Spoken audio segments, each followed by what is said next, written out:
Welcome to Module 4. This module is all about JavaScript, the language. Now, JavaScript is one of the most used programming languages out there, yet a lot of people don't really appreciate its power. In my personal experience, this is largely due to the lack of understanding of the language fundamentals. I know, I was once in the same boat as well. I admit it. This is why I believe learning its fundamentals is crucial. Another reason why JavaScript doesn't have such a great reputation is historical. In the early days of the web, the browsers implemented JavaScript support much in the same way they implemented HTML support, however they pleased. This caused a lot of heartache for developers because you couldn't be certain that your code would run in the same way in all browsers. In addition, JavaScript used to lack tooling and frameworks that eased difficulties with everyday programming. While things aren't perfect nowadays either, they're much better. There are quite a number of good editors that support JavaScript development and a hefty number of frameworks and libraries that simplify programming JavaScript today. One word of warning. This module assumes that you have the basic understanding of programming. If you don't know general concepts like variables, looping, what an if statement is, and so on, you will have a tough time getting through this module. If you fall into this category, I suggest you find and go through a programming basics tutorial first, then come back and finish this module. See you in the module.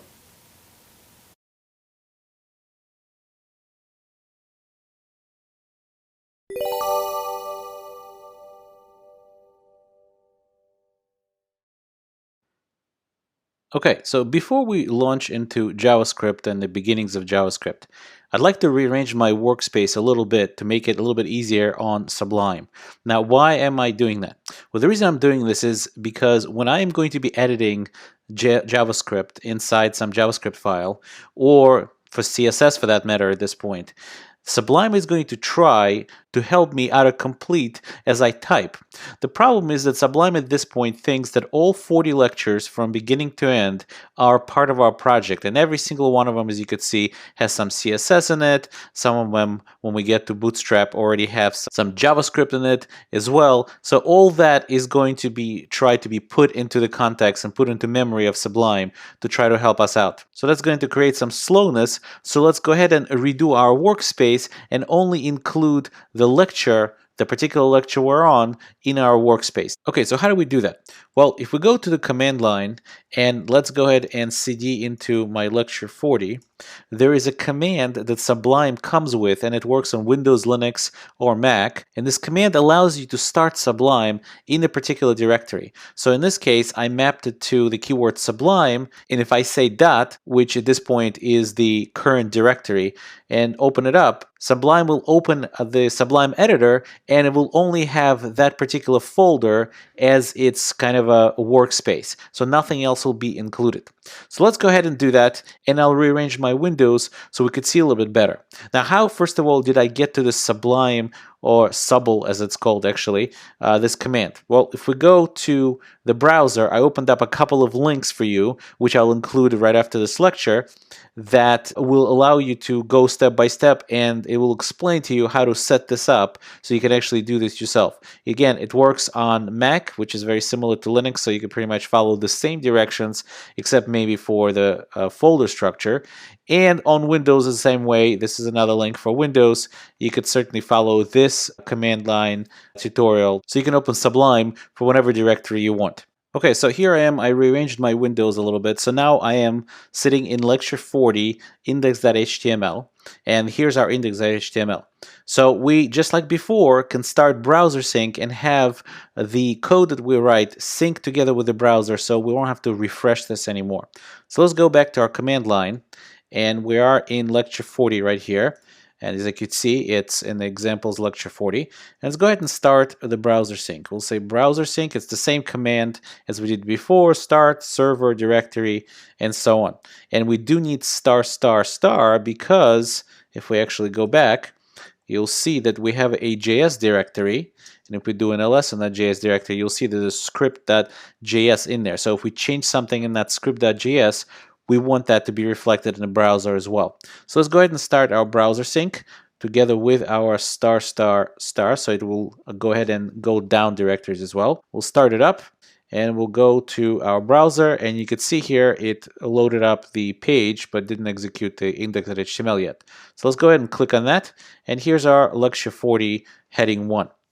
Okay, so what we're actually interested in is not so much the page anymore, is we're interested in the JavaScript that is going to run. And Chrome Developer Tools, which is part of Chrome browser, is a great tool to have and to actually use. So what we're going to do is we're going to do Command-Alt-I, and on Windows I believe it will be Control-Alt-I. So we'll go ahead and open Chrome Developer Tools, and this is basically where we've been kind of living for the last so many lectures. We've been living in the Elements tab. What we're going to be living from now on, at least for a little while, is in the Console tab. So when we click the Console tab, this is where the JavaScript and the JavaScript messages are going to show up.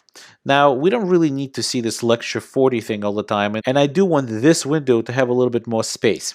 So the way we could do that is by going this ... and actually undock this whole panel. So we'll do that right now, and that just threw out this panel all the way here. So what we're going to do is we're going to make it a little bit smaller, and we'll align it just like so. And now we can have our full-blown JavaScript console right in front of us as we write our code. So in this here, in the Sublime text, we could try to make this a little bit more minimized, but what we actually should do is just to close it all together because we know where we are. So at this point, we'll go ahead and open up our script.javascript.js and our index.html, and we'll do Command KB or Control KB on Windows, and we'll just close the File Explorer. Okay, so now that we have our development environment the way we want it, in part 2 of this lecture, we're going to speak about where to place JavaScript code.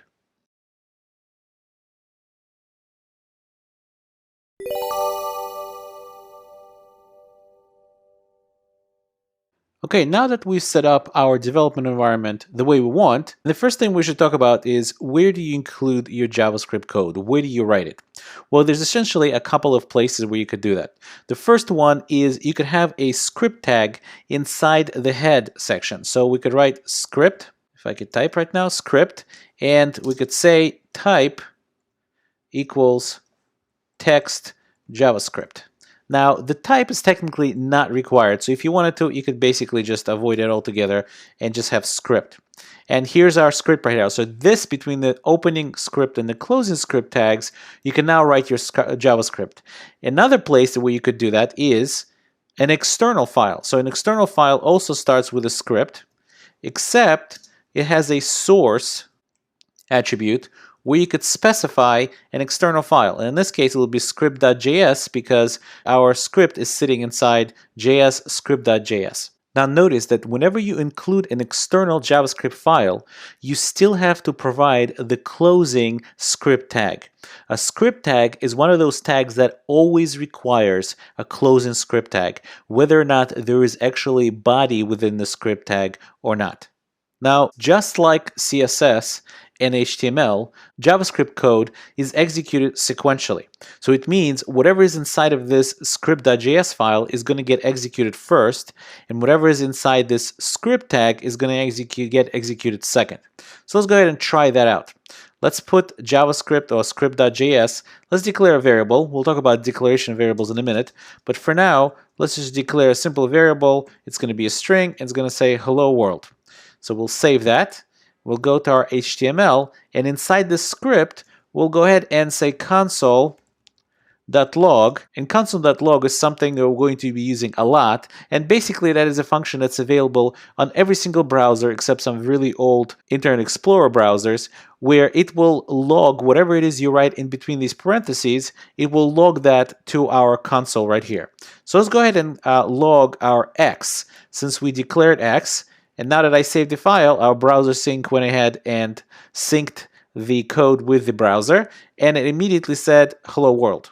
Well, where did this X come from? Well, the X came from script. Since inside script I already defined this X, I am certainly very much welcome to use it outside of it, obviously after it has been defined. And the value hello world is obviously coming into this X because it has been defined already inside the script.js. It's also important to remember that the JavaScript engine inside the browser is a single-threaded engine, which means that as the code in your JavaScript executes, it will execute completely without being interrupted by any other JavaScript code from somewhere outside. So it is not a multi-threaded environment, it's a single-threaded environment. And also, as you could see already, it's a sequential execution, which means JavaScript would execute line by line without jumping and inserting other lines of code from other places. Now, the head section is not the only section where I could define JavaScript. I could define JavaScript in a very similar manner that I defined it in the head. I could define that JavaScript in the body as well. So for example, right before body ends, I could say script and close the script tag, and I can have some code right here. So in this case, we'll say console.log, and we'll say right before body closing tag, given an exclamation point. If I save it now, you'll see that hello world gets executed first, since this is what gets triggered first in the sequential execution of the code. And then you see right before body closing tag message, and that gets executed over here at the end, since it's coming after the other JavaScript code. Likewise, I could really take this entire construct, go ahead and cut it, and paste it right here, right at the end, and it will still have exactly the same effect as before, at least in this case. And if I save it, you'll see that I say hello world, because I can include a JavaScript file right in the middle of the body of the HTML page as well. So to summarize, there's a few places where you could actually write your JavaScript code. You could write it inside the head tag, inside the script tag. You could write it outside of the head tag, inside the script tag. Or again, inside or outside of the head tag, you could include a JavaScript file, the effect of which will be as if you're cutting and pasting the contents of that file right into the place where you declare it inside your HTML page.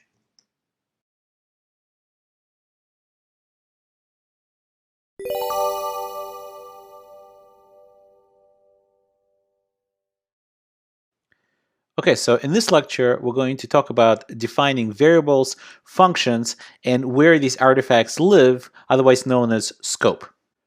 Now, it's fairly straightforward how you define a variable. Variable definitions should always start with the keyword var. Now, notice that no types are declared in JavaScript.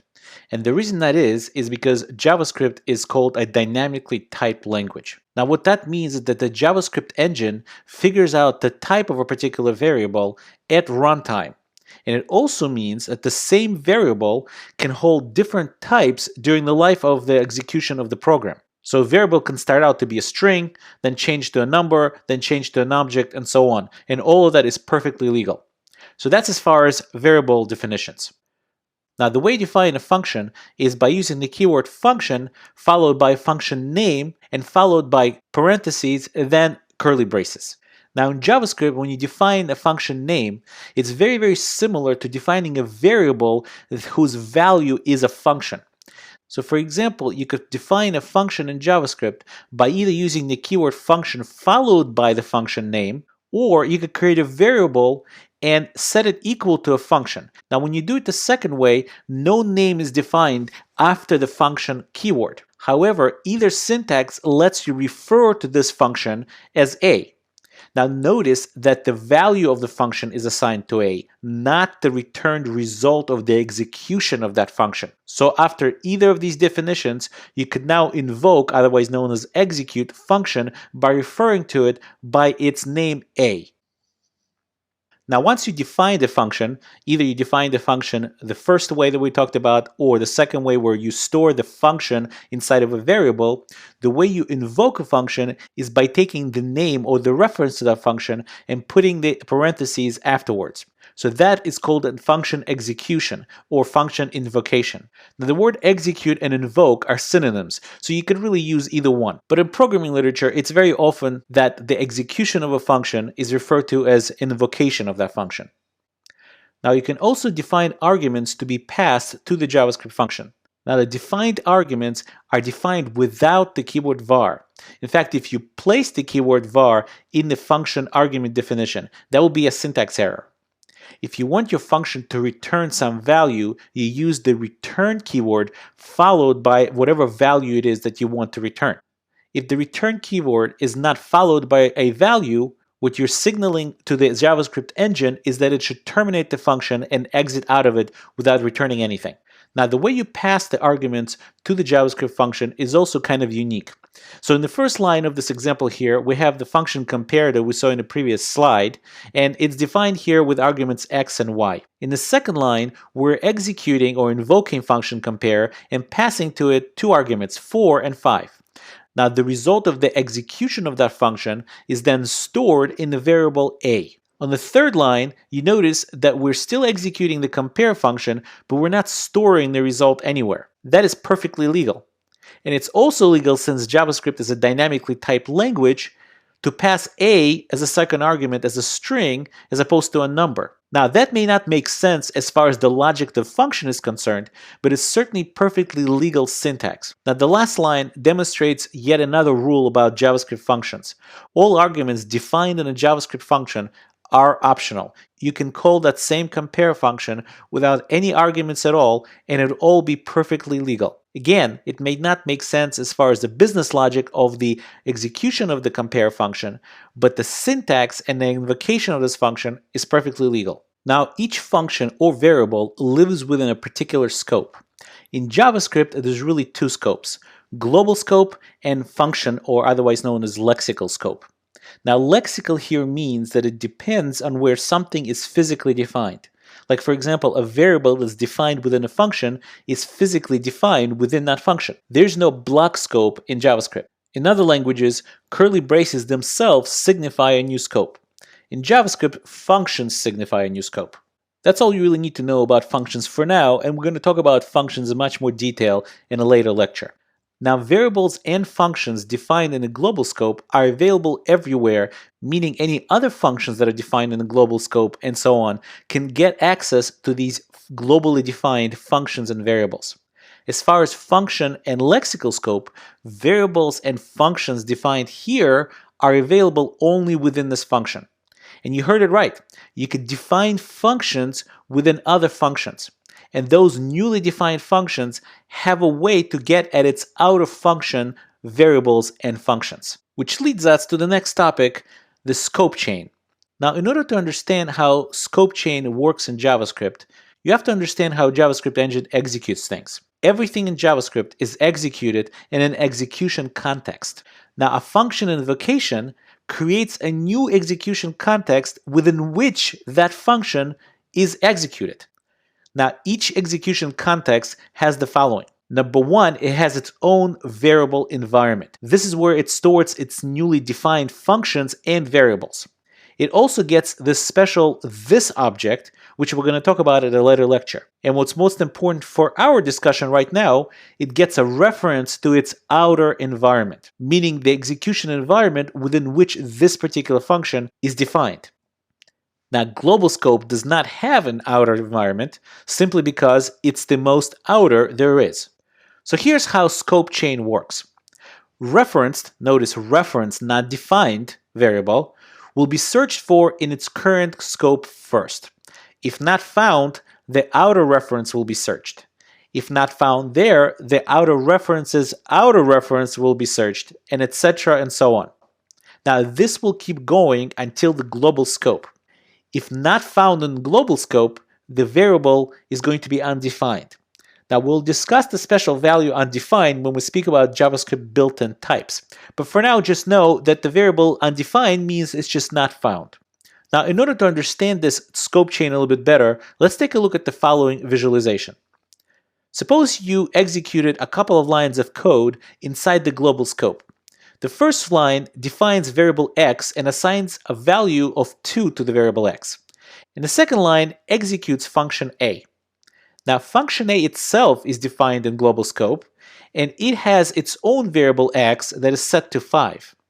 Now, then, within function a, you call function b. Function b is also defined in the global scope, and all it does is just print out to the console the value of x. Now, what will be printed out to the console? Will it be x equals 5 because b is invoked inside function A? Or will it be x equals 2 from the global scope? And the answer is that the result that will be printed will be x equals 2 from the global scope. Now, why is that? Well, if you remember what we just said, the reason is pretty simple. Even though B is called within A, and A has its own X, what actually matters as far as resolving where X is coming from is its outer reference, and B is defined within the global scope. Therefore, the outer reference of function B is the global scope, not function A. What this means is that it does not matter where a particular function is executed. What matters as far as a resolving scope of a variable is concerned is where that function is physically defined. Function B is physically defined inside the global scope. Therefore, a reference of x inside function B is going to look inside function B first. If it doesn't find it, it's going to use its outer reference to look for it there. And its outer reference is the global scope. Let's jump to the code editor and see an example of this.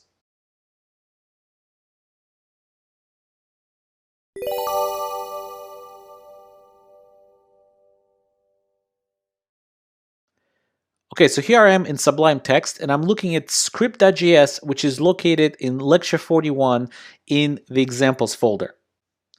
Now again, we opened up this workspace exactly the same way we opened it up in lecture 40. So if you don't remember how to do this, please refer to that lecture. We also have our browser sync turned on, and I have my developer tools open that is connected to index.html, which includes script.js. Let's go ahead and close the file explorer so we could see it a little bit better. So the first thing we're doing here is we're defining this variable message in the global scope, and we're just giving it a string called inGlobal. And then what we're going to do is we're going to just console it out. So let's go ahead and save it and see that message pop out. So as expected, we're seeing message equals inGlobal just like we defined it right here. Now, where is this message variable stored? As I told you before, each execution gets its own execution context. So it is inside the global execution context, which also has a special object referred to as this. So let's go ahead and type this and take a look. This actually is referring to window. If you type window here, it's the same object. As you can see, this window object has lots of different name value pairs. And one of them is message inGlobal. So the message variable is actually attached to this variable, which is our global execution context. Let's go ahead and comment some more of the code that we wrote here. And we'll comment the very last line of this function, so we won't execute B. So now we defined a function and stored the function in the variable A. And this function defines its own message variable, that the value of which is inside A. And all it really does is just output the message value to the console. Now we obviously need to also execute this function, so we'll go ahead and uncomment this line. So when we save this, the browser sync should refresh our console, and we should see first global message equals inGlobal, since this is something that is sitting in the global scope. And then when we execute function A, we'll see a message equals inside A, since this message variable is sitting inside of the function scope of the function A. So let's go ahead and save that. This will get refreshed, and just like we thought, we see the global inGlobal, and A is inside A. Now what happens now if we call B from inside A, and B is also going to be defined in the global scope? So here we're not defining our own message, we're just using whatever message comes to us from our outer scope. Well, the outer scope of function B is the global scope. So what we should see is first the message that it's inGlobal. Then we'll see A, because A is being invoked right here, and the message defined inside A will be output to the console. And finally, when we invoke B, we'll see this message referring to the global one, since its outer reference is global. Let's go ahead and save that. And as we predicted, message equals from the B function is equal inGlobal. Now let's see what happens if I take this function and I cut it out of here, and I actually define this function inside function A. So let's go ahead and indent this a little bit. So now B is defined inside function A, which means B's outer reference is function A variable scope. So let's go ahead and save that, and now this message B will be the same as message in A. Let's go ahead and save that. As you can see, message in B is inside A, which is exactly the same as message in A. So in summary, we spoke about defining variables. We spoke about the fact that all variables in JavaScript are dynamically typed, which means its type is determined at runtime. Now we also spoke about defining functions and the fact that when you execute a function, it creates its own scope, lexical scope or functional scope. Now it's important to remember that all JavaScript code runs within some execution context, and each execution context has a number of things that are available to it. One of those things is the outer variable environment. And scope chain is used to retrieve variables from outer variable environments that are not found within your own execution context.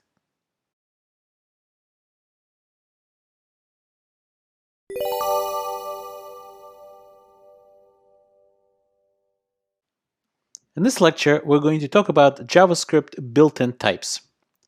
Now, first of all, what is a type? A type is a particular data structure. Now, each language defines some built-in types, and JavaScript is no different. Built-in types can be used to build other data structures that you can then use for your particular business logic. Now, JavaScript has 7 built-in types, 6 primitive and 1 object type. So what is an object in JavaScript? Well, in JavaScript, an object is nothing more than a collection of name-value pairs. It can have one name-value pair, it really can have 0 name-value pairs, but it's a collection of name-value pairs. Let's take a look at a quick example of what that might look like visually. So here I have a person object. It has a bunch of different name-value pairs. First name Yaakov, last name Chaikin, social, and so on. So first name would be the name, and Yaakov would be the value. And so too, a value doesn't necessarily have to be a single value. It could be a nested object. So a name here, for example, is social, the name of the property of the object, and the value of that property is an entire other object that has, again, name-value pairs. So that's object type. What about primitives? Well, primitive type is a type that represents a single immutable value. So what does it mean? A single value means it's not an object. Remember that object is a collection of name-value pairs. Even simplest object there is a name and value pair. Well, the very simplest one has 0 name-value pairs, but the very simplest one that has some data in it is a name-value pair. It's not a single value. Now, what does immutable mean? Well, immutable means once it's set, once that value is set, it cannot be changed. It means that once you set it, the value of that variable becomes read-only. You could certainly create another value based on an existing value, but the memory space that was allocated for the first value is not changed. Instead, you create a new memory space for the new value. So let me run down one by one of all the primitive types that JavaScript defines. First of all, Boolean. Well, Boolean can only have 2 values, either true or false, and true and false are reserved keywords in JavaScript language. Now, if you've ever done any programming at all, and this course assumes that you have, you should be very familiar with this type. Enough said, really. Another type is called undefined. The undefined data type signifies that no value has ever been set on this particular variable of this type. This is the value that every variable gets when the JavaScript engine sets up the variable in memory when it's defined but has never been assigned any value yet. And it can only have one value, and it's a reserved keyword undefined. Now, you can set a variable to the keyword undefined yourself manually, but you should never ever do that. And the reason is because its meaning is that it's never been defined. So defining it and then setting it to undefined is really counter to its core meaning. If you ignore this advice and explicitly in your code set a variable to the value of undefined, that will create tremendous confusion in your code, and confusion in code is never a good thing. Another value that the JavaScript language defines is null. Null signifies the lack of value. Now, the lack of value, as opposed to undefined, which signifies the lack of definition. There's only one value you could ever set for that type, and that value is the reserved keyword null. And it's also perfectly normal and perfectly okay to explicitly in your code set a variable to the null value. Another type is number. Well, number is actually the only numeric type in JavaScript, and it's always represented under the hood as a double precision 64-bit floating point. In other words, JavaScript does not have integer type. Integers in JavaScript are just a subset of doubles instead of a separate data type. Another data type is string. And string in JavaScript is very similar to the string type in other languages in that it is a sequence of characters used to represent text. And you could define strings either using single or double quotes. Either one is 100% legal. The last primitive type that I'll mention is symbol. Now, we're not really going to cover this data type in this class. And the reason is that it's new to the ES6, otherwise known as ECMAScript 6. Now, ECMAScript 6 was released in 2015, around mid-2015, and it just isn't widely supported or really used yet. It will probably become quite popular in the next number of years, but it's not there yet, so we're going to skip it for this course. Okay, so time to go to the code editor and see some examples.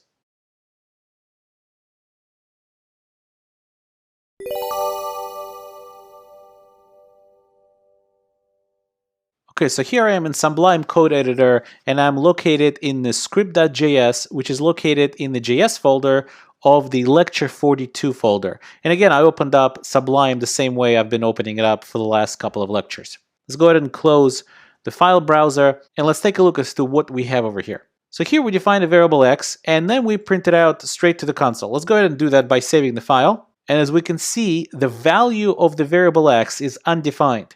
Well, the reason it's undefined is because it's never been set to anything. So if in the next line I say x equals 5 and save it again, the value will be 5. Okay, so let's go ahead and erase that for a second. And let's uncomment this line of code right here.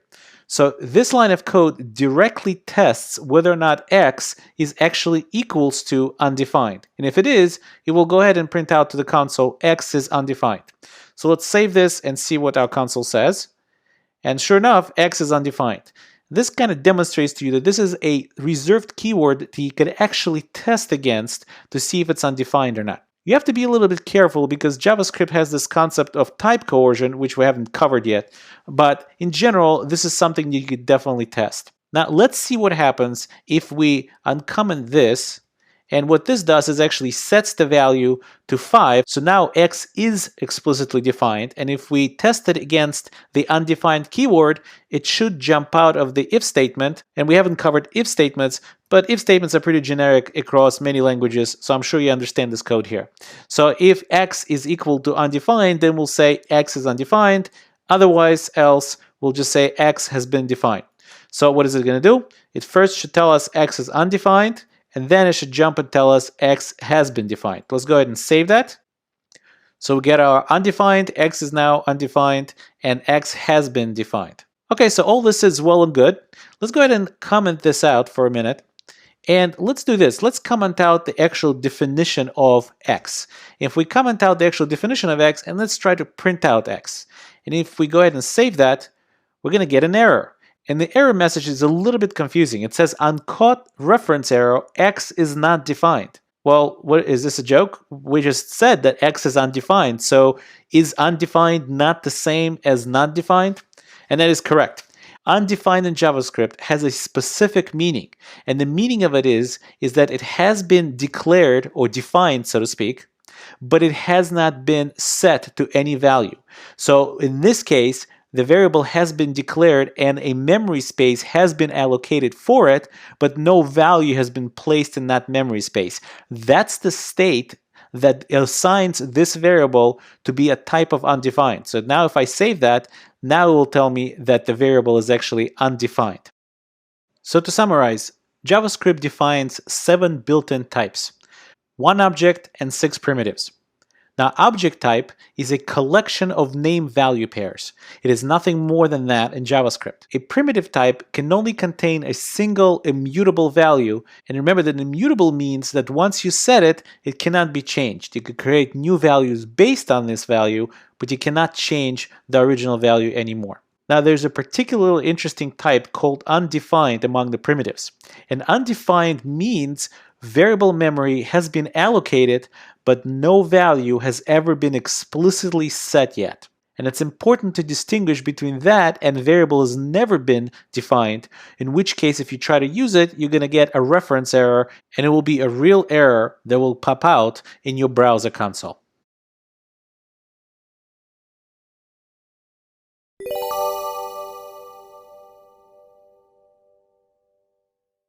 So in this lecture, we're going to speak about common language constructs. And these are the things that you pretty much do in any language, but we're going to look at how you get them done in JavaScript. Okay, so here I am in Sublime Editor, and I'm looking at script.js, which is located in the Lecture 43 folder. And again, the setup is very similar. I have the Chrome Developer Tools opened here in the Console tab, and therefore whenever we save this, script.js, the browser sync tool that is running in the background will sense that we've updated this file and it will go ahead and refresh the browser executing our JavaScript code. So I have a bunch of topics that I'd like to go through, and basically the code for those topics is sitting right in the same file, but I at this point commented them out so we could go one by one. The first thing I want to take a look at is string concatenation. Well, just like in a lot of other languages, JavaScript allows you to concatenate strings on the fly as if there are numbers, as if there are arithmetic numbers. So for example, here we've declared a string with the value hello. And in the very next line, we're concatenating the string with another string with a space and the word world. So now this operator right here, plus equals, is really equivalent to the operator. Let me comment that string out. Let me comment that line out. And if I said this, string plus world, this would be an identical line to this one. So let's go ahead and keep both those lines for now, and we'll comment out the second line. And the way I comment out the thing without actually having to type it is to press Control/ on Windows and Command/ on a Mac. And basically what I'm doing is I'm concatenating the string with the word world. And then I'm going to output it to the console using string plus and an exclamation point, another string. So the only difference between these two statements, this one and this one, is that this one is actually going to store a new string in the string variable, as opposed to this one is just going to concatenate it and throw it right into the log function. So let's go ahead and save this. As you can see, it refreshed and it said hello world exclamation point. So let me test this out. As I said before, if I comment this line out and uncomment this one, these lines are exactly equivalent. This is just a shortcut to say the exact same thing as we're saying right here. So let's save that, and again it's going to refresh and saying exactly the same thing. So let's go ahead and comment this whole thing out so we could go to the next example that I want to talk about. So actually let me close the file browser on the side so we could see it a little bit better.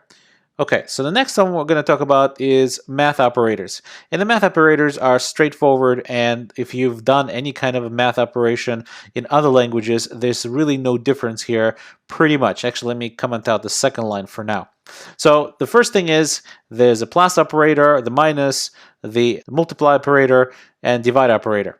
And the same type of rules that apply in other languages and really in math in general apply here as well. So for example, the precedence of parentheses also applies here. So as you can see here, I'm doing 5 plus 4, and that will get executed before the division by 3. So 5 plus 4, that's 9 divided by 3, that's 3. So if I save that, I should see that it is going to output console.log output 3. Now let me uncomment the second line here, and what we're doing here is kind of strange. We're doing undefined divided by 5. Now when we execute that, let's go ahead and save that, we're going to get an NaN. Now what is NaN? NaN is a special symbol that indicates not a number. And the biggest reason I'm showing it to is because it's very common to define a function. Let's say we define a function test1 that takes an A argument, and in the function we'll do console.log, and console.log will say a divided by 5. So now if we call this test1 function,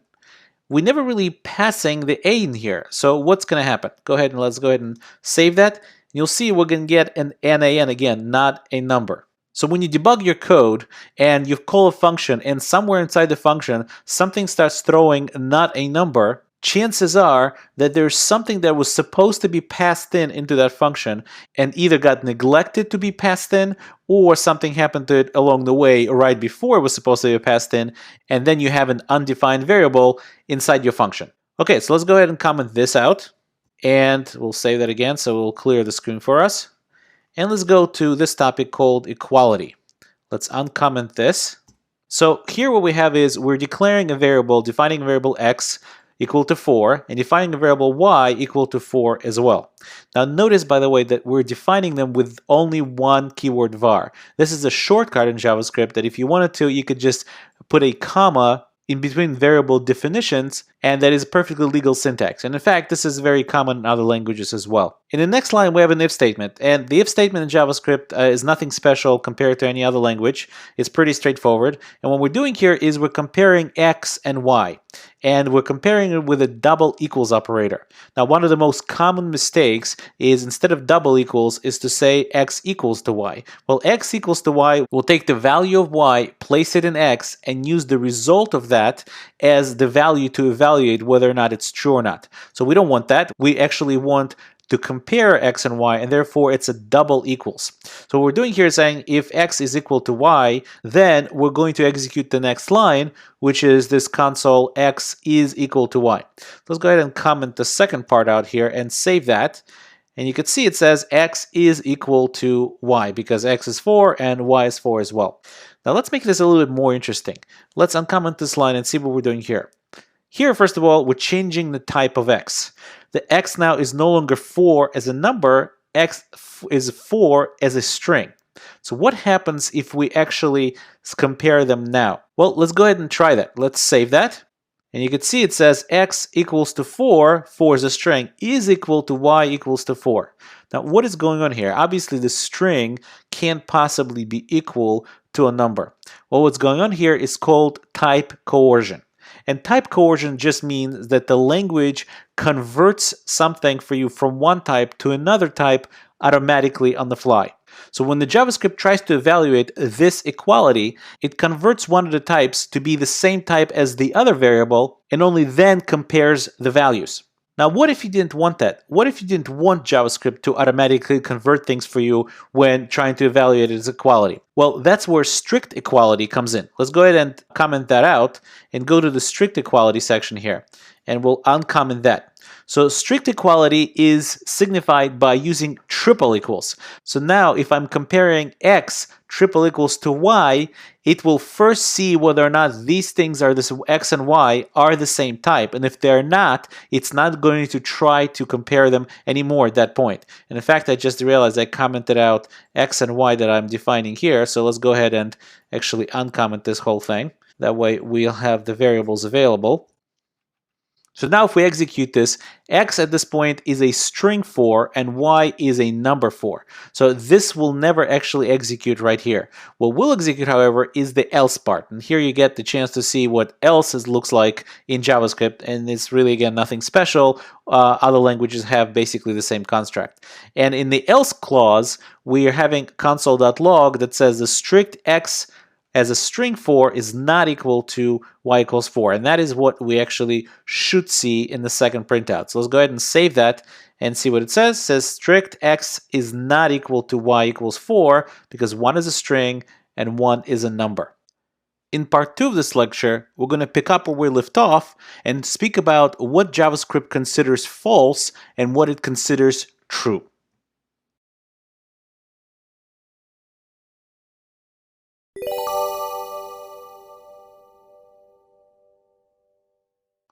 In part 1 of this lecture, we left off speaking about strict equality versus regular equality. In this lecture, we're going to go ahead and pick up speaking about what JavaScript considers Boolean true and what JavaScript considers Boolean false. So like all languages, JavaScript has a specific set of things that it considers to be false or true when you evaluate Boolean expressions. So let me go ahead and comment out this whole section, and let's go to the next section where it's talking about the if statement, but we're actually going to list everything that the if statement would consider true and everything that the if statement would consider false, or actually the other way around. False first. Okay, so in this if statement, I listed every single thing that the if statement will consider false. The first of all is it's going to consider the keyword false as false. Now then you see something that is an OR operator. Now the way the OR operator works is that if something evaluates to true on its left side, it does not check anymore what is going to be to its right side. And since I know that to its left side at the moment is going to be false, I can be sure that it's going to evaluate this, and if this is false, which it is, it's going to try to evaluate this for truthfulness. And if this is true, it will stop and will not evaluate anymore. However, null also gets coerced to being false in JavaScript. So therefore, we keep continuing and say null, which is again false, or undefined. Undefined is a keyword that also gets coerced to false in JavaScript. Next, it's an empty string, so it's basically double quotes with nothing in the middle. That also gets coerced to being false. 0 gets coerced to being false, and NaN, not a number, gets coerced to being false. So the point is that every one of those things is false. That means this line will actually never execute. And in fact, it's going to go to the else clause and execute all is false. So let's go ahead and save that, and you can see it says all false. Now let me show you a very quick trick that if you ever forget if you have something and you're not sure, is it supposed to evaluate to false or true? Well, JavaScript provides these wrapper objects around the primitives. So even though Boolean is a primitive type, there's a wrapper object called Boolean with a capital B that you can actually pass things to see what it would coerce to. So for example, if I pass it a null, that will coerce to false. And there you go, it tells you false.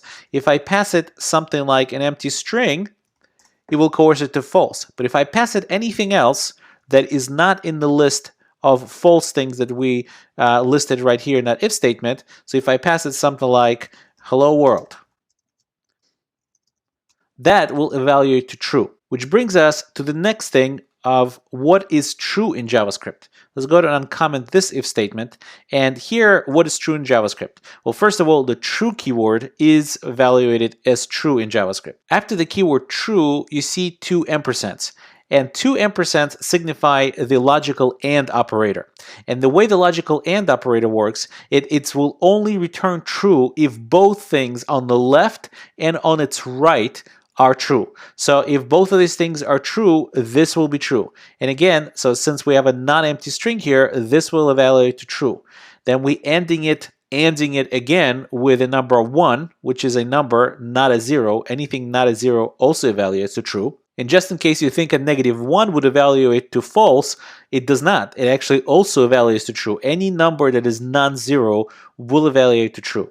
And if we end it with the string false, even though the string itself has the value false, but since it's a non-empty string, that will evaluate to true. So if we save this, we'll see the statement all true. Go ahead and save that. The first one is all false from this clause, and the second one says all true. Okay, so we're going to stop here for part 2 of this lecture, and in part 3 of the lecture, we're going to pick up speaking about whether or not putting curly braces in the same line or next line is a matter of style of JavaScript or really an established best practice.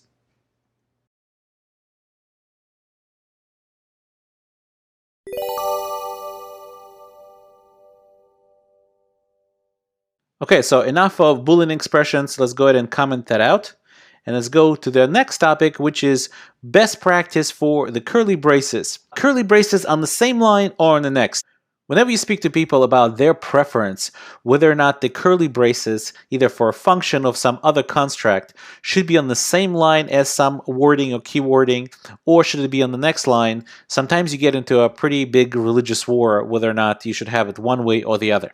Well, that religious war doesn't have to be in JavaScript, because in JavaScript there's actually an established best practice, and that best practice is not just a matter of style, it's a matter of syntax and how JavaScript engine works. So let me demonstrate that for you real quick. Let me uncomment this. And what we have here is we have 2 functions. One is function A, another one function B, and we're going to execute function A and then execute function B, logging the output of each function. So function A follows the style is where it's always putting the curly braces on a new line. So function A starts and the curly braces on a new line, and it returns an object. Actually, this is an object literal. And don't worry about that. We're going to talk about objects a little bit later, but the point is this is something that needs to be here, which is a curly brace. So it's returning the object literal, and it's also putting the curly brace on a new line. Function B does exactly the same thing, except it follows the style that puts the opening curly brace on the same line as the function declaration and on the same line as the return statement. Now let's go ahead and execute function A and then execute function B and see what it gives us. Let's go ahead and save that. Did you expect that to happen? The first value from function A is undefined. Now why is that undefined? Well, this actually brings up another interesting issue that is going on in JavaScript.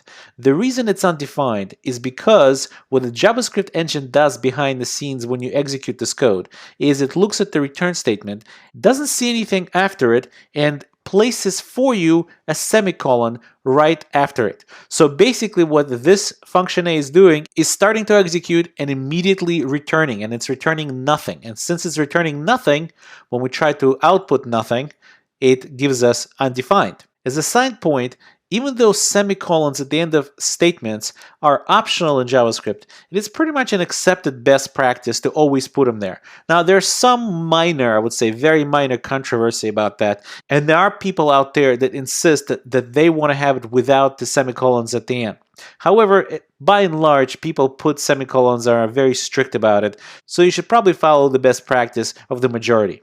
So now you understand why in this case it returned undefined, and in this case it's actually returning the object with a name value pair, name being the name property and value being Yaakov. Okay, so let's go ahead and comment this out and go to our last topic for this lecture, which is the for loop. What language can there be without a for loop? Let's go ahead and comment that out. And here's a for loop. Well, this for loop is doing something very simple.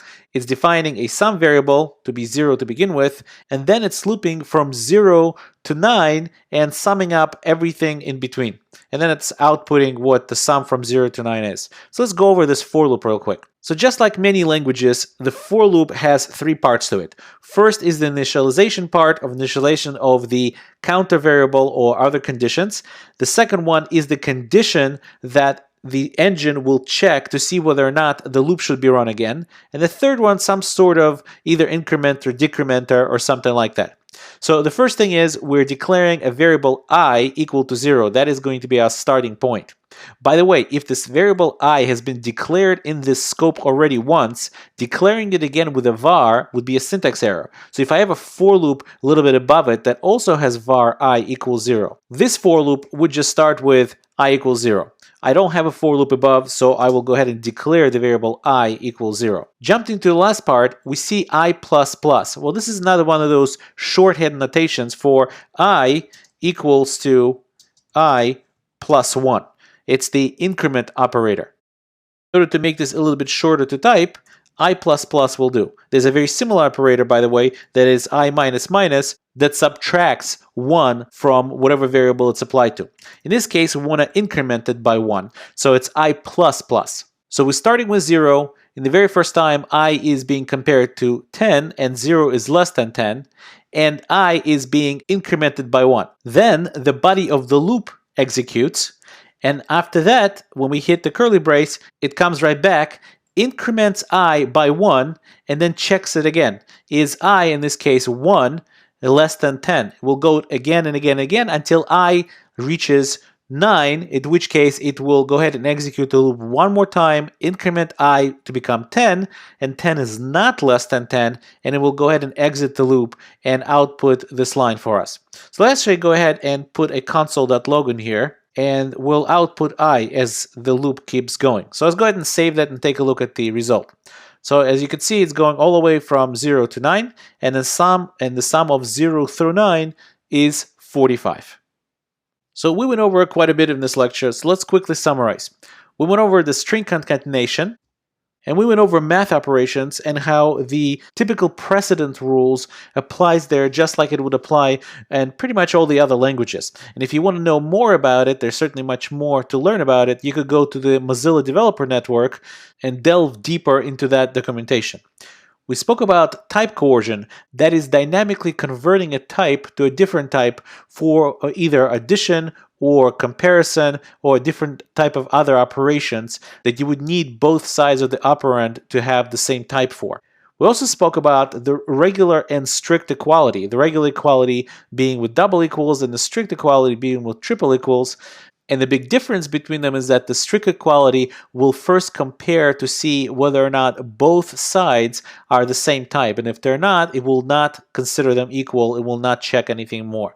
So type coercion will happen with double equals, the regular equality, but strict equality prevents type coercion. We also spoke about what is true and what is false in JavaScript, what is considered true and what is considered false in JavaScript. We also talked about opening curly brace placement. It's not just a style in JavaScript. In JavaScript, it's very important that you adopt the style of putting the opening curly brace on the same line as the function definition or a object definition and so on. Now, as a general good practice, always place semicolons at the end of every statement. Now, there are some that disagree, and I provided a link here for you here to an article that makes a really good case as to why you might not want to do that, or at least might not have to do it, absolutely have to do it. Kind of makes fun of the people who insist on it. But the bottom line is most people do that and place the semicolon at the end of pretty much every statement. So you should probably adapt it no matter what anyway. And last but not least, we spoke about the basic for loop syntax, and I showed you some simple code to sum up numbers between 0 and 9.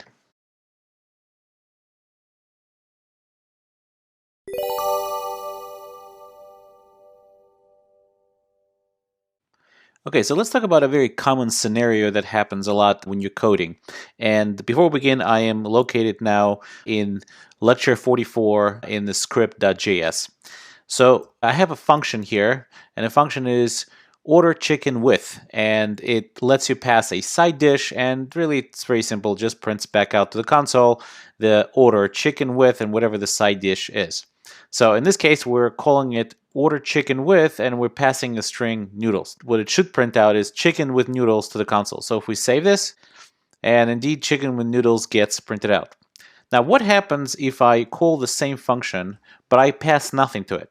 Well, side dish will become undefined in this function. So when the side dish is undefined, it should print chicken with, and it will coerce this side dish variable into string undefined. So if I save that, I'll get chicken with noodles, that's the first call, and the second one, chicken with undefined. Well, obviously this is not something we want the user to see, or really is not very helpful. So what can we do to avoid that? Well, we could create a default value that if the value for side dish is not provided, we could substitute it with that value. So let's go ahead and do that. The simplest way of doing that is just to create an if statement. So we'll say if side dish is equal, and we can even do triple equal, to undefined, and we'll go ahead and say that our side dish is equals to the string noodles. There we go, it's already sitting there. Okay, so now when I save this, the second time it calls, it will say noodles. In fact, actually, let's change that to, let's say, side dish with whatever. Okay, so now when I call it without any arguments, it will see that the side dish is undefined, and it will print out chicken with whatever. Let's go ahead and save that. And there it goes, that's chicken with whatever. Now this is all nice and well, but the thing is this is a little bit too verbose, and JavaScript has a shortcut way of doing the same thing. And let me go ahead and code that for you now. So what you could do instead is you could say side dish is equal to side dish or whatever, the string whatever. Now, so how is that working? First of all, let's see if it's working, right? So let's save that, and it still says chicken with whatever. So how is this working? Well, the reason this is working is because each and one of these values is getting coerced into a Boolean value. And we spoke about coercion before. So when we make the second call without any arguments, the side dish here, this variable, is undefined. So undefined right here gets coerced into a Boolean and becomes false. So if it's false, or the second statement will get evaluated. And the second statement, since it is a non-empty string, gets evaluated to true. And what the OR statement does in this circumstance is actually returns the value before it was coerced. So what it actually returns to side dish here is the string whatever exclamation point. Well, let's go check that out in the console. So we have this wrapper class called Boolean, and we could say, okay, what happens if you do true? In fact, forget that. We'll just do true or false.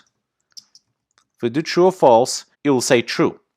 What happens if we do empty string or true? You will say true.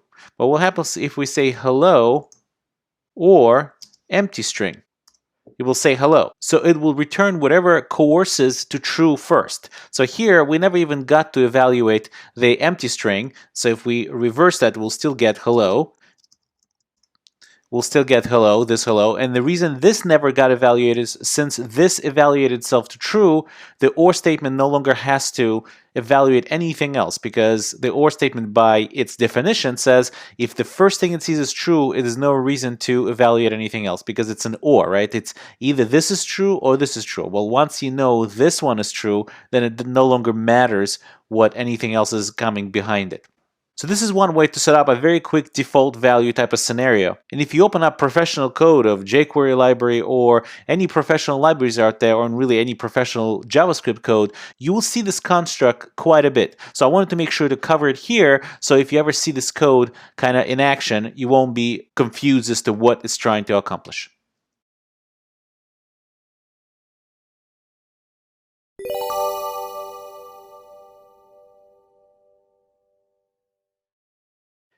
In the lecture on JavaScript types, we mentioned one very special type, that is object type. An object is, again, a collection of name-value pairs. In this lecture, we're going to go over how to create objects in different ways and how to assign properties, in other words, how to create those name-value pairs. Okay, so currently I am in the Sublime text and I'm looking at script.js and I'm located in the lecture 45 folder. Let me go ahead and close the file explorer, and what you see in front of you is a very simple object creation. So we're creating a company variable and we're setting it to new object. Once we've created a reference to an object, we're ready to create properties of that object. Now in JavaScript, when a property doesn't exist and you simply mention that property in an object, JavaScript engine creates that property for you.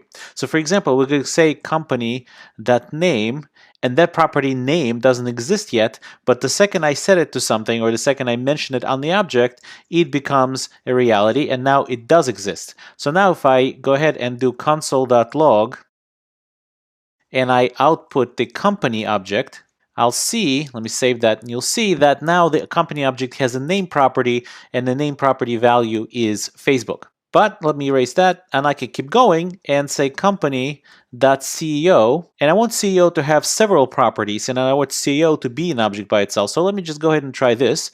First name is equal to Mark, and let's go and save that, and maybe we'll do console.log, and we'll output company again. And let's see what happens. And when we save it, we're going to get an error.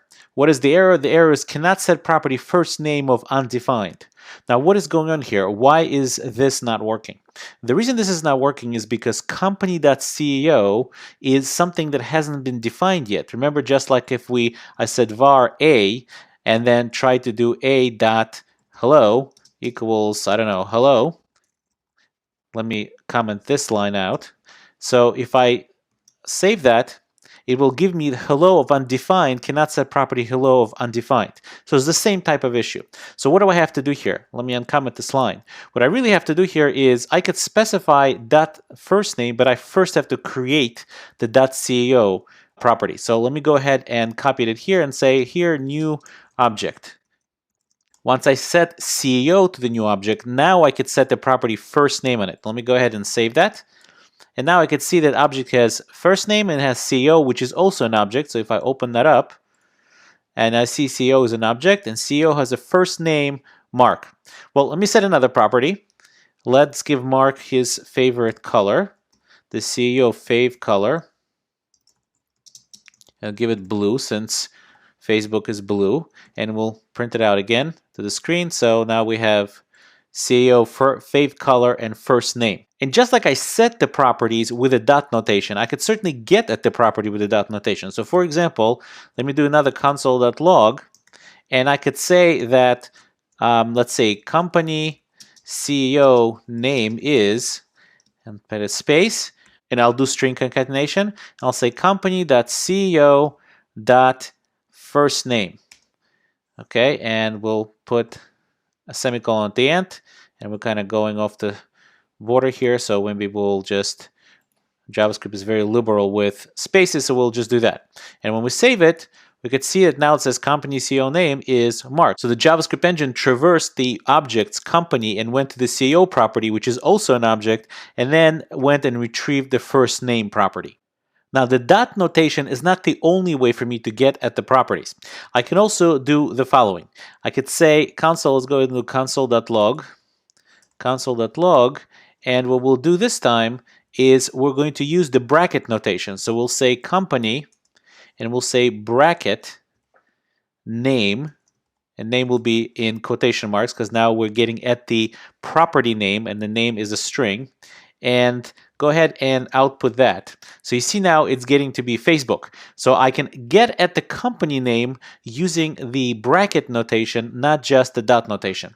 Now, why is there two notations here? Why can't I just use the dot notation? Well, the reason I can't always use the dot notation is because the dot notation will only work with whatever is a valid JavaScript identifier or valid JavaScript either function name or valid JavaScript variable name. So for example, if I wanted to say that company dot $stock, and remember $sign is something JavaScript variables, identifiers, and function names are allowed to start with, and I'll say stock is equal to 110, let's say that's how much it is, and I'll go ahead and do console.log and console.log company, and we'll output that. You could see that the stock property got set to 110. But what if I wanted to be kind of, very dramatic? I don't want to just say stock. I want to say stock of company and put spaces in here. Well, I can't really do that, and I can't really do that either. That wouldn't work either. However, what would work is instead of the dot notation, I'll put it in the brackets notation. And when I do that and save it, you'll see that our property is now named stock with a $sign of company. And I could probably remove the $sign now. That was only for the effect of the variable name. So now if we look, we have stock of company, and that is the name of our property. So I can now go and retrieve the stock price by saying, okay, stock price is, and we'll concatenate the string and say company, and since I can't really do a dot stock price because it's stock of company, what I could do is I could use the bracket notation the same way and say stock of company. And if I save that, I'll see stock price is 110. And notice that it doesn't have to be a string literal here. I can actually set it to a variable. So if I go ahead and cut that out of here and say var stock prop name, and I will set it to stock of company, and I'll go ahead and use stock prop name right here, and we'll do the same thing over here. Let's do stock prop name. And if I save that, everything works exactly the same way. So I'm able to actually calculate the name of the property in my code on the fly. Okay, so let me fix this up so you can see it a little bit better. So if I save it again, everything works as expected. Now this is a way to create an object, and it looks kind of verbose. There's new objects everywhere. I wish there would be kind of a shorter way to create the same thing that would be much more readable. And in part 2 of this lecture, we're going to take a look at a syntax that does just that.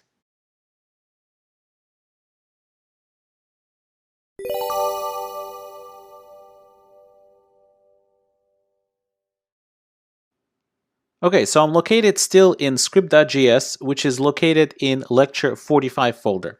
And in part 1 of this lecture, we spoke about how to create a simple object and how to set properties on it, and we even talked about how to set an object within an object, and so on. Now in part 2, we'd like to take a look at a syntax that simplifies all this object creation.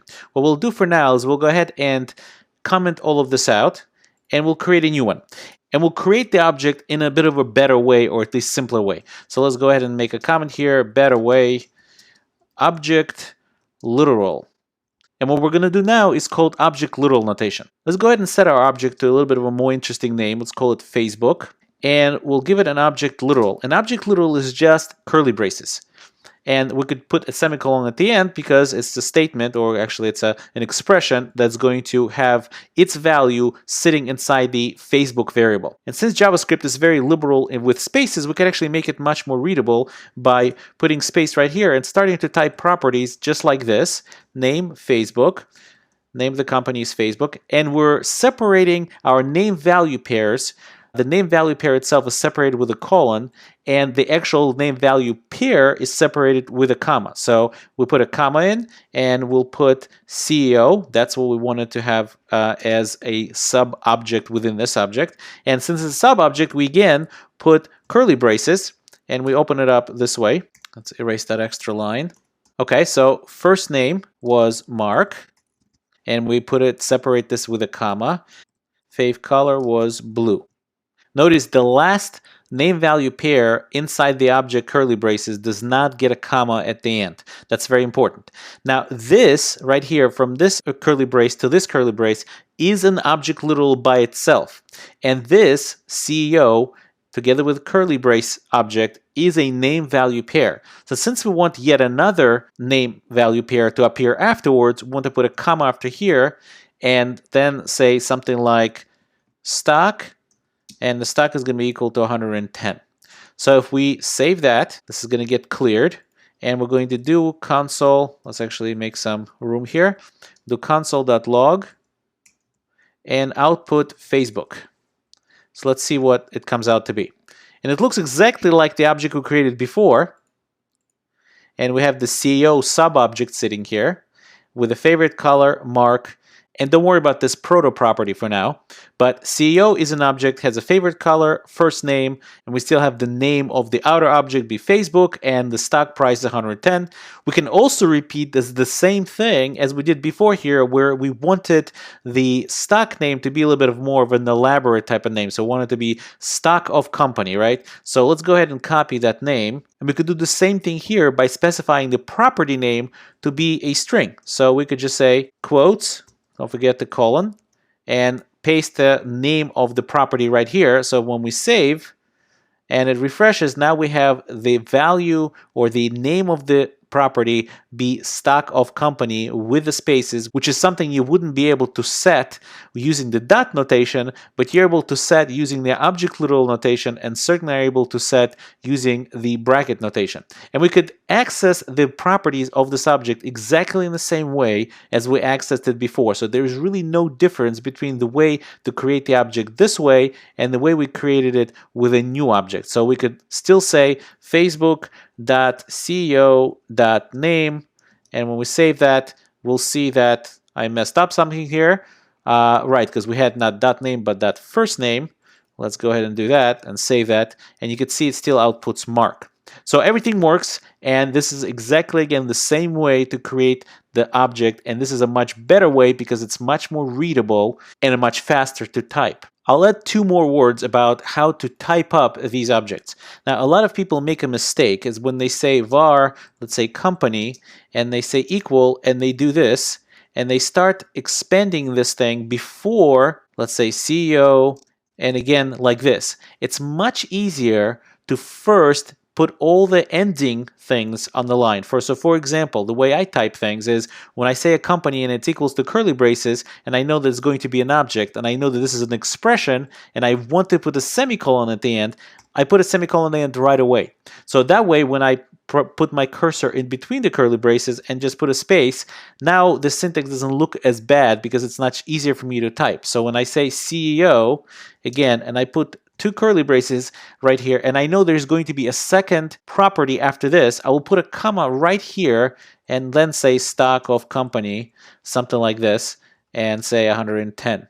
So that way, when I get to here and I put a new line here, I'm not really worried anymore to try to remember what is this curly brace closing. Do I need a comma here? Maybe there's another sub-object in here. So it's much easier to put all the ending characters to your programming line up front instead of wait till the end and try to match them up later. So that's just a little quick tip for you to know going forward. Okay, so we have our two ways to create the objects. One way is using the new object syntax, and the other one is what's called object literal.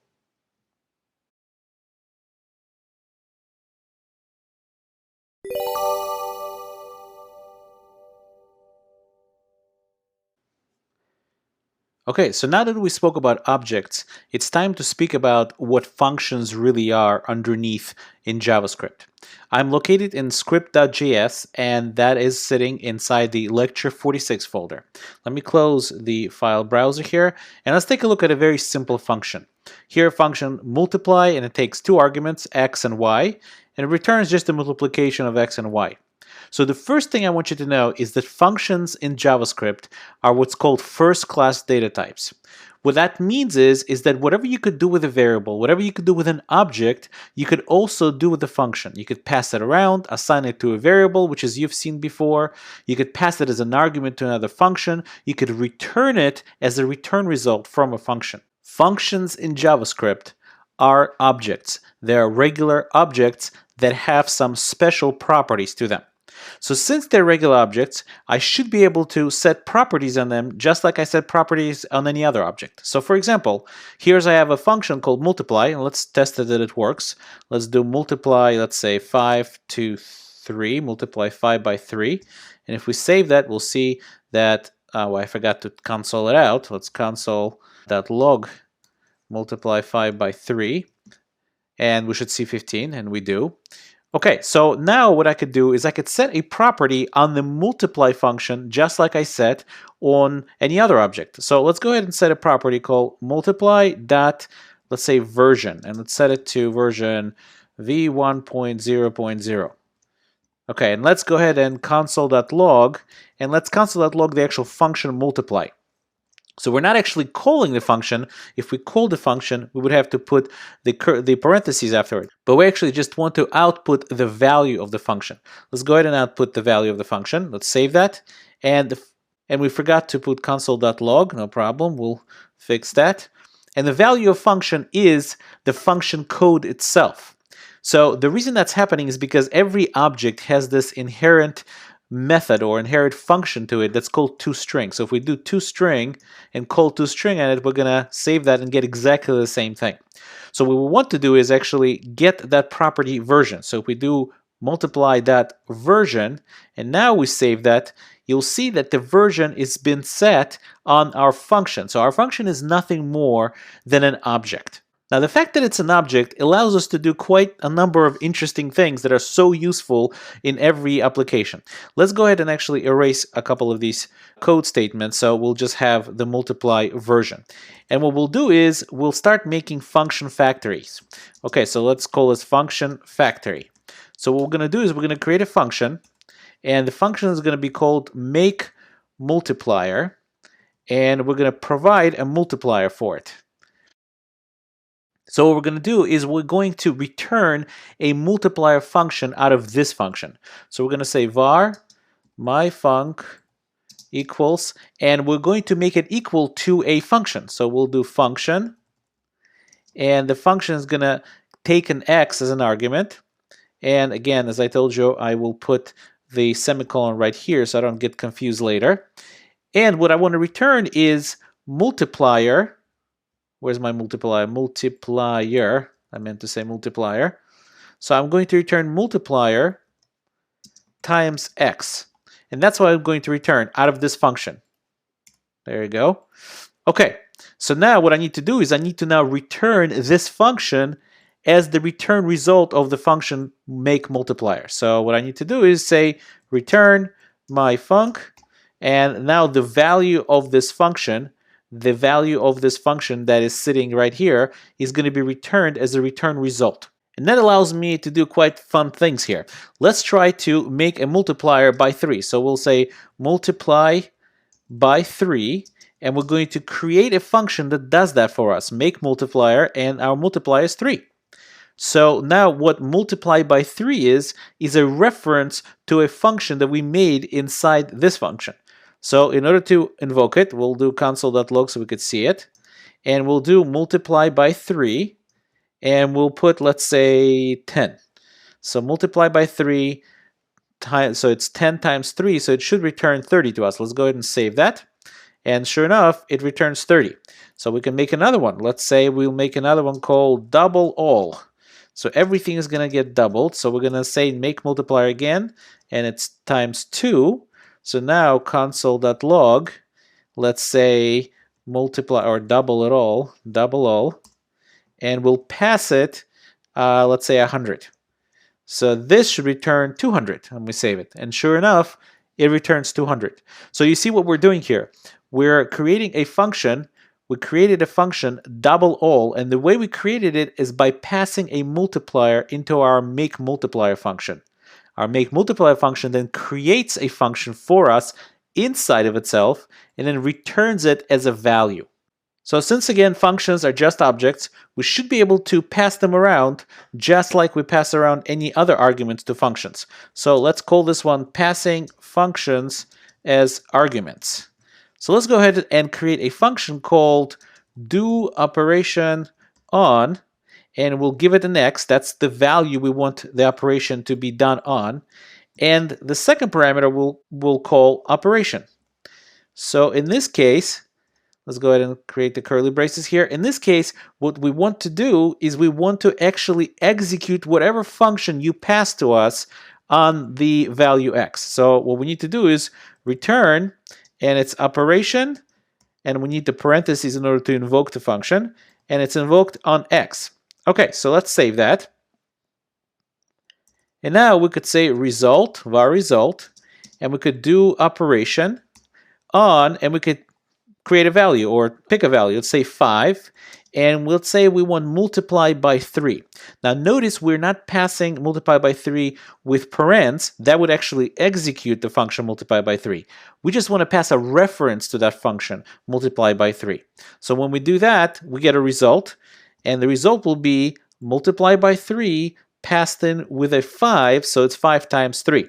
So let's go ahead and console it out. We should get 15. So our result is, let's go ahead and save that, and we do get 15. And we can do the same thing again. Result equals, we don't need to declare it anymore because we already said var. So it's do operation on, and let's say 100, and then we'll do double all. So we are multiplying now, we're having a double all as a reference to our function double all that we created right here, and we're passing it into our do operation on as a reference to that function. And once we get it as a reference, we can go ahead and put parens around it and pass it the x that we're passing through the do operation on, and that will execute that function, return the result, and store it inside the result variable. So let's go ahead and console it out again. So let's make some space here so you could see. .log, and we'll do result, and then this time it should give us 200, and sure it does. Okay, so in this lecture you can clearly see that functions are first-class data types. You could pass them around. They're nothing more than special type of objects. You could pass them around and treat them as objects, pass them as arguments, return them as the result of a function execution, and even set properties on them just like on regular objects. This is actually one of the core features that makes JavaScript so powerful and so flexible at the very same time.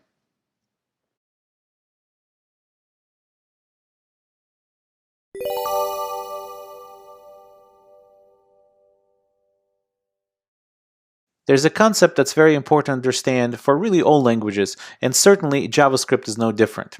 And the concept is passing variables by value versus by reference. And this is what we're going to discuss right now. Now, first of all, what does that mean to pass or copy things by value, variables by value? So the loose definition is that given b equals a, so if you have an a and a b, and you're copying the contents of a into the variable b.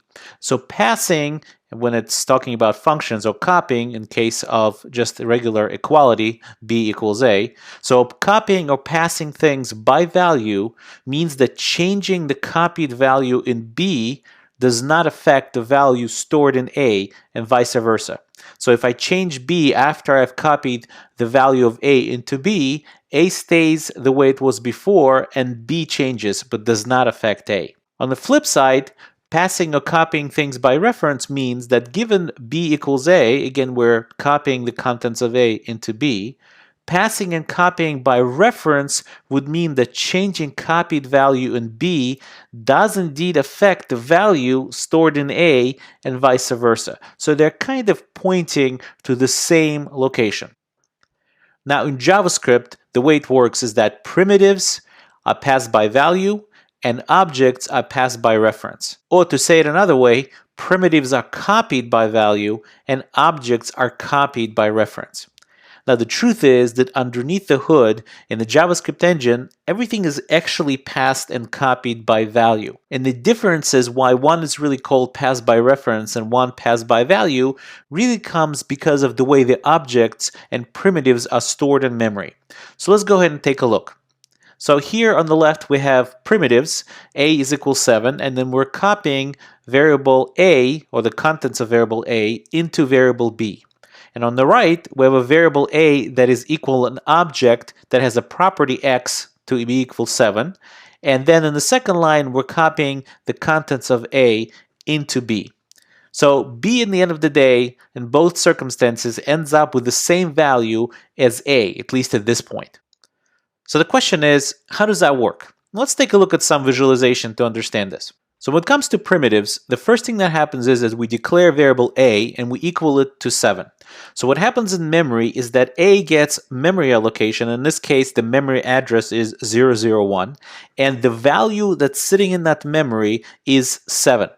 Now, when we declare variable b and then copy the contents of variable a into b, what we're doing is we're allocating another memory location, in this case 002, and we're copying the value 7 into that memory location. So then when we overwrite the variable b with the value 5, what we're actually doing is we're placing a different value into the same memory location that b is pointing to, in this case 002. So in this scenario, what you end up with is that a is still pointing to its original memory location 001, which still has number 7 in it as the value in that memory location, and b is now pointing to 002 with a different value. So therefore, a and b really have nothing to do with each other. They really just a copy, or originally were copied one into the other, but at this point, they are not affecting one the other.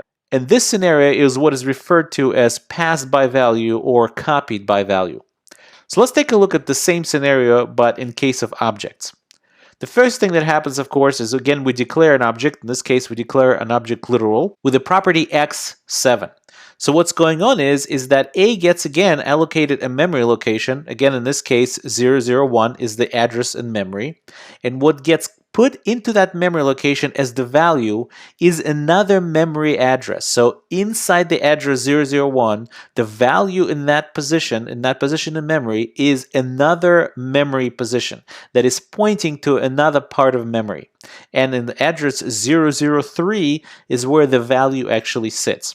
Now, the truth of the matter is I'm actually oversimplifying this. What is actually sitting in the memory location 003 is a list of other memory locations where they have the same type of relationship where it's a primitive now and it's pointing to a particular memory location at which memory location value 7 is stored. But to make this a little bit simpler and not to confuse you further, I'll just say that memory location 003 is where the actual value is contained, or the actual value is stored. So then when we declare variable b and we equate variable b to a, what's actually happening is that, again, the value of variable a, where variable a is pointing to, is copied into variable b. Well, the value is 003. It's a memory location. And it's copied into b, so b now, even though it's sitting at a memory location 004, its value is another memory location with a value of 003. So what ends up happening is they're both pointing to a memory location 003. So finally, when we update b.x equals 5, what we're actually updating is the memory location where b is pointing to, and that is the memory location 003. The direct value of b still stays the same. It's the value that it's pointing to that is changing. And since both a and b are pointing to the same value, the end result is that both are pointing to a changed value. And this is what's called pass by reference. So the bottom line is the difference between pass by value and pass by reference is that in pass by value, the values, once it's changed, do not affect the original value or the original variable. As opposed to pass by reference, when you change the value and the object that's passed by reference, the original object that's pointing to it is changed as well. So that's the theory behind how pass by reference and pass by value works. In part 2 of this lecture, we're going to jump into the code editor and we're going to see these concepts in action.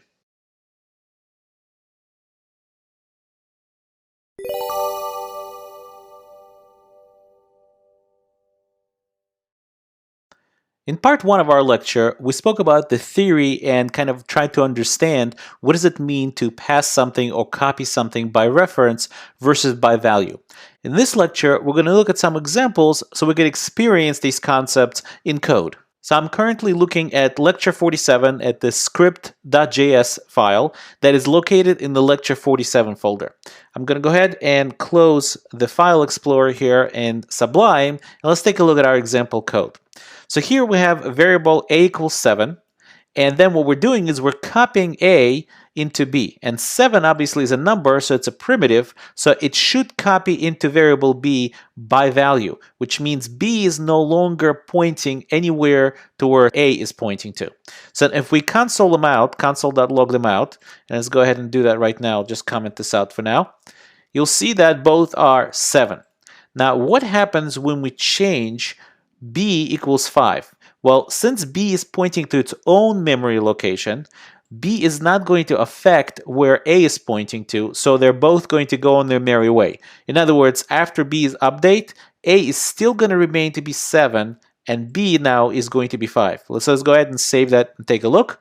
So sure enough, a is now 7, and b is 5. So that's pass by value. Let's go ahead and comment that out. And let's take a look at a different example. Let's save that. Take a look at a different example, which is pass by reference. And now we're speaking about objects. Let's uncomment that.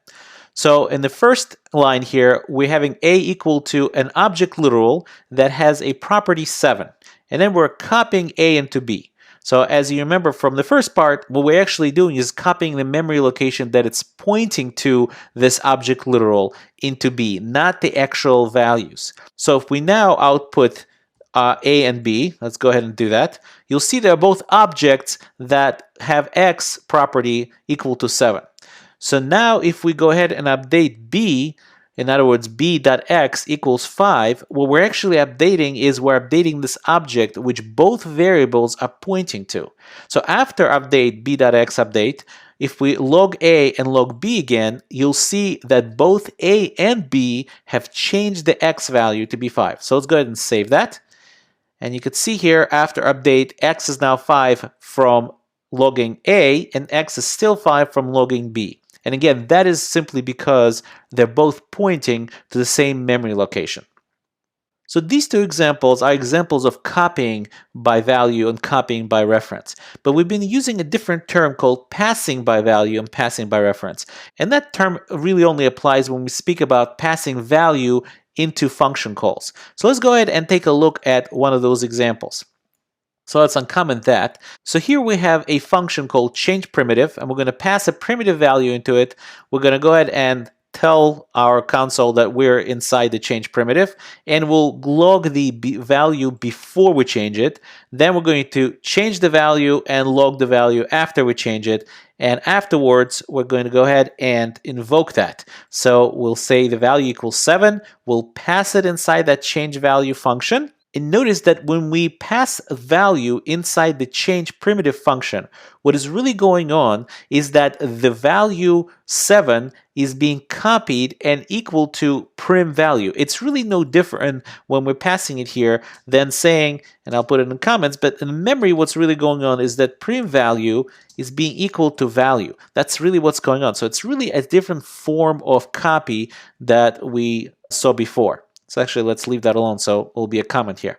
So, and afterwards, we're going to go and announce that we're done with the change primitive, and we're going to log our original value. And the original value should stay 7, even though we changed it inside the change primitive function, simply because they're pointing to prim value, and value are still pointing to different memory locations.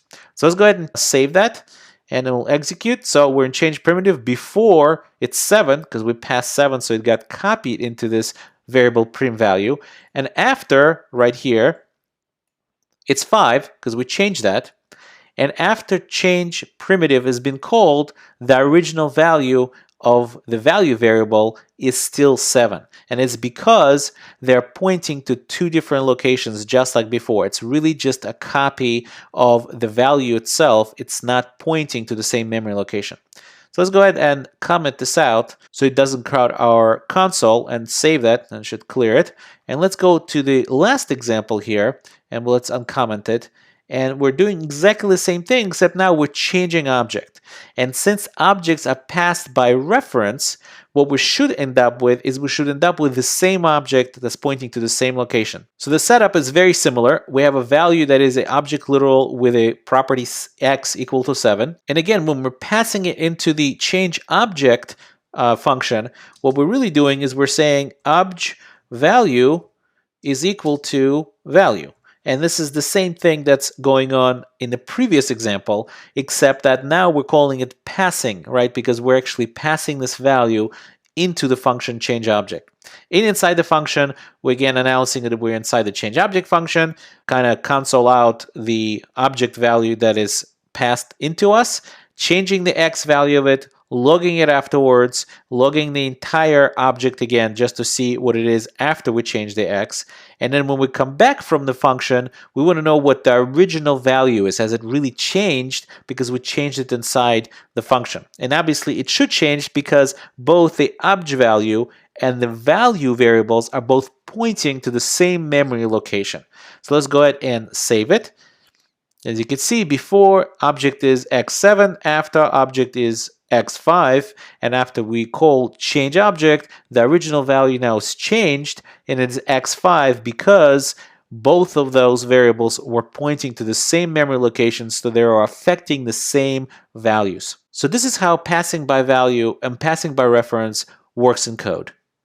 So to summarize, it's very important to understand this concept that is passing by value versus passing by reference. You can't really code without understanding this basic concept. And the simple rule to remember is this: primitives are passed or copied by value, and objects are passed or copied by reference. And again, copying or passing by value means that the new variable really has no relation to the old variable, and changing the value in it will not affect the old variable. As opposed to passing or copying by reference, changing that new variable, changing the values in that new variable will affect the values of the old variable from which the object was actually copied.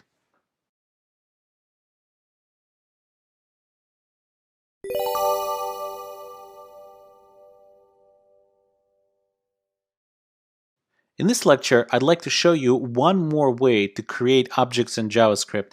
And it's a very common way, especially if you have functionality together with those objects, very similar to like a Java class, for example. Right now, I am in script.js, and I am located in the lecture 48 folder. Let me go ahead and close the file explorer. Before we jump into yet another way how to create objects in JavaScript, I'd like to explore one particular topic. Let's go ahead and write a function, and we'll call this function, let's say, test. And all we'll do this function is do console.log, and we'll say hello Coursera. Okay, so if we save that now, well, nothing's going to happen. We actually have to call that function. So let's go ahead and call the function test. And now we see hello Coursera. Now, we discussed in one of the previous lectures as to what happens when you actually invoke a function. We discussed the fact that a new execution context is created within which this line or whatever is inside the function is actually executed. And we also discussed the fact that that execution context gets a special variable called this. Let's find out what this variable is pointing to. Let's do a console.log. Truth is, we could just delete this and just put it right here. And let's log what this is at this point, this special variable. Let's go ahead and save that. And this is pointing to the global window object, right? That's the object that has all of these parameters, all of these properties. And in fact, if I actually set a property on this object, say this dot my name, give it Yaakov. So if I save that, and if I output this again, and in fact I could do it right here, I could say this or window dot my name, and I could log that out, console.log. And it will say Yakov, because what I did here is, since this is pointing to the global object, window.myname or my name property was created on the window object. Okay, so that's all nice and well, but if we actually wanted to kind of encapsulate some data within a particular object and use a function for it, then we would need this to point to something else. And this is where function constructors come in. Let's go ahead and erase that and create yet another function. Let's just say function constructors. Okay, so let's create another function, and let's call this function circle. We're going to create circles, and this time we're going to say circle with capital C. Now, there's really nothing about capital C that does anything special other than it lets me know that it's a function constructor. So it's basically just a convention to let other developers know that this is a function constructor as opposed to a regular function. And a circle should have a radius. And what I'm going to do inside the body of the circle is actually nothing more than just say console.log, and I'll go ahead and log this. And here comes yet another way that we're about to learn as to how to create objects. Let's go ahead and create a variable called myCircle.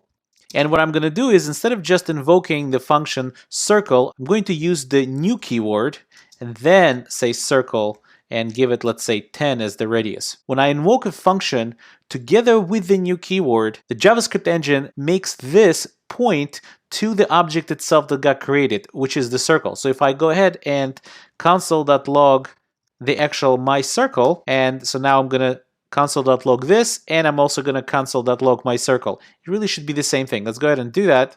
And both are empty objects that are of type circle, or sort of type circle. It's not a real type, but it's an object with a name circle. So this means that technically what I could do here is I could say this dot radius, so I could create a sort of a member variable or a property of this circle object, and I could say radius.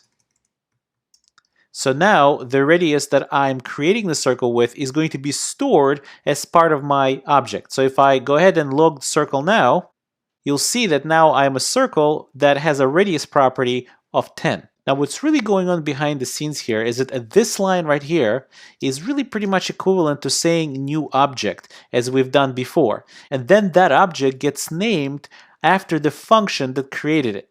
So it's really a function constructor in that it creates a new object by executing this function in a special way using this special new keyword. Now the function constructor itself, or the function circle, cannot return anything. So if the function returns, let's say, an empty object, an empty literal, and I'll save that, you'll see that we're not really getting the behavior that we want. My circle is now just an empty object. So we can't return anything from the function constructor. It has to remain without a return value. And the new keyword will arrange for us that when it creates an empty object and then sets it to be a circle, it will go ahead and return that object and store it in whatever variable that we're providing for it.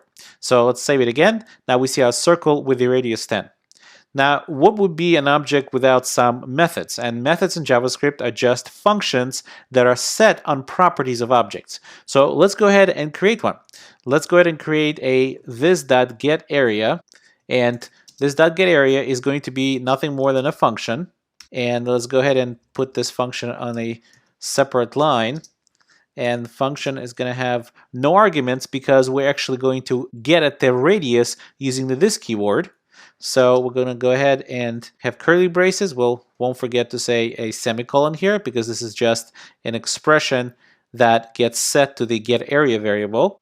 And here we can use a JavaScript predefined object that actually has been pretty much created the same way that we're creating our circle. So we'll say math.py times, and there's another math method that's called POW, power of our this.radius. And we wanted to raise it to the power of 2. And we'll go ahead and put a semicolon after that. Okay, so now we have a getArea method or getArea function that will calculate the area of the circle. So here we created a circle with a radius 10, and we're outputting the circle. Let's go ahead and output myCircle.getArea. And we need to put parentheses after it because this is the function and we're invoking it. So now that we save it, we could see that the area is been calculated. So 10 to the second power, so 100 times pi sounds about right. Let's go ahead and take a little bit of a closer look to this myCircle object that gets created. Let's go ahead and log it one more time. And you see my circle object has a radius of 10. And if we open it up, we'll see the radius is 10 and has another property called getArea. And the value of getArea is a function.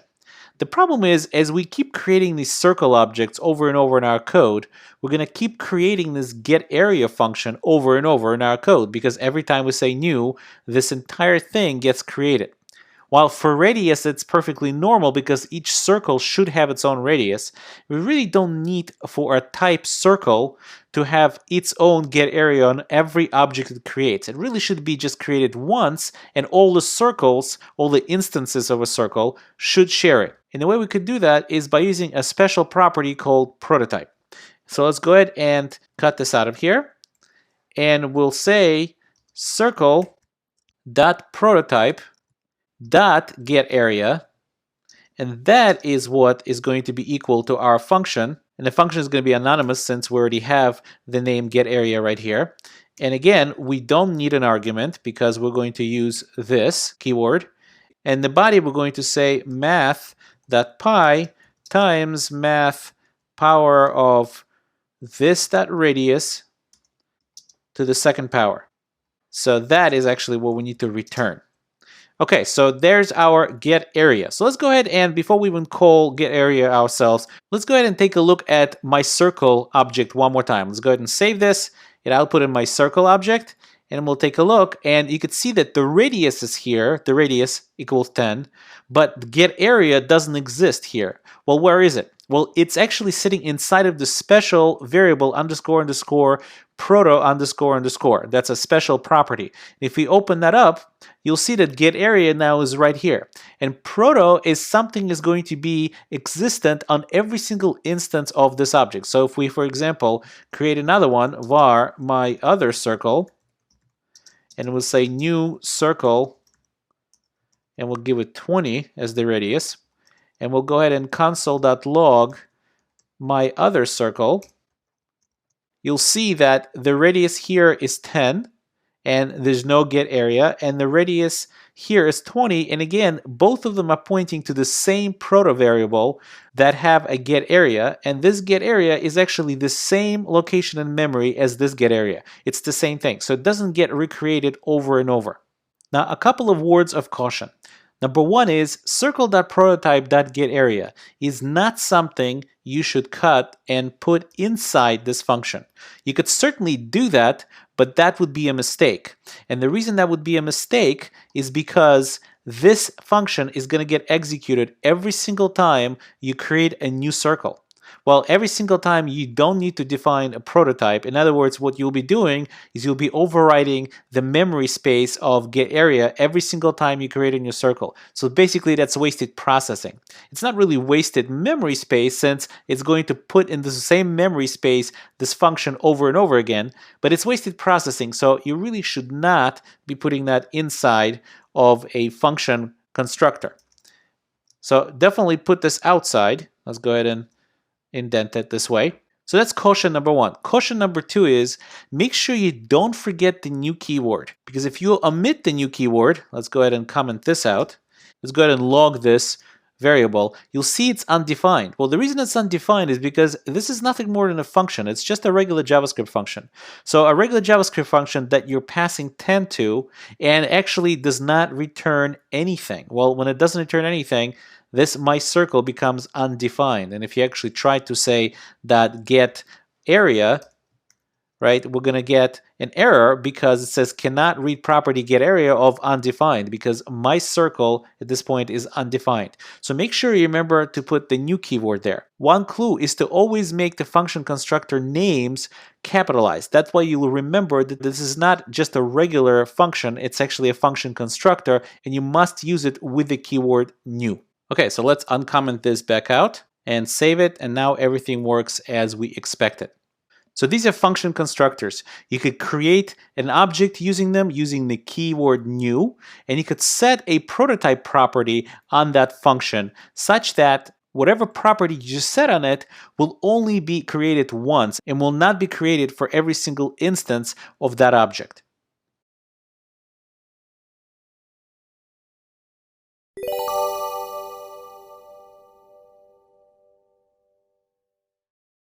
In the previous lecture, we saw how the this keyword behaves itself when it's part of a function constructor. That is, it's referring to the function itself or the object itself when that function is invoked together with the new keyword.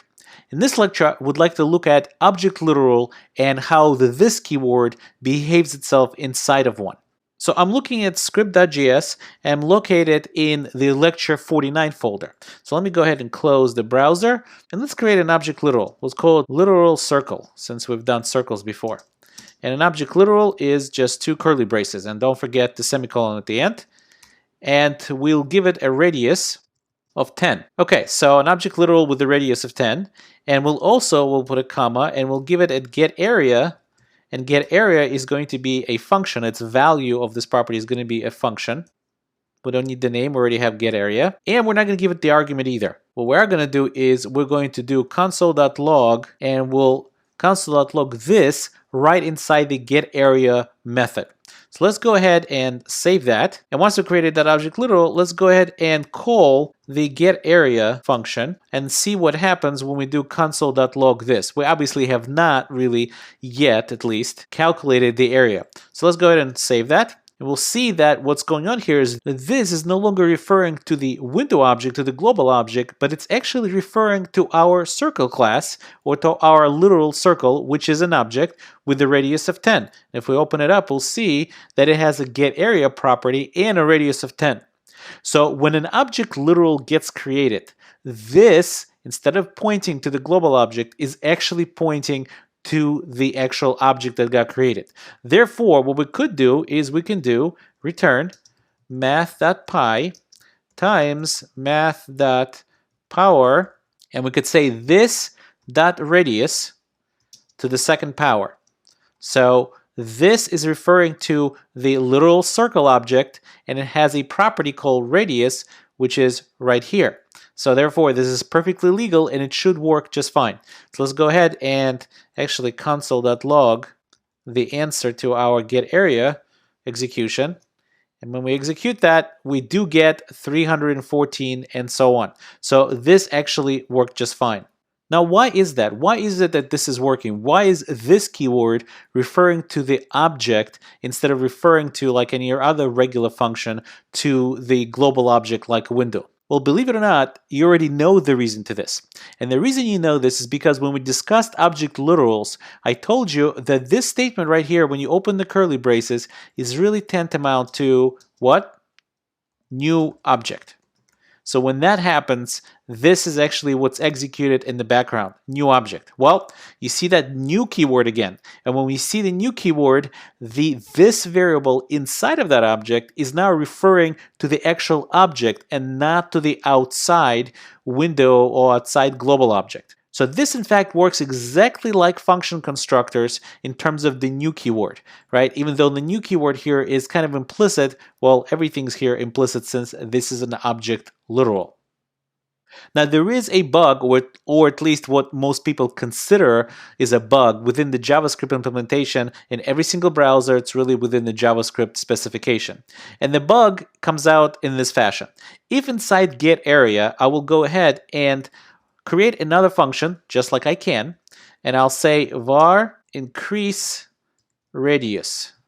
And it's going to be a function, and I don't need a name again, and I don't really need an argument here either.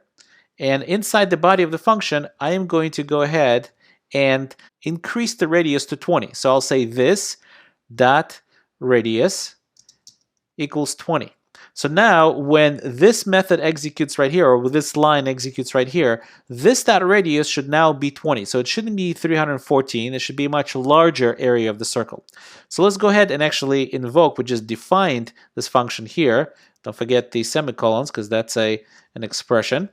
Let's go ahead and invoke this function right here. So now after this invocation, this dot radius should be 20, and this whole line should execute with the value of this dot radius equals 20. So let's go ahead and save that. And what do you know? It's still 314. That's kind of strange. Well, let's go ahead and console.log what our radius is. This dot radius. What exactly is our radius before we execute this, but after we increased the radius. Let's go ahead and Save that, and it's still 10. Now, where did this 20 go? Well, the way this works is that when you have an inner function within another function, this keyword starts pointing to the global object. And we can actually test this by saying window.radius, and this should say 20, and so it does. So this 20 actually got set on the global object instead of on our literal circle object. So how do you get around this? Well, there's a common pattern that people use to get around this. And the way you get around this is you just say var self equals this. So now that you have self, self is always going to be referring to this, and this, at this point at least, is referring to the literal circle object. So instead of in the inner functions referring to this, you always refer to self. So now radius is equal 20, and now this should update the radius inside the object literal, inside our literal circle. So when we execute this line right here, this.radius should be equal to 20, not 10. Let's go ahead and execute this. And as you can see, now our radius is indeed 20, and the area is much larger. So this is the way you get around this kind of an annoying JavaScript bug, and I guess there is a disagreement out there whether or not that this is a bug or this is intended and this is how it's supposed to work. Either way, it's not really very useful, and in fact, in the new JavaScript version, which is ECMAScript 6, this supposedly has been fixed.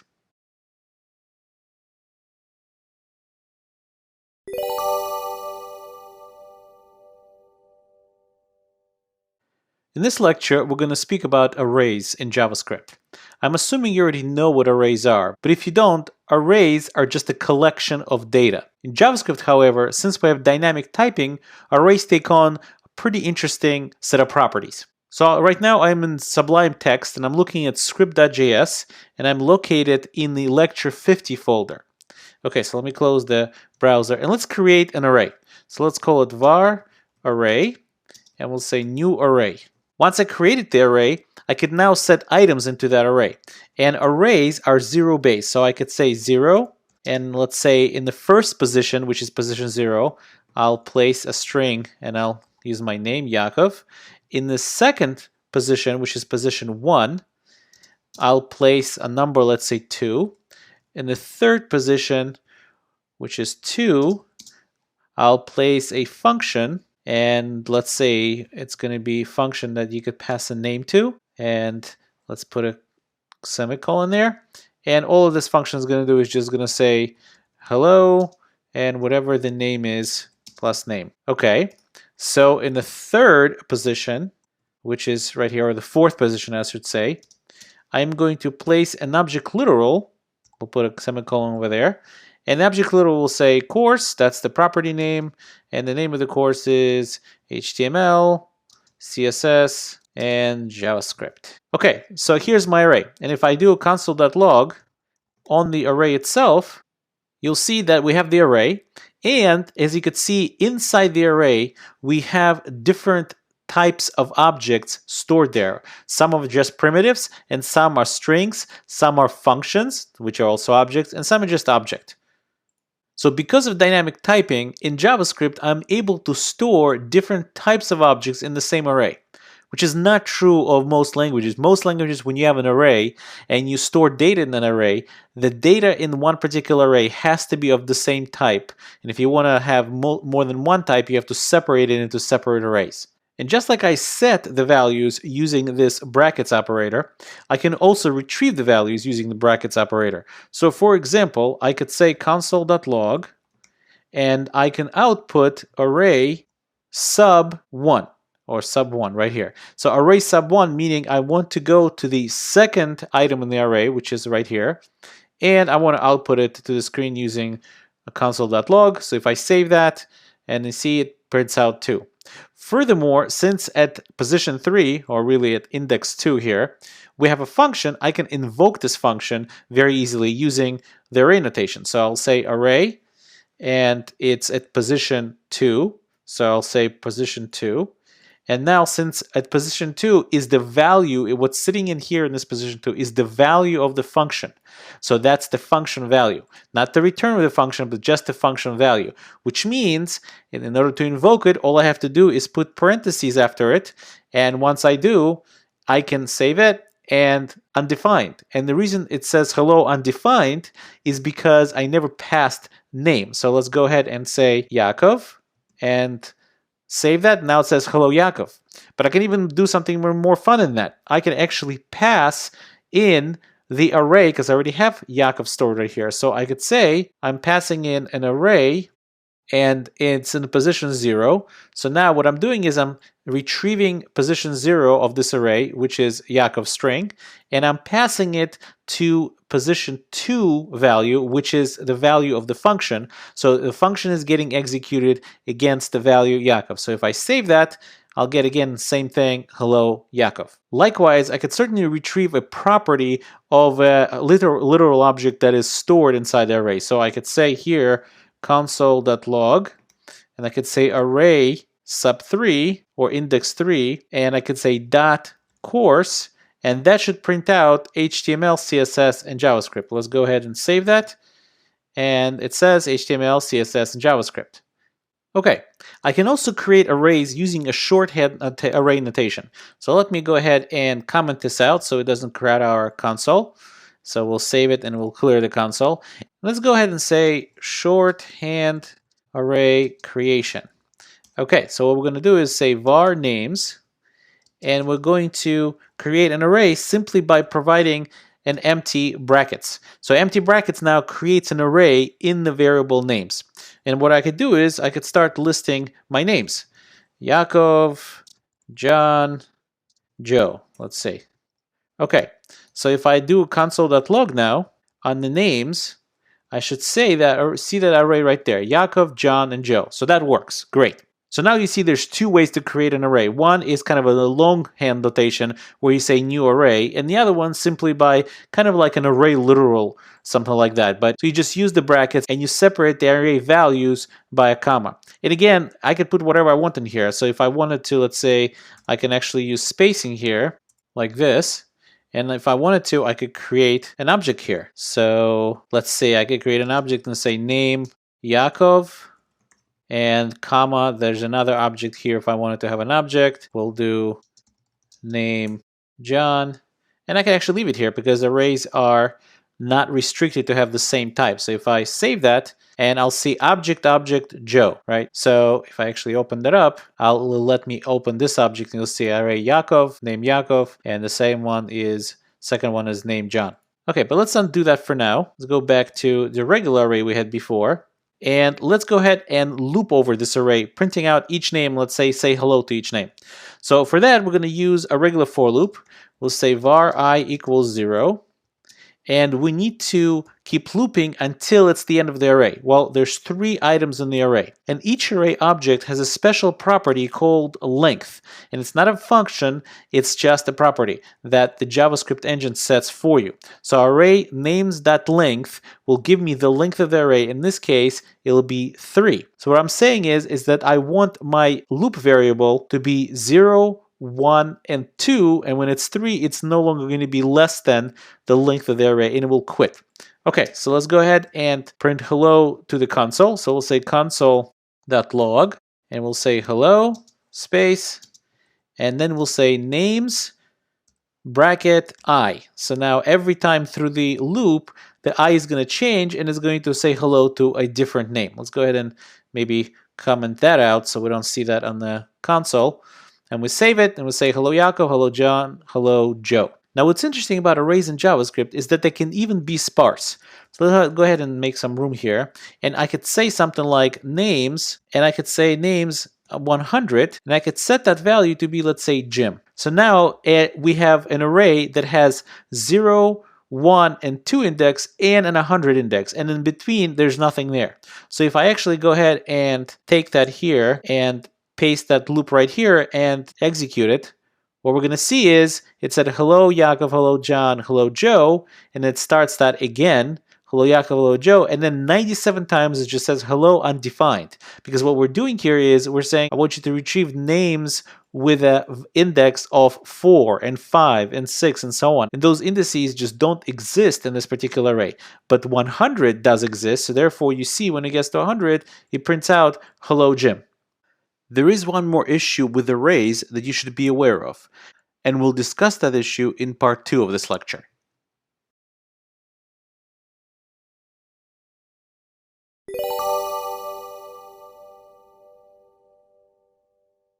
There is one more issue that you should really be aware of when it comes to using a certain for loop with arrays.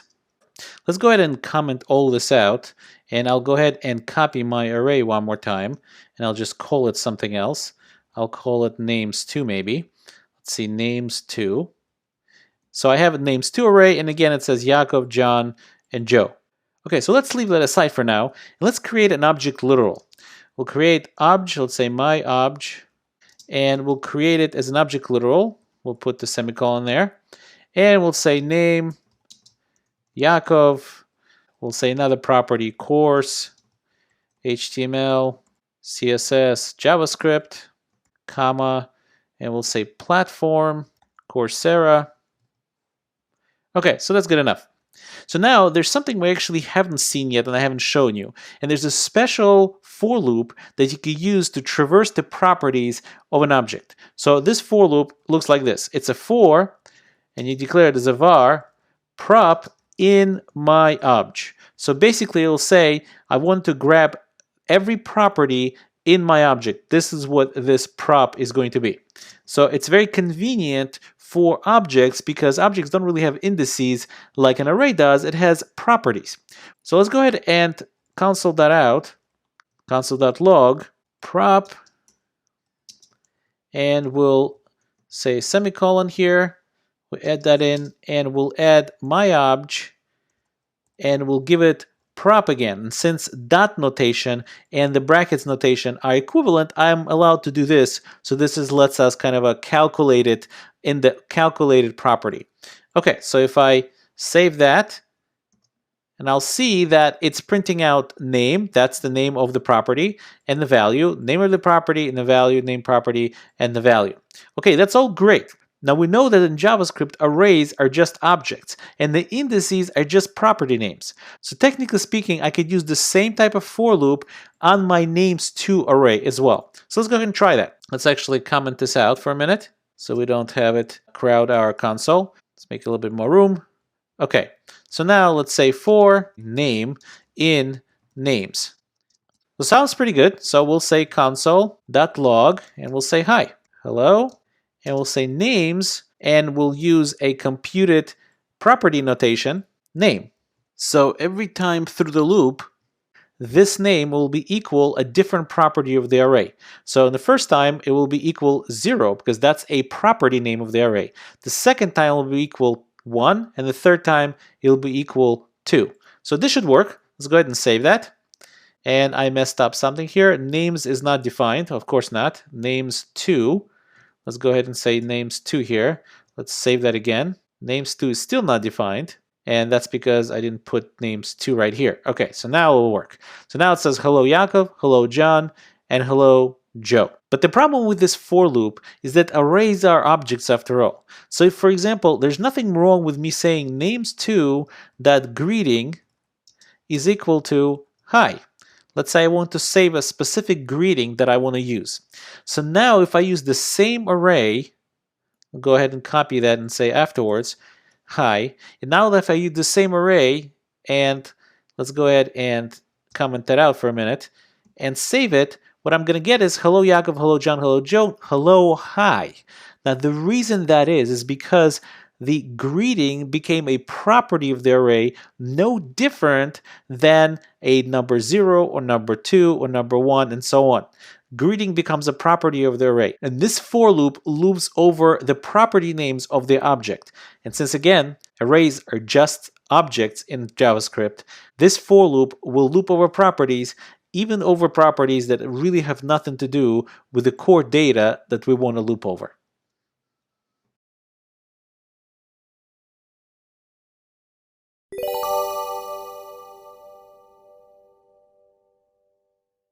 In this lecture, we're going to talk about JavaScript closures. Now, closures is a pretty essential topic to understand. In fact, without this concept implemented in JavaScript, something like Ajax wouldn't really even be possible. And believe it or not, closures is something you've already seen. So right now I'm looking at my Sublime text at script.js, and I'm located in lecture 51 folder. So let me close the file browser. And let me give you an example that you've seen before. Let me create a function, and the function will call make multiplier, and we'll pass it an argument called multiplier. And in this body of this function, we're going to return, and what we're going to do is we're going to return a function. So we're going to say return, let's put parentheses around it so we could see it a little bit better with a semicolon at the end. And what we're going to do is we're going to return a function without a name. We don't need a name for it because it's just a value of the function.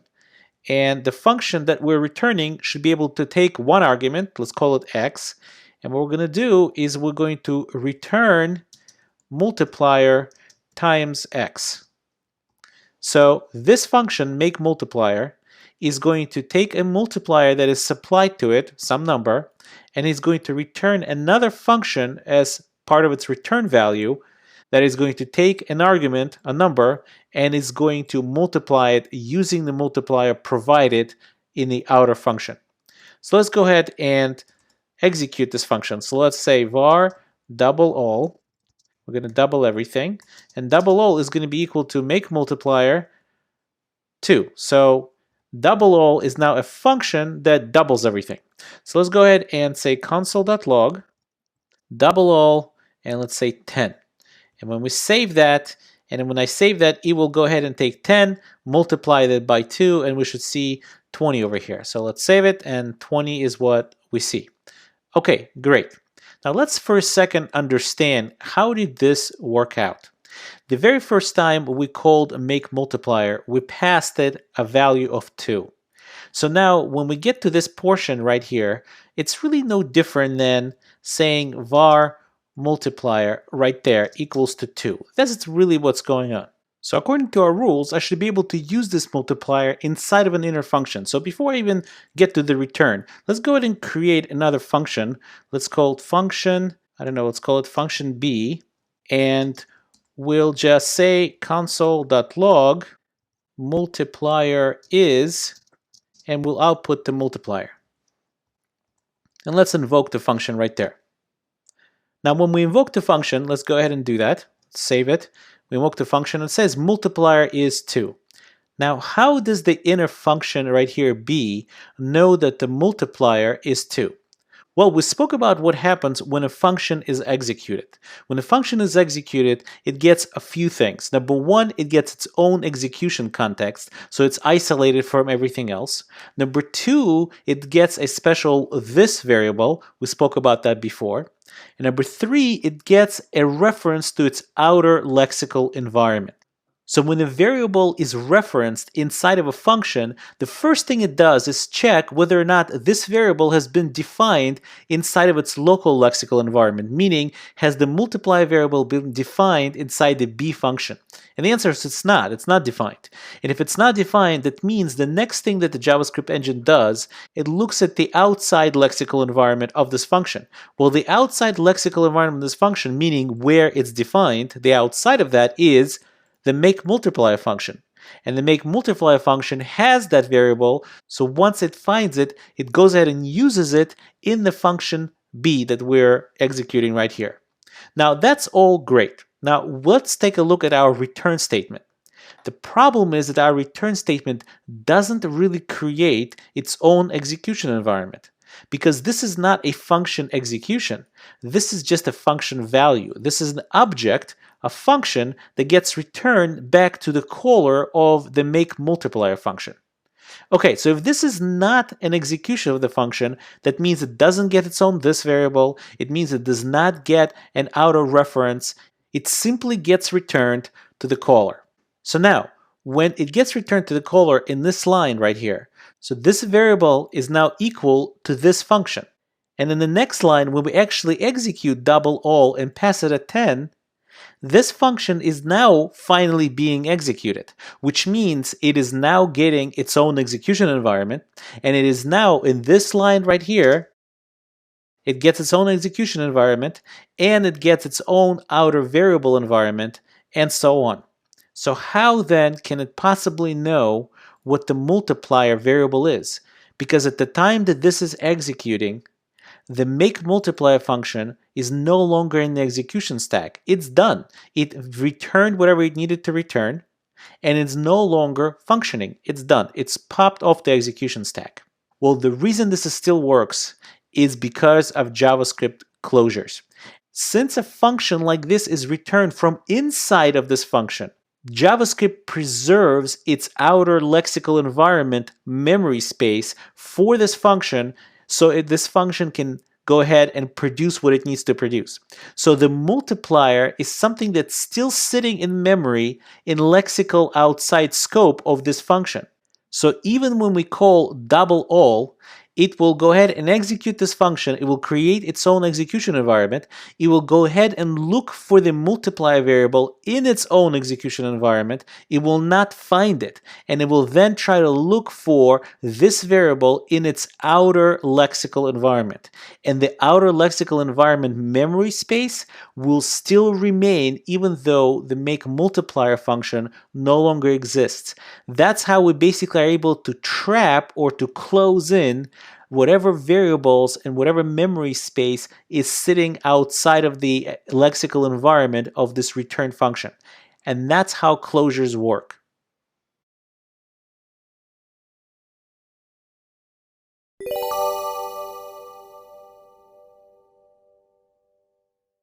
In this lecture, we're going to speak about a pretty common scenario and how to resolve it, and we'll look at some best practices as well.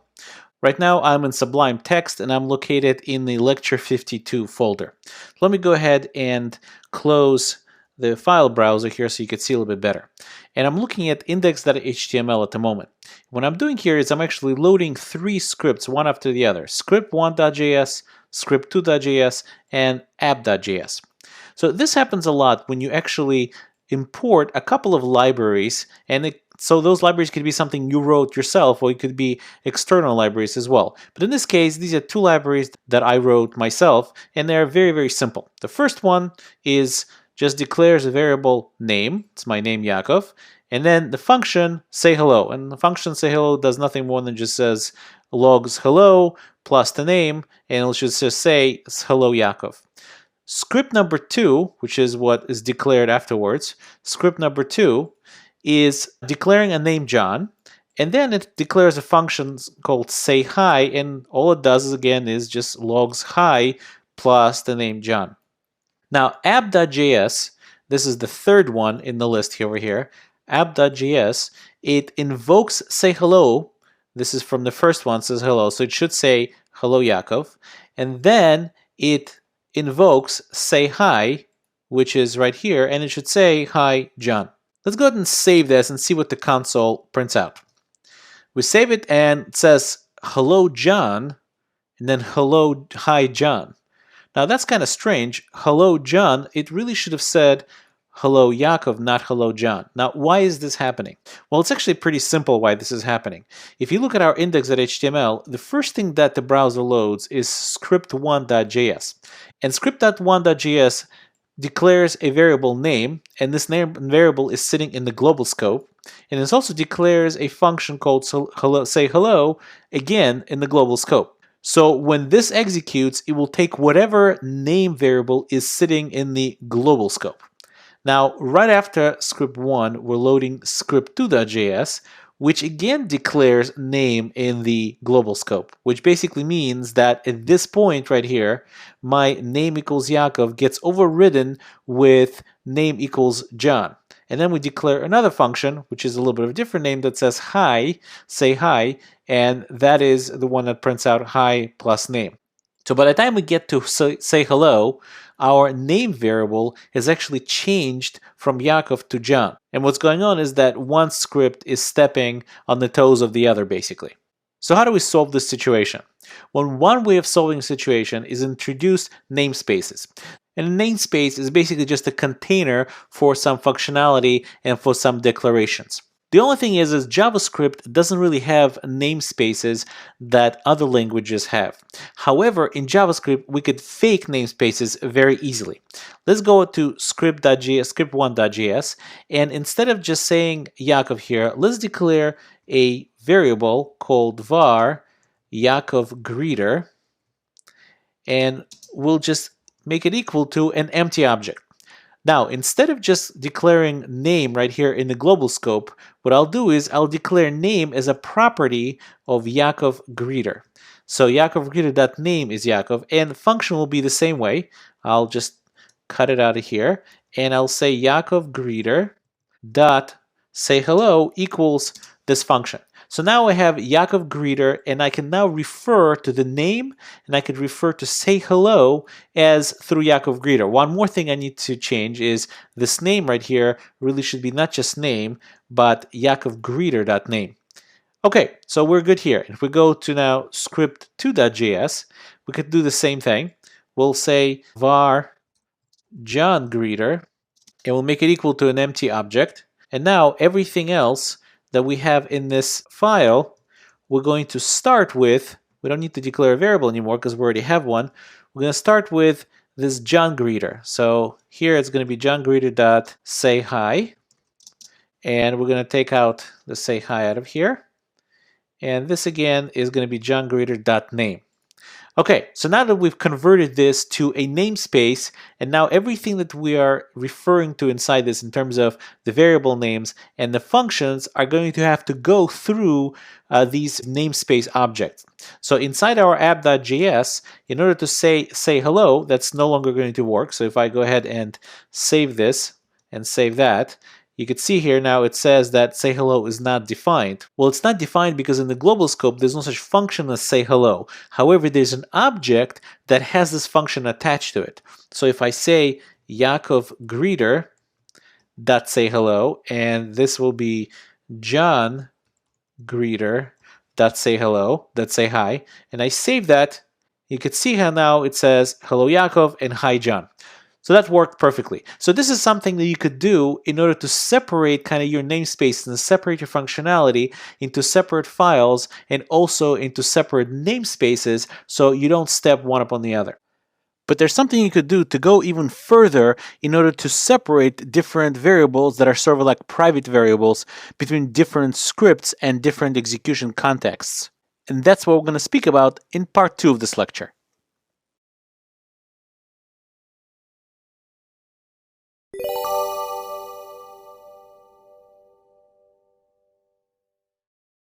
In part 1 of this lecture, we spoke about faking namespaces using JavaScript objects such that certain variables and functions can coexist in the global scope without stepping on each other's toes, so to speak.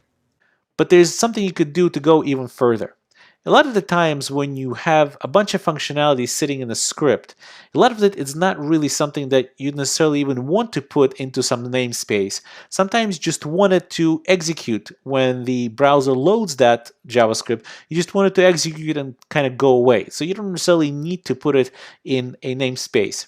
So for example, if I didn't want to hardcode the string say hello, if I wanted to, for example, let me cut it and say greeting, and this greeting, I just want to declare as a regular variable. So I just want that to be a string.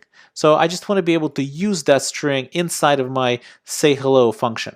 Well, I could do the same thing, var equals greeting, in the script number 2 and say var greeting, except this time I want to say hi and just substitute it with greeting. Well, we kind of have exactly the same problem again, don't we? Greeting now is going to be part of the window object, part of the global object in script 2, and in script 1, it's going to be, again, part of the global object. So once again, I'm going to now end up with hi Yakov, hi John, instead of hello Yakov, hi John. Well, one more thing we could do is introduce something called immediately invoked function expression. Let's go to our app.js, and I'm actually going to comment this out for a minute and show you what an immediately invoked function expression is. I'm sure you've seen a function before that in this course that we've done, where let's say we're just going to go ahead and console.log, say hello Coursera. Okay, so in order to now for us to execute this function, we need to say A and put our parens behind it, right? And go ahead and save that. And now you'll see hello Coursera.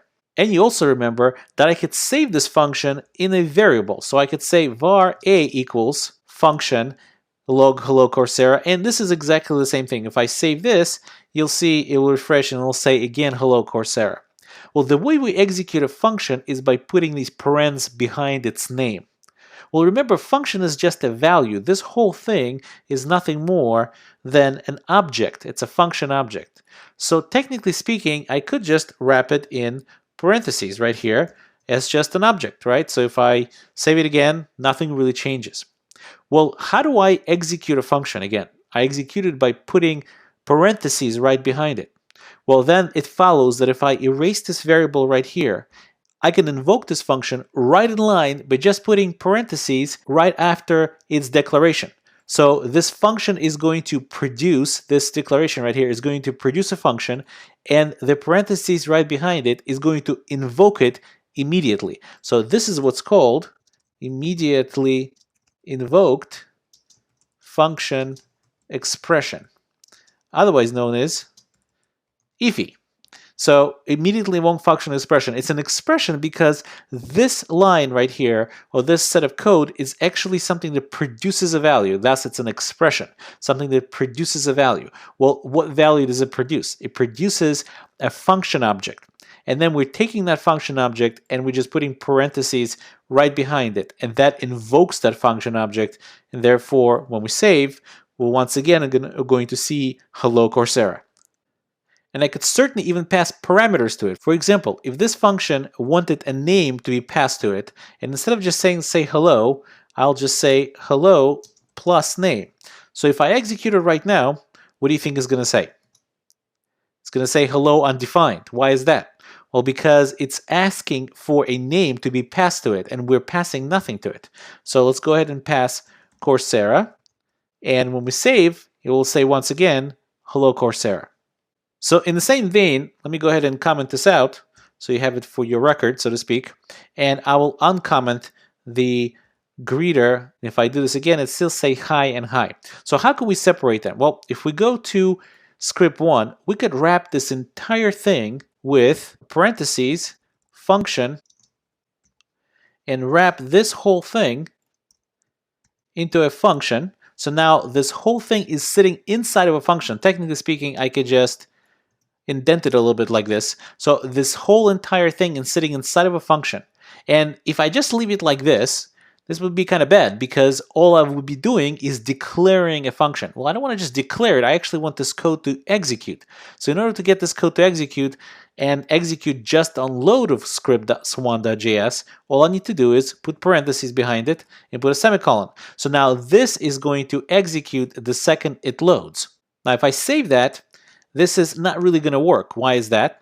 Well, because in app.js, Yakov greeter that say hello is undefined, is not defined. So where is Yakov greeter? Because this is at this point is looking in the Windows object to see where Yakov greeter is, and Yakov greeter is not defined there because now we've put it in its own execution context. So Yakov greeter is only living inside of this function. So how can we expose this Yakov greeter to the window object? Well, we could go ahead and pass the window object as part of the parameters to the function, and we'll say window here. And at this point, when we say Yakov greeter, we can even do it right at the end. We could just say window, that's this window right here, dot Yakov greeter equals to Yakov greeter. So now what we've done is we've exposed our Yakov greeter object and we placed it into the window object. We kind of exposed it to the outside. So now when we're in app.js, Yakov greeter is indeed exposed to the outside. So let's go ahead and save that. And now you could see hello Yakov, hi John. And the truth of the matter is, even here, we still want to do the same thing. In fact, let's go do it this way. Usually the way we want to type it up is not try to wrap those curly braces all around. It's very confusing that way. But instead do this. You have parentheses, you know there's going to be a function inside of it, and I know I'm going to want to invoke that function. So really I'm going to put the parentheses right behind it and then put a semicolon at the end.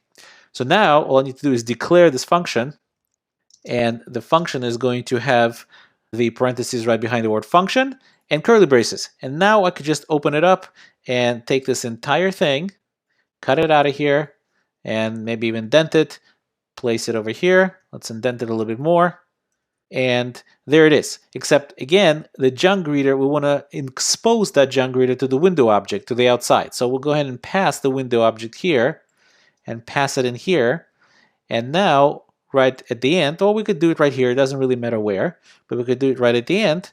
We could say that window dot junk greeter is equal to junk greeter. So the window junk greeter, we're creating a new property on the window object, and we're setting it to the junk greeter, that is the object that we set inside of this execution context of this function. So if we save that, and now we see hello Yaakov, hi John.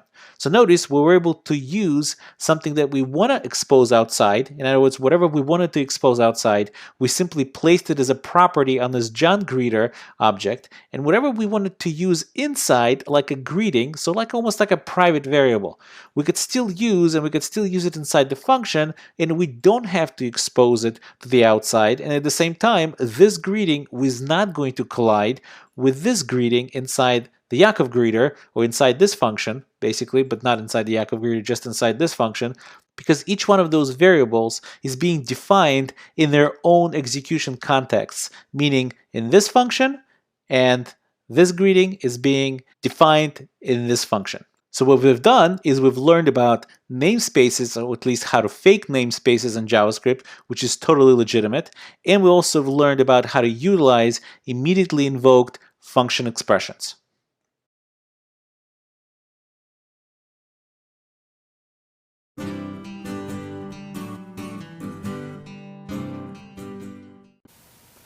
Congratulations on completing Module 4. While I didn't cover everything there is to know about JavaScript, since JavaScript is only one topic in this fairly short course, we did go pretty deep, and what we did cover should give you a very solid foundation. I would actually bet that even some seasoned developers don't know all the topics from this module. In the next module, we'll start applying JavaScript to creating web applications. Keep going, you only have one module left to go, and you complete the entire course.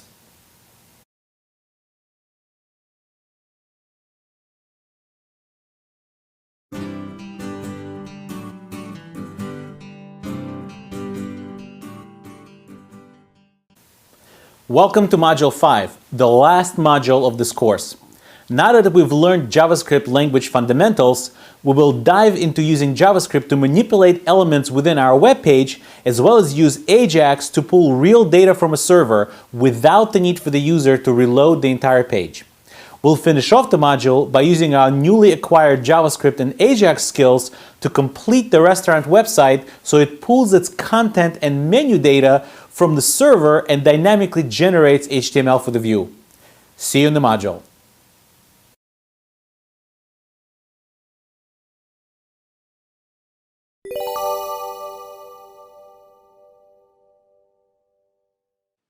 JavaScript in the browser wouldn't really be any fun if you wouldn't be able to manipulate the page that JavaScript is attached to.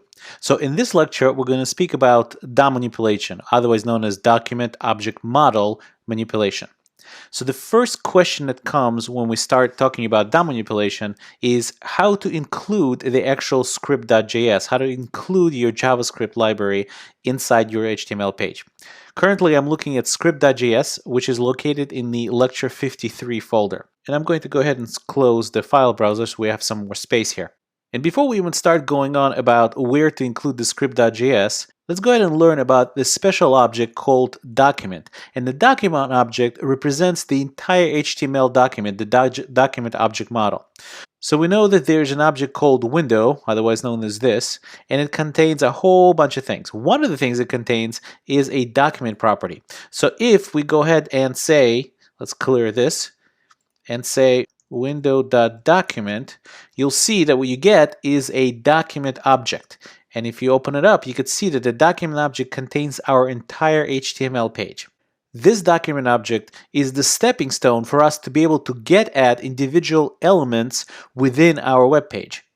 And there's a few ways to do that. So let's go ahead and take a look at our index.html just to familiarize ourselves as to what's going on here. So what we have here is a very simple page. It has an h1 title, which just says lecture 53. We give it an ID called title. Then we have a paragraph that says say hello to, and we have an input field, again with an ID name. It's a type text, so it's going to display a text box. And we also included a button that just says say it. And then at the very end here, we have this div that is an empty div that just has the ID content, and we'll see why we need that a little bit later. So one of the central methods that the document object has is being able to get at the element by the ID. So let's go to our console and let's try to get at this h1 element right here. So the way we could do that is by this special method called, let's go ahead and say document dot get element by ID. And in parentheses, we're going to specify the actual ID in quotation marks. But the ID is going to be without the pound sign. It's just the actual ID. In this case, it's just title. So if we execute that statement, you'll see what returns is the element h1 that has the title ID. Now, of course, we could do console.log inside our script.js to accomplish exactly the same thing. So let's go ahead and try that. First, let's include script.js, which is located in the JS folder, inside our head section of the document. So we'll say script, and we'll say source equals, so it's JScript.js. And we can omit the type attribute here because JavaScript is really the only type that's possible here. So we'll go ahead and save that. Let's go to our script.js and execute exactly the same thing. Let's go say document dot. Now the reason we're able to use document here is because we're in a global scope. The global scope is window, and window has an attribute, has a property called document in it. So when we say document, this will obviously go ahead and look on the window object to see if document is one of its properties, and in fact it is. So document dot get element by ID, and we're going to say title. Let's go ahead and console.log this. So let's see what happens when we do that. Let's save that, and we get null. Well, that's kind of strange. Why would we get null? Why are we not getting this lecture 54 or lecture 53 title? Well, the reason we're not getting it is because of when this line is being executed. Let's take a look at our index.html again. This line is executed just like any other JavaScript, is exactly where it is mentioned. So it's as if we took this line right here and we copy and pasted it right in the middle of the script tag. Well, the problem is that when you're calling and asking the document to retrieve for you something that has an ID title, at this point of the rendering of the HTML page, the h1 with an ID title doesn't exist yet. So therefore, you get null. So how do we solve that? Well, there's actually a couple of ways of solving it. One is to have a special method that listens for an event in the lifecycle of the page loading and says when page is loaded, go ahead and execute this line. However, there's even a simpler way to fix that, especially the fact that what we're trying to do is insert some behavior into the page. It's not how the page is going to look, it's how the page is going to behave. And whenever things like that, JavaScript code like that is executed, it's always best not to keep it in the head, but actually place it at the very end of the document. So which is what we're going to insert right here. So this JavaScript is going to execute after all of these things have been already processed, loaded in the browser's memory, and the document object model is now going to be alive and well. So now if we save that, you'll see that now we are getting, at this point, the h1 that has an ID equal to title. So this code executes just fine only when this element has already been loaded and rendered. Now the reason we're able to use this function called get element by ID is because document is a special object, and the object name of the document is HTML document. It's a special object that has a whole bunch of different methods that you could call in the document. So in fact, we can actually console.out, console.log document and find out, is it an instance of? It's an instance of operator we actually haven't seen before that tests whether or not a particular instance is actually an instance of a particular class. In this case, it is HTML document. So if we print that out to our console, let's save that, you'll see that that's true. So document is actually an instance of HTML document. So if you go on the web and look up HTML document, you will be able to see all the methods that HTML document defines for you to help you manipulate the web page.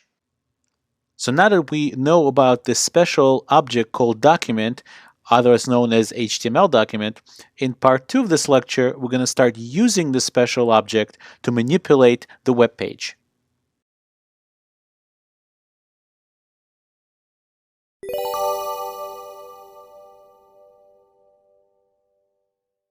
In part 1 of this lecture, we learned about a special JavaScript object called HTML document that allows us to manipulate the web page. In this lecture, we're going to use that object to actually do just that. Let's go ahead and comment that out for now. And let's turn our attention to index.html. We have this paragraph here that says say hello to, and it has an input element and a button. Now the button is not really going to do anything, as you can see right here. As much as I click it, it won't really do anything because no behavior has been really assigned to it. Now we're going to have a whole lecture on event handling, but for now, let's assign it some simple behavior. And one of the ways at least you do it is you could say onClick, which is an attribute that exists on basically every single element in the HTML document. And you can assign it some functionality in it. So in other words, you could call a JavaScript function in here. So we'll say hello. We'll call a function say hello on click of this button. Let's in fact actually put it right here so we could see it a little bit better. So on click of this button, we're going to call a function say hello. Let's go ahead and define the say hello function. Let's save that. And if I actually go ahead and click this now, we'll get an error because say hello is not defined yet. Let's go ahead and define that say hello function. So let's say function, and the function name is going to be say hello, and we don't need any arguments for now.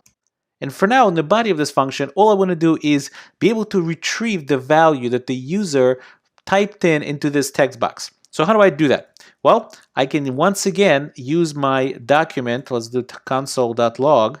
And once again, can use my document. Let's give some spacing over here. Document.getElementById. And I could say, what ID do I want? Well, let's go take a look at our HTML. And the ID of the input element is name. So I could go ahead and copy that. And I want getElementById name. But if I just do that and leave it alone right this way and save that, now when I click save, what I'm going to get is I'm going to get the actual element. Well, I don't really want the element. I want the value inside the element that the user typed in. So the way I do that is by accessing the value property, .value. When I do this and save it, so now if I say it, nothing is really going to show up because I didn't really type anything, but I'd say Yaakov and say it. Now Yaakov value is going to show up. Now my ultimate goal here is that the web page in this space right here should greet me, say hello Yaakov. So one of the ways I could do that is, first of all, save the value that I retrieved from the input element that the user typed in, save it in a variable. So let's go ahead and do that. Let's say var message, or let's say name actually, and let's go ahead and erase this. Let's see if this will fit. No, it doesn't, so let's go ahead and just put it on the second line. And we'll just say var name equals, and we'll retrieve the name that the user typed in. Okay, so far so good. Let's go ahead and define a message, and the message will be hello space plus name that we retrieved plus, and let's give it an exclamation point. Okay, so now that we have the message, it's time to actually insert this message somewhere here. How do we do that? Let's take a look at our HTML document. There's this div that we defined and left completely empty, and it has an ID called content. Okay, so that means we could retrieve it as well. Okay, so let's go ahead and do that, and we know how to do that at this point. We could say document.getElementById, and the ID was content. So how do we now insert things? It wouldn't be that value, because that's only for input elements, and a div is not an input element. But there is a property to be able to insert text inside of an element. So let's go ahead and actually put this on a separate line so I could see it a little bit better. And the value is text content. So if I say text content and say the text content is equal to message and put a semicolon after that and save that. So now when I say Yaakov and say it, this message shows up. And in fact, if we actually inspect the element, let's go ahead and do that. And you could see, let's lower this a little bit somehow. You could see that we have div id equals content, and inside of it you see hello Yakov. Now that's all great, except now what I really want is I want this Yakov to be an H2. This is lecture 53, that's an H1. I want the Yakov to be an H2. Well, let's try to see if we could do that. Let's go back to the console, and let's just augment this with a H2, and we'll close H2 right here to make it into a string. Okay, so now if we save that, let's say again, Yakov, and we'll click say it. Not quite what we wanted, right? H2 thinks, or at least the browser thinks, that this H2 is just text, not really something that the browser should render. Well, we can actually fix that because there's another property that tells the browser that what I'm inserting is actually HTML for the browser to render. So let's go ahead and copy this and comment it out, and we'll have another line that looks almost just like that, except the text content is going to be replaced with another property called inner HTML. So when we say inner HTML, the thing that gets assigned to it is going to be interpreted as HTML and therefore rendered. So now if we save that and type in Yakov right here, and now we see that this is now in fact an H2. So if we inspect the element, we could see here now that the div with ID content has an H2 inside of it that is actually being definitely rendered as an H2. Now, believe it or not, armed just with this knowledge alone, you could already do quite a bit inside your HTML page. So let's go ahead and put some behavior into this that has a little bit more smarts into it. I want this thing to say hello, whatever the name is that the user provides, unless of course they say hello student, in which case I don't want it just to say hello student. I want that value to trigger a side effect to the page and change our title a little bit. So how can we accomplish that? Well, we could definitely test inside the say hello method or say hello function. We could test if name, let's move that all the way here. If name is triple equals, because we want it to be a string, equal to student, then I want to do a couple of things. Number one is I want to retrieve what this title is, because I want to add a little bit of a string right here. I want to add something else to it. I want to say lecture 53 and something else. So the way I do that is I could say var title equals, and at this point let's go ahead actually and put it on the second line and say document dot, and we can, if we wanted to say get element by ID right here, and basically specify title, because if we look at our index.html page, our title, our h1 has a title as an ID. However, there's another method that's very worthwhile for you to learn, and it's much more generic than get element by ID, because get element by ID really just restricts you to be able to select things within your page by ID, but you might want to be able to select it by other things. So like for example, the way you select things using CSS. So the method we could use instead of get element by ID is called query selector. And in this case, query selector takes not the ID name, but actually a selector. So if we wanted to select it by ID, in this case title, you would do the same thing you would do in CSS by selecting this element. Well, the way you would do that is you would actually specify # title, right? Because that's a CSS selector, not just title itself. So this should go ahead and grab the h1 element out of our HTML page. Except we don't just want the h1 element, what we want is the text content of the h1 element. So let's go ahead and say dot text content, and that will be the value of our title. So now all we want to do is now we want to augment the title a little bit. So let's go ahead and say title plus equals, you've seen this before, it just means title equals title plus something. But the easier way is just to say plus equals. And we're going to add something. Let's say, and loving it. So it's lecture 53 and loving it. So the student is really loving it at this point. Am I correct or am I correct? Anyway, so let's go on. So now let's go ahead and save this, and we'll go ahead and put name here. Well, if I put Yakov, right, it will just say hello Yakov. But if I put student, got to spell it correctly, and say hello student, but nothing really changed here. Why is that? Well, that's actually simple, right? Remember pass by reference, pass by value, or copy by reference, copy by value? Well, this is a primitive, and we're copying a primitive out of text content into this title. So therefore, when we change the title, the text content property is not changed at all. What we actually have to do is turn around and explicitly set it. So let's go ahead and grab this whole document thing right here, and we'll put it over here, and we'll say text content equal to title. That's the new title that we've updated right here.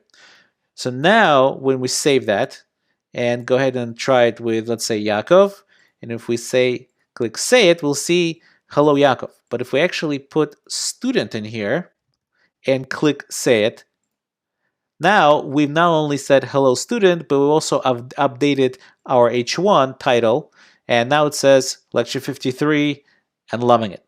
Now, the last thing I want to point out to you is that this is a selector by ID, but we don't have to select it by ID because this is nothing more than using CSS selectors to select elements within our page.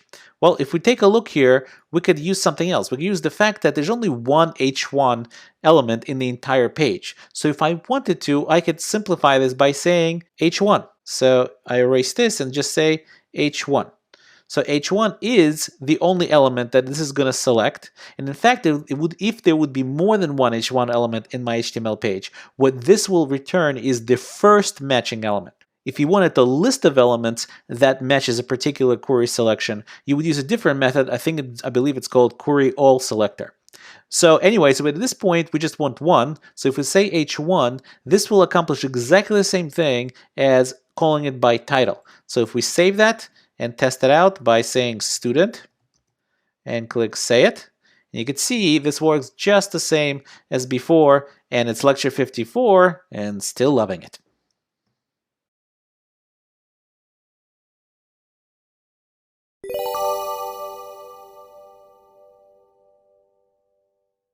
We've already seen a simple example as to how to bind an event handler to a particular element. I'm located right now in the index.html in the lecture 54 folder. Let me go ahead and close the file browser so we could see a little bit better. So you remember this HTML document, we had a button in the middle of here that says unclick equals say hello. And as you can remember, when we entered some name over here and clicked say it, it will say hello Yaakov using this say hello function. I'd like to explore now a couple of different ways that you can actually assign event handlers to elements. Now, first of all, what are event handlers? Well, event handlers are basically functions that you bind using specific methods to certain events that happen in the browser. Now, those events might be triggered by just a lifecycle, meaning something like the page loaded. That's an event. Or it could be triggered by user interaction, like a user typed a character or a user clicked something. So one of the most simplest ways to assign an event handler to a particular element is to just use the onSomething attribute on that element. So here we could see that we're using onClick and we say hello, executing that JavaScript function say hello. But the truth is, if you take a look, there's a whole bunch of these, and they really have to do with keyboard and mouse events as well as focus events. So for example, onBlur means when this particular element loses focus. So I can actually go to my input field here and say onBlur, and we'll say hello. Well, the same function will execute when I type something in here. Let's go ahead and refresh the browser. And I'll say Yaakov, and the second I lose the focus from here, like that, so let's go ahead and save our index.html, and this will get reloaded. So if I go and type in Yaakov, and the second this field loses focus, you'll see that say hello will get executed, and hello Yaakov will appear. So let's actually erase that for a minute so we don't crowd our space here. So placing an onClick on onBlur or on some event straight on the HTML is one option. Now, this option comes with some side effects. One side effect is that you kind of have to dirty up your HTML with these onClick, onBlur, onKeyDown, and so on these events. And typically, and as we've been speaking about it before, HTML is really just for content. It's not really there for behavior. So that's one difference. Second difference, let's go ahead and save that. Second difference is this. If we go to the say hello function, which is what we're executing when somebody clicks the Say It button. And we go ahead and console.log this. What is this pointing to? Let's go ahead and save that. And we don't have to even enter anything here. We'll just click Say It. And it's apparently pointing to the window object. So why is that? Well, since this say hello function is being defined in the global context, it makes perfect sense that when we say this, this will be pointing again to the global context, which is the window object. And since in here we're not doing anything at all by assigning this to this onClick attribute, we're not doing anything at all to change that context for this hello function, we actually are executing it right here. So that remains the same. However, there's a different way of doing the same thing, that is binding this function to the click event. Let's go ahead and take a look at another way of doing this. In this way, it's called unobtrusive event binding. And the reason that's called that way is because the HTML doesn't really need to know anything about your JavaScript. So let's go ahead and go to the HTML and let's go ahead and erase this out of here. So now the HTML doesn't know anything about the click handler. Let's save that. Go to the script, and here's what we're doing here. We're saying document query selector button, so we selected that element, and we're calling this function called add event listener, and we're saying that I want you to listen for the click event, and when that happens, I want you to use this function expression or this function value, which is say hello, which is pointing to our say hello function. Now when we do this, let's take a look as to what this now is going to point to. Let's go ahead and let's save the script, and let's go ahead and click say. And obviously we didn't provide anything, but as you could see, this now is pointing to the actual button. And that makes perfect sense since we're passing the value of this function into this particular element. So this element button gets a call called add event listener, and inside of that call, we somehow assign this say hello to its event. So therefore, this variable is now pointing at the containing object, which at this point is the button element. Now there's a similar way to assign that click handler, except using the onClick property.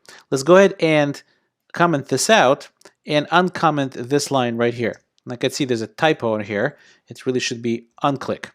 So point is, whatever the onClick, onBlur, on something that you have available on the element itself, you could use that as a property of the object that you selected. So in this case, we're selecting again the element object, and we're setting its onClick property to be the value of the function say hello. Again, it's just a value. We're not providing parentheses here after the function. We're not executing it. We're just setting its value to it. So what do you think the say hello function is going to say when we say console.log this? Well, since this is pointing or is being executed inside of an object that is the button object, when we go ahead and click say, it's going to be once again a button object. And you know, while this way might seem a little bit more complicated to assign event handlers than simply just saying on click over here, it does provide us a little bit more flexibility. Let me show you what I mean. So let me go ahead and comment this out and leave just the add event listener way of editing the click event. So what I'm going to do now is I would like to do is as I'm typing this, when I say Yakov and I click say it, I want the name of the button or the label of the button to change. Well, that's very easy to do if the this variable inside of the event handler already points directly to the target element that you're working on. So let's go ahead and go here and say that when this happens, I'm going to go ahead and say this dot text content equals to set it. So we're going to say that the button set it already. So when I save this, and I say Yakov, and when I click say it, it will change to set it. And that's a much more convenient way of doing things instead of having to once again select using the query API, select this button and change its label. And that's because in this JavaScript, I don't really have to know what triggered the click event. If I had to do it the other way, I would have to know that the button is the one that triggered the click event. In this case, I don't need to know that. I just need to know that something that has text content triggered that particular event. Let's discuss one more event that is a lifecycle event of the page that will let us actually assign the events to the elements of the page once they load, but before anything else loads, before any images load, before any CSS loads, and so forth. And since we're going to be listening for that event, we no longer need to provide this script at the bottom of the page. We can actually cut the script out of here and place it very easily in the head. And let's save that. And now what we need to do is we need to actually listen for a particular event on the browser lifecycle. And that event is called, let's say, document.addEventListener. And the event is called DOM content loaded. And what we want to do is we want to assign a function. Let's go ahead and put our semicolon. And what we want to do is we want to assign a function, and we need a name. And every event handler function gets this event object. So, and inside this function, we can now start assigning different events. So what we can do now is we can create this function hello and grab this whole text right here, cut it out, and place it right here. And maybe move it over a little bit. Okay. So now we have the entire function sitting inside of addEventListener, and it will get executed. This function will get executed when this event fires called DOM content loaded. And that will happen before any images or any CSS or any other script is loaded. So if we save it and say Yaakov, click Say It, as you can see, we still have our functionality working just as before. Except this time, we didn't have to put all this code at the very end when all the elements have loaded already. Instead, we're listening for the event when all those elements have loaded. And in that case, we're able to execute these functions and get element by ID and be sure that these elements already exist in the document object model.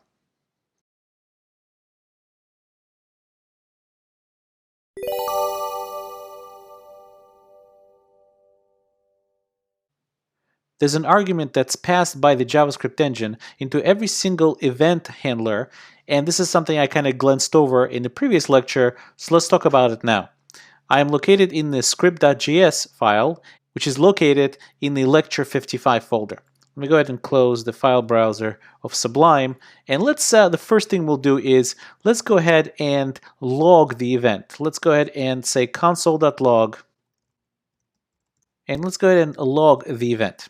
We print it out, and let's say it, and we see that the object that event is a mouse event. If we open that up, actually, we'll see there's a whole bunch of properties that this mouse event has. It's a client X, client Y, where this was, where the X and Y coordinate was on the page. There is the movement, page X, there's the path, there's the screen X, screen Y, which is the location of the X coordinate vis-a-vis the entire screen. There's the shift key, which tells us whether or not the shift key was being pressed down at the time that the click happened. So even though we haven't really used the event object, this is something that's passed into every event handler. Let's take a look at the API documentation for event, and we'll see what it actually gives us. Let's go to the event. So, and this is the event page of the Mozilla Developer Network. And it talks about all kinds of events that can happen. And obviously, depending on the type of event that happens, either a key press, so it's some kind of interaction with the keyboard, or a mouse press or a mouse move, which is interaction with the mouse, you're going to have different types of events. It's going to be different types of objects that contain different type of properties that are related to that type of event. So you can see here, for example, we have a keyboard event object that's probably related to keyboard events. And there's also a mouse event object, and again, that's related to the mouse events. So I clicked on it, and it gives you a whole bunch of different properties of the mouse event that is passed into you, and explains to you every single one of them as what they do. So there's the client X and client Y. And it tells you the client X is the X coordinate of the mouse pointer in the local DOM content coordinates. If we scroll down, there's also should be a shift key, the shift key property, and it returns true if the shift key was down when the mouse event fired. Now there are different types of mouse events. There's mouse out, mouse over, mouse move. If we click on mouse move, basically what it tells you is that mouse move event is fired when a pointing device, usually a mouse, is moved while over an element. Let's go ahead and try to implement a different type of behavior. Let's go ahead and implement a console.log. We're going to log to the console client X and client Y position of the mouse pointer, but only when I press the shift key and move the mouse over any part of the body element. Let's make this back into a little bit of a smaller screen. Let's go back to our page and we'll go ahead and clear that. So what we're going to do is we're going to create yet another event listener. So here we have an event listener called say hello, and we're actually assigning it right here, and we're going to create another one. And we're going to create another one exactly the same way. We'll say document dot query selector, and this time we'll say on the entire body. And I want to add event listener, and event listener I want to add is mouse move. So it's mouse move, and notice since I'm using the add event listener, it's not on mouse move, it's just mouse move. And then let's go ahead and put a semicolon at the end so we don't forget. And then what we're going to do is we're going to create a function, and the function is going to get an event, obviously, by the JavaScript engine. And in this function, what we want to do is we want to do console.log the event.clientX, and again console.log event.clientY. So if we save that now, and as I start moving the mouse over, you will see that we're logging where my mouse is moving. We're logging the X and Y coordinates. Now, we didn't really specify what they are, so it's a little hard to tell. It's probably a better idea to do something like this. X is this, and Y is that. That's probably a little bit better. So now when we mouse over, at least we see X and Y. Okay, but what we wanted to do is we wanted to only log this when I press the shift key down. So in our function, in our event handler, what we're going to do is we're going to put an if statement. We're going to say if event.shift, and I can't remember what the name is, so we'll go ahead and look this up. Let's go back and look up the property names called shift key, just like that. So we'll say event shift key equals true. If that's the case, that's when we're going to log this.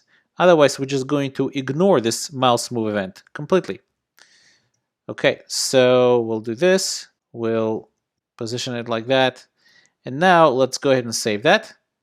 Let's get back to our browser. And now you see when I'm moving my mouse around, nothing really happens. But if I press the shift key, which obviously you can't see, and start moving the mouse around, all of a sudden the mouse move is printing out the client X and client Y coordinates. So if I let go of the shift key, see, the mouse move event handler is no longer printing out the X and Y coordinates because the if statement is basically saying skip it because the shift key property is not equal to true.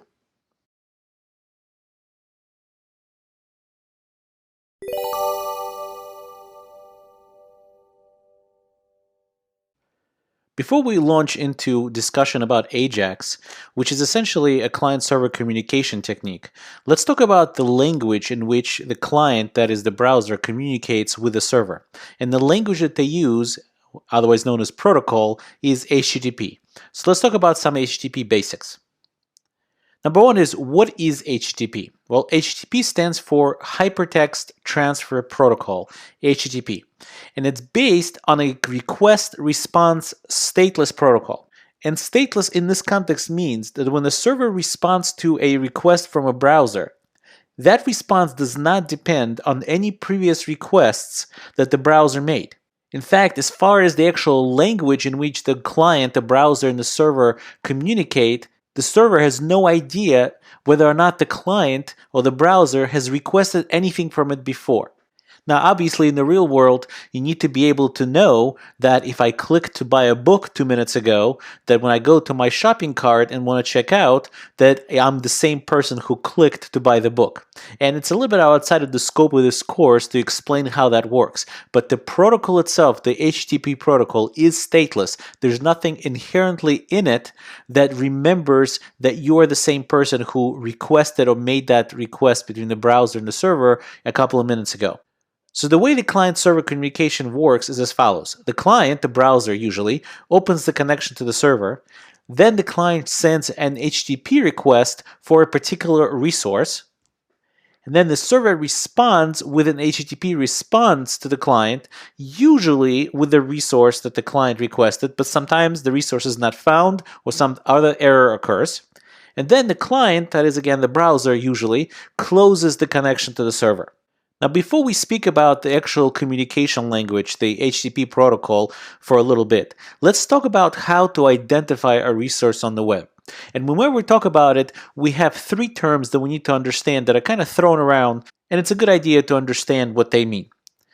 The first one is Uniform Resource Name, otherwise known as URN. What a URN is, it's a way to uniquely identify a resource or name of a resource. The thing about URNs is they do not tell us how to get that resource. And URNs are very commonly used by organizations and institutions who want to standardize to maintain some uniqueness of a particular resource within that organization.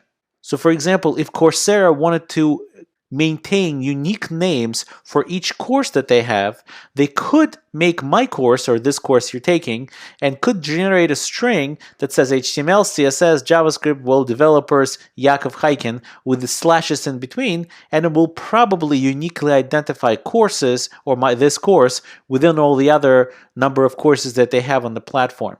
It will not obviously uniquely identify my course all over the world, but it might uniquely identify it within the Coursera platform. Another term is URI, and URI stands for Uniform Resource Identifier. And what that does is uniquely identifies a resource or a location of a resource. But even though it identifies uniquely the location of a resource, it still does not necessarily tell us how to get to that resource. And the reason it doesn't is because within a URI, the context is usually missing. It's very similar to URN, except the URI is much more directory type of structure looking thing. So for example, a URI might be /official_web_site/index.html.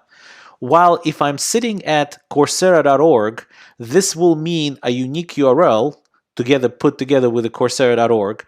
But if you just give me the URI itself, it doesn't really tell me where to get it. And if you just come over to me and give me this URI, official website /index.html, I will not be able to get that resource because I won't know where to go to get it. Once you kind of take me to where to get it, if you take me to Coursera.org and I start from the root of Coursera.org and I could start searching /official website /index.html, then I'm able to get it. But URI by itself doesn't necessarily tell us how to get that resource. The last final term is URL, and that stands for Uniform Resource Locator. And this is something that's obviously thrown around on the web all over the place. When you ask somebody for a website address, it's a URL. It's a Uniform Resource Locator. And URL is a form of URI that provides the information on how to get that resource. So for example, if you tell me that it's http www.mysite.com /official website /index.html, I know exactly where to get it because mysite.com only exists in one place. So I know where to go to get that resource. So let's take a look at an HTTP request structure. In other words, the actual language that the browser communicates with the server. And this is an example of a GET request.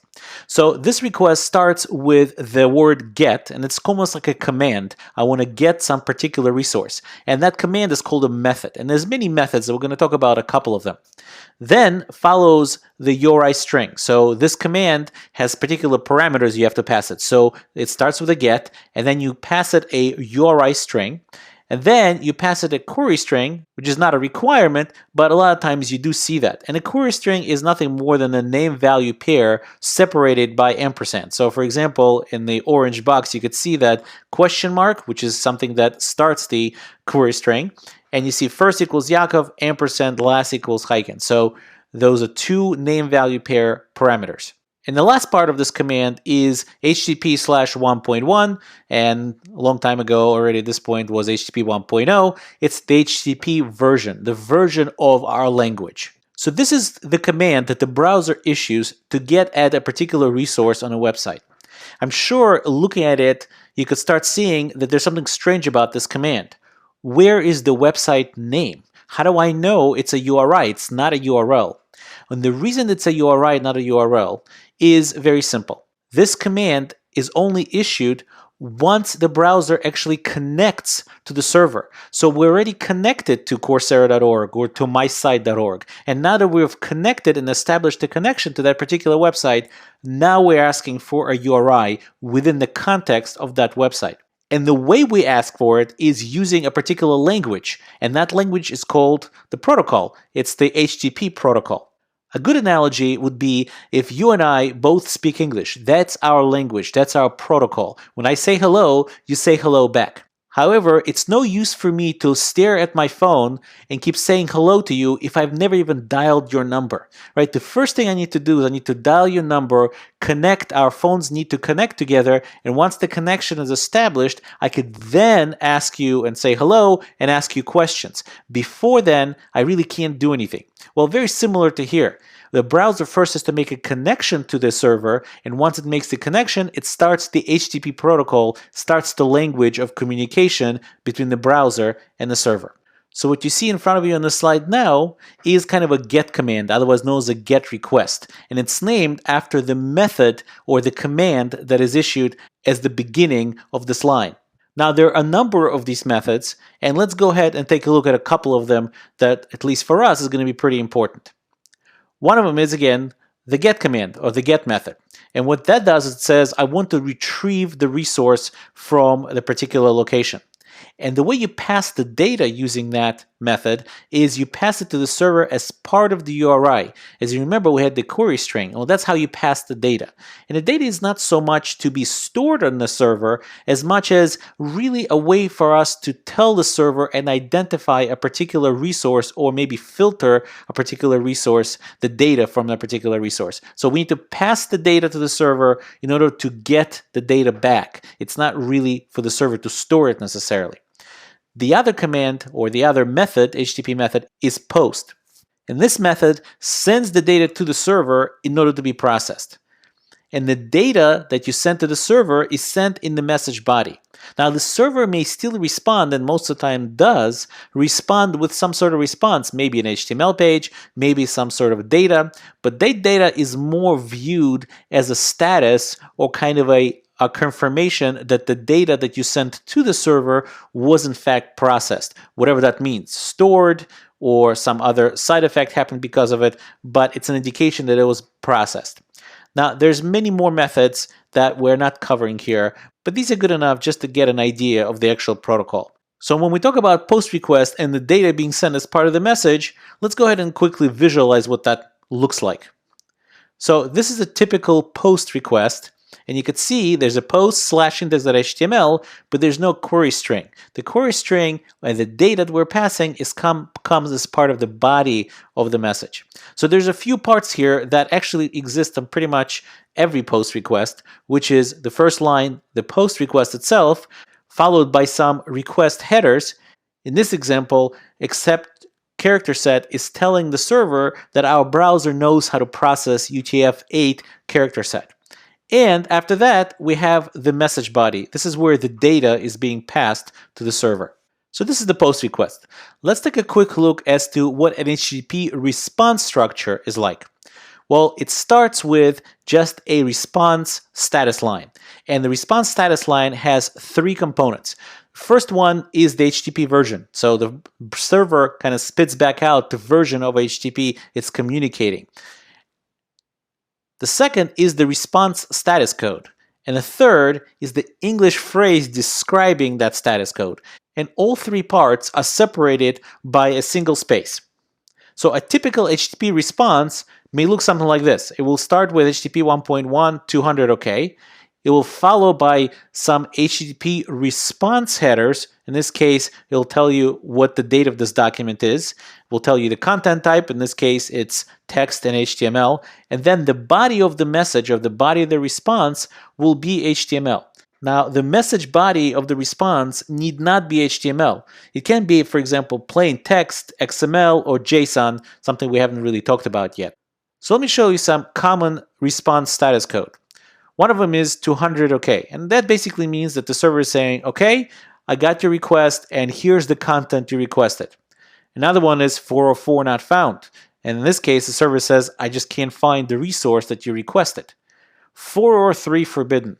And that means that for whatever reason, the server thinks that the client, your browser, is unauthenticated and tries to access a secure resource that requires some sort of username and password or a certificate or something like that. And another one, pretty common, is 500 internal server error.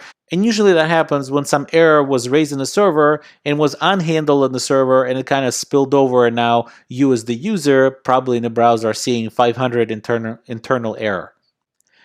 So in summary, it doesn't take a rocket scientist to understand that if you're going to be doing client-server communication, you need to understand at least the very basics of HTTP protocol. Now remember, the GET methods sends the data to the server as part of the URL or part of the URI. That's going to be important for us as we move forward. And the post method sends the data as part of the message body. And some common response codes are 200, it's fine, the data is coming. 404, it's not found. 500, there's some internal server error.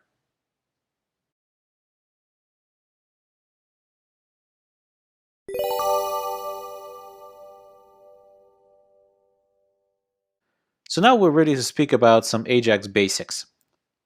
So what is Ajax exactly? Well, the word Ajax used to stand for asynchronous JavaScript and XML. The thing though is, while Ajax started with XML, and that was the data type that was being sent over the wire between browser and the server back and forth, very few apps actually use it nowadays. Instead, most of the time nowadays, plain text, sometimes it's just regular HTML, and then JSON, which we're going to talk about later, is used instead of XML. Now, why does Ajax exist to begin with? Well, we can answer that question by taking a look at how traditional web applications worked and what their flow was like. The traditional web application started with a web page, and usually a user is going to press a button, and that is going to generate an HTTP request that is going to be sent to the server. And the server is going to respond with some response, which is going to be a whole new page. And that whole new page could be basically 199% identical to the original page. And there might be only one string really that changed between the first page and the second page. But in the traditional web app flow, the entire page with all the same elements need to be returned anyway, just to display a minor update. Now in the Ajax web app flow, you have a web page, and it also makes an HTTP request, and that is usually sent by JavaScript, and that HTTP request is sent by JavaScript, and the server also replies, and its response is a small piece of data that's inserted usually into the current page. And the only thing that changes is some minor piece of data. Now, obviously, this is way faster. The response is faster. You use less bandwidth because only a one small piece of data is returned. And obviously, it's a much nicer user experience as well. Now, before we go to the process of how Ajax works, let's remind ourselves what is synchronous versus asynchronous execution, since Ajax has asynchronous as its first word. So what is synchronous execution, first of all? Well, synchronous execution is execution of one programming instruction at a time. What that means is that you can't start execution of another instruction until the first instruction has finished its execution. On the other hand, in the asynchronous execution, what that means is that it's execution of more than one programming instruction at a time. Asynchronous instruction returns right away. It sends off its instruction and it's ready to execute the next one right away. And the actual execution of that asynchronous instruction is really done in a separate thread or process. So at this point, you might be wondering, if JavaScript is a synchronous language, everything in it is executed synchronously, how is Ajax even possible? Ajax is asynchronous. Well, let's take a look at a diagram. While the JavaScript engine lives in the browser, it's not the only thing that lives in a browser. There are other components, software components, that also live in the browser. For example, you have an event queue that is responsible for handling and queuing events like a mouse click or browser load or something like that. You have an HTML rendering engine that is responsible for taking HTML and knowing how to display it in the browser web page. You have WebGL, which is responsible for letting JavaScript reach out and do some really higher end graphics work. And you also have another component that, let's call it HTTP requester. And that component is responsible for making HTTP requests. And while the JavaScript engine itself is synchronous, HTTP requester is certainly not. HTTP requester is asynchronous. So armed with this knowledge, let's take a look at the Ajax process. So we have the JavaScript engine and we have this HTTP requester component. And the JavaScript engine is going to have some JavaScript line of code being executed, then another JavaScript line of code being executed, and then finally it comes to a JavaScript line that executes an Ajax request. So what happens at that point? Well, at that point, the Ajax request uses a special JavaScript object to reach out to the HTTP requester component. And notice what I'm indicating here on the slide is that the next line of JavaScript code executes right away. The response of the HTTP requester is not waited on. Instead, when we make the actual Ajax request and reach out to this HTTP requester component, along with our request, we pass in an address of a JavaScript function that is going to serve as the response handler for when the response from the other server or this HTTP requester comes back. However, meanwhile, we continue on our merry way, and the JavaScript engine keeps executing one line at a time. At a certain point, it's executed all the code it can, and its execution stack is empty. If at that point the HTTP requester is done and has received its response from our server, it may at that point use that address of that JavaScript function that we gave it to start with and reach out back to the JavaScript engine and execute the handling of the response. And that's the callback function. That's the function that's going to handle the server response. So that's the basic Ajax process. And that's really enough of the theory. And in part 2 of this lecture, we're going to jump into the code editor and see this in action.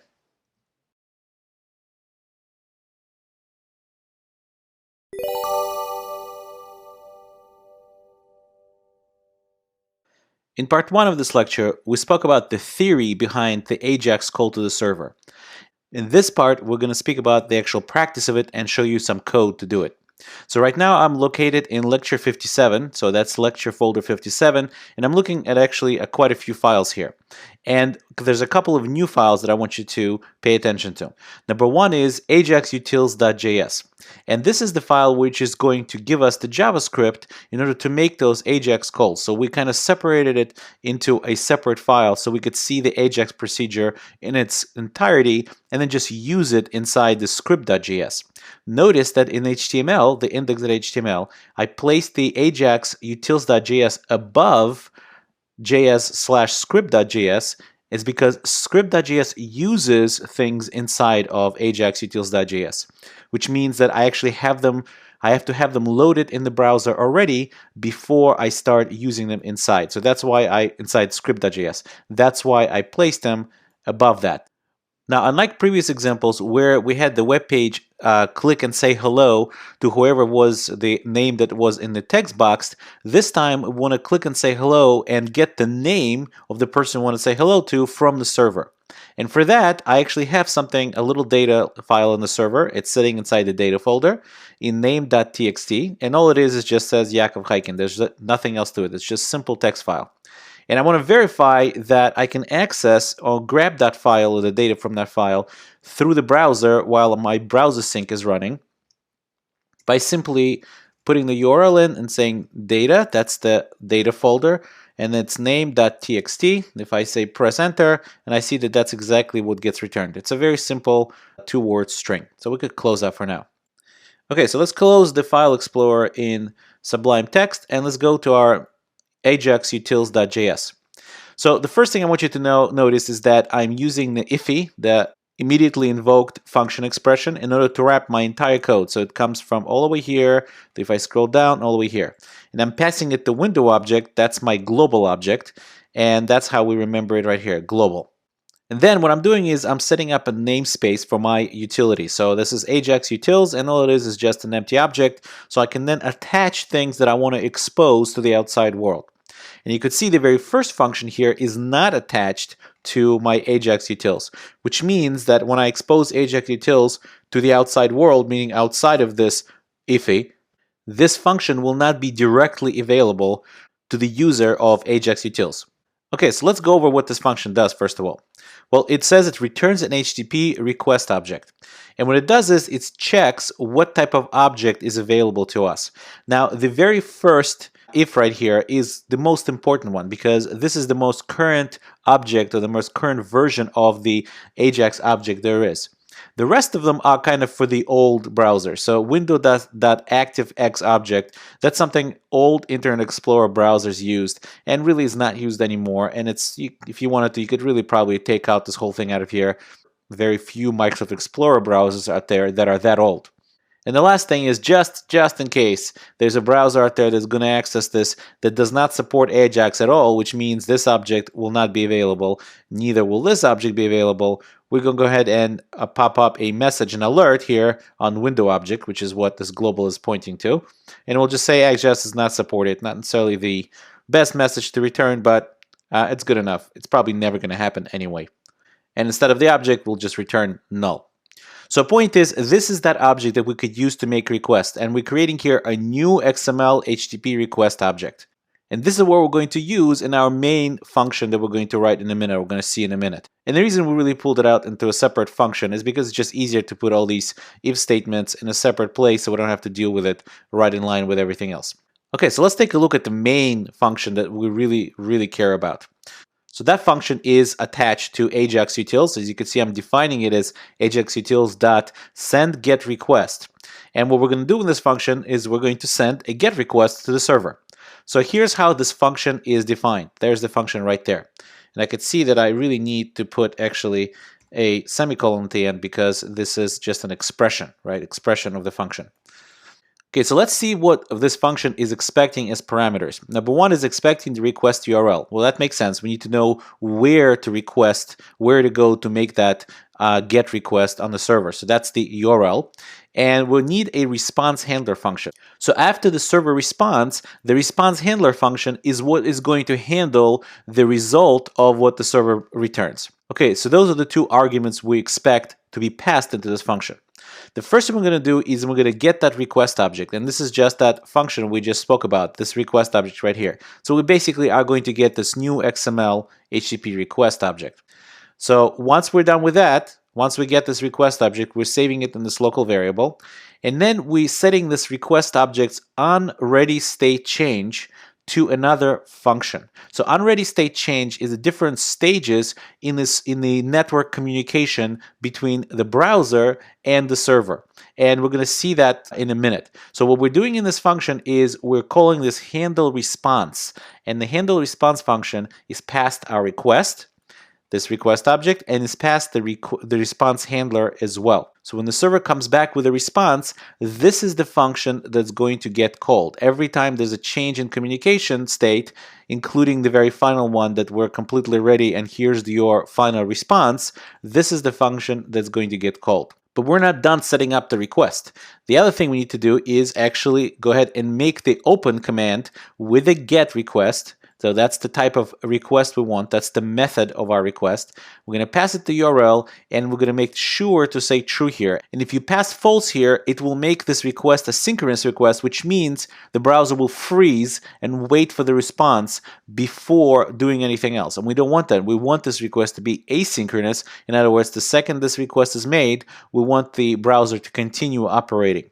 So in the last step here is actually to go ahead and send the request. So all of these lines right here were really just to set up the parameters of the request, what it's going to be like. And this line right here, the last line, is actually the one that executes the request and sends it to the server. The reason we're passing a null here is because if this were a post request, our parameters, request parameters, would not be part of the request URL, as you remember from the previous lecture, but it actually would be part of the body of the request. And this is where you put the body of the request. So if you wanted to have name value pairs for the request parameters, you would put that string right here, or probably save it in an object and then kind of paste that whole thing in here. Now let's take a look at our handle response function that we provided here. So the handle response function, as you can see, takes our original request object and the response handler function that our client, meaning our user, whoever is using this whole library, this whole Ajax util library, is providing for us. So we're kind of doing some kind of nitty-gritty work that they wouldn't have to do anymore. Number one is request.ready state. We want to make sure there's 4 states in this request.ready. Number one, we want to make sure we're in the last state. So it is ready to go. We don't have any other lower level network communications going on. And what they are is really not important, but what is important is that you have to check whether or not it's ready state 4. That's number one. And number two is we want to check that our request.status is 200. And this 200 is that response status code that we spoke about previously. So 200 means everything's fine, and here comes your response. And if those two conditions are true, only then should we then take the response handler, that is the function that the user of this library provided for us, and then we could go ahead and pass it the request that the user of this library will start pulling out of this request the response of the server. So that is how this response handler is being used. The last but not least is we want to expose this utility to the global object so we can actually use it. And what we're going to do is we're going to change the name of it a little bit. We'll say global dot, and we'll use the $ because we want to be all fancy, obviously. $ Ajax util. So just like jQuery uses $, we'll also use $ as part of our variable. So $ Ajax utils, that's what's going to be exposed to the global object, is going to be equal to our Ajax utils, that is the local objects right here in this IIFE, in this immediately invoked function expression. Now, I hope you're wondering, at least a little bit, as to why this crazy setup is being made right here. On ready state change, we're passing it a function expression, so we're not executing this function, we're just passing the value of this function, not the return value, but just the value of the function object, and we're setting it to this property on ready state change. And inside of that, we're calling handle response, and that is what is going to get executed, since you could see the parentheses around it. Why not simply erase this and happily call, well, we're not going to be able to fit in one line here, but happily call this function right here. Why not have onReadyStateChange equal to handle response? Well, first of all, we need to equal it to a function value, not the return of the function. So this would have to go away. You can't really pass parameters into a function value. Only when you're executing the function can you pass parameters into it. And we're not quite ready to execute this function. We just want its value. Well, if we did that, this function right here wouldn't really have the request or the response handler available. Well, one way we could take care of it, and unfortunately, and you'll see why I'm saying unfortunately, a lot of people do take care of it, is by doing this. We could just take this line out of here and make it a little bit more global. And now our request is available everywhere, so it doesn't have to be part of these parameters, part of these arguments. We could just pull it out of the global part outside of this function. And obviously we need to take care of this as well to make it valid syntax. So let's take a look as to what we've done. What will happen now? Let's say somebody on the page clicks some button that invokes this send get request. This will go ahead and use the request that already has been gotten right here, which seems pretty good. We'll assign handle response to our onReadyStateChange. That's that function, and go ahead and make the request. The only thing is this handle response also really wants, at least in our case, wants the response handler function, and we're not passing that. But that's easily remedied by just saying var my handle response, or my handler, is equal to, and we will just equal it to this, right? So in order to do that, we could just say this is equal to null, and once we're done, we could just say my handler is equal to response handler. Okay, so now it's all complete. So at this point, this handle function, handle response, will be able to get the request and will also be able to get the response handler. So we really don't have to have these arguments to this function. The problem is that this whole thing is being called asynchronously. Remember what asynchronous means? It means that more than one thing could be executing at a time, which means once we send this request off and the server is waiting to respond, it could wait 2-3 seconds before it responds. Well, meanwhile, either the user or some other JavaScript process can call this again. And if it calls it again, it's going to end up using the same request object as we used for the previous request. And therefore, they will crisscross, get confused, and the response you're going to get is probably not the response that you were waiting for. And what you will have is what is called in computer science a race condition. In other words, there's some code that's going to be racing another piece of code, and whoever wins is going to override this with its data, but the second one will never be able to get to it or will give you the wrong data. So this is really going to be a gigantic mess. So let's go ahead and do a bunch of undos and put it back the way it was. So now we're ready to see how we're actually going to use this library in our script.js. And that's what we're going to do in part 3 of this lecture.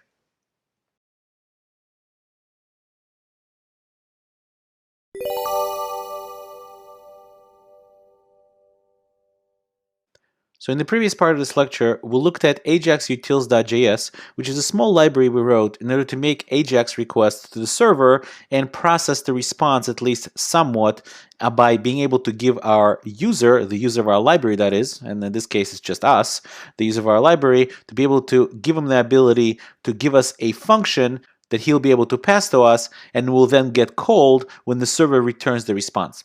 So right now I'm located in script.js, which is located in lecture 57 folder. So let's go ahead and close the file explorer of Sublime Text and let's take a look at our script.js.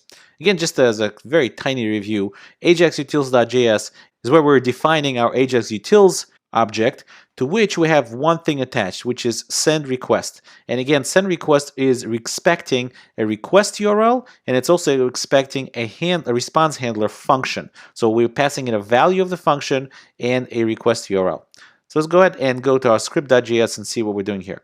The first thing we're doing is we're adding an event listener for DOM content loaded. So which means this only going to execute when the page has loaded all the HTML content but hasn't yet loaded all the CSS or pictures and so on. Well, we don't really have any pictures, so either way. And then what we're doing is if we take a look at our HTML, we have this button right here, and that's the only button in the entire HTML. What we're doing is we're unobtrusively attaching an event binding to that button. So we're doing document.querySelector and we're saying the button, and that's the only button in the document, so therefore that's the only one should get returned. And we're adding an event listener, we're adding a click event listener. So when the user clicks that button, we want this function right here to get executed. So let's say what we're doing here. Well, first of all, we're setting var self equals this, and we've seen this before. So, and I'm setting up a name. At this point, just going to be an empty string. And then I'm using our Ajax utils to call the server to get that name. So I'm saying Ajax utils, remember we set it to with a $sign. Let's take a look at it. We bound the $sign global.$sign Ajax utils to our Ajax util object. So the Ajax utils dot send get request, and we're providing it the URL. So we're giving it the URL of /data/name.txt, and it wants a handler function. Remember the response handler function that takes a request object that's going to have in it our response from the server. Yeah, it's a little bit weird in JavaScript that the response object is still called the request, but it is, so we're just going to continue doing it. So the function is, again, we're defining it inline. We're not providing a function value, but it's an inline function expression. And we're saying that this name right here should be returned self.name. That's the name right here. And we want the request.response text. So request.response text, or the response text property of the request object, is what holds the response from the server. So we want to save that response straight inside self.name. Once we called the Ajax utils and sent this request, now that the name is set, we're doing a query selector on the content. And remember, the content in index.html is just this empty div placeholder. So we're calling this content, and we're using the ID of that content. And we're saying that inner HTML should be h2 hello plus self.name, that's that name right here, plus the exclamation point. So it should say hello and Yakov Chaikin at the end. So let's go ahead and save that. And let's go to our page and open up our Chrome Developer Tools so we could see the console just in case. And let's go ahead and click this button and see what happens. Not quite what we expected, right? It says hello and there's nothing there. Well, let's verify that the server communication worked. Let's go ahead and print out the self. Let's do a console.log and let's print out self.name to see, make sure that self.name actually contains the words Yakov Chaikin. Let's save that. Let's go here and we'll say hello again. And as you can see, Yakov Chaikin is returned. So what's going on? Why isn't this outputting hello Yakov Chaikin? Can you tell what we did wrong? Well, what we did wrong was forget that this is an asynchronous call. So what's really going on is when we're executing this call right here, send request, it goes ahead and executes this call and it immediately returns and goes and executes the second line right here. Remember that visual from the previous lecture that I showed you? When the Ajax call gets made to the server, the very next JavaScript line gets immediately executed. It is not going to wait for the server to respond before it executes this next line. And that's because this call is asynchronous.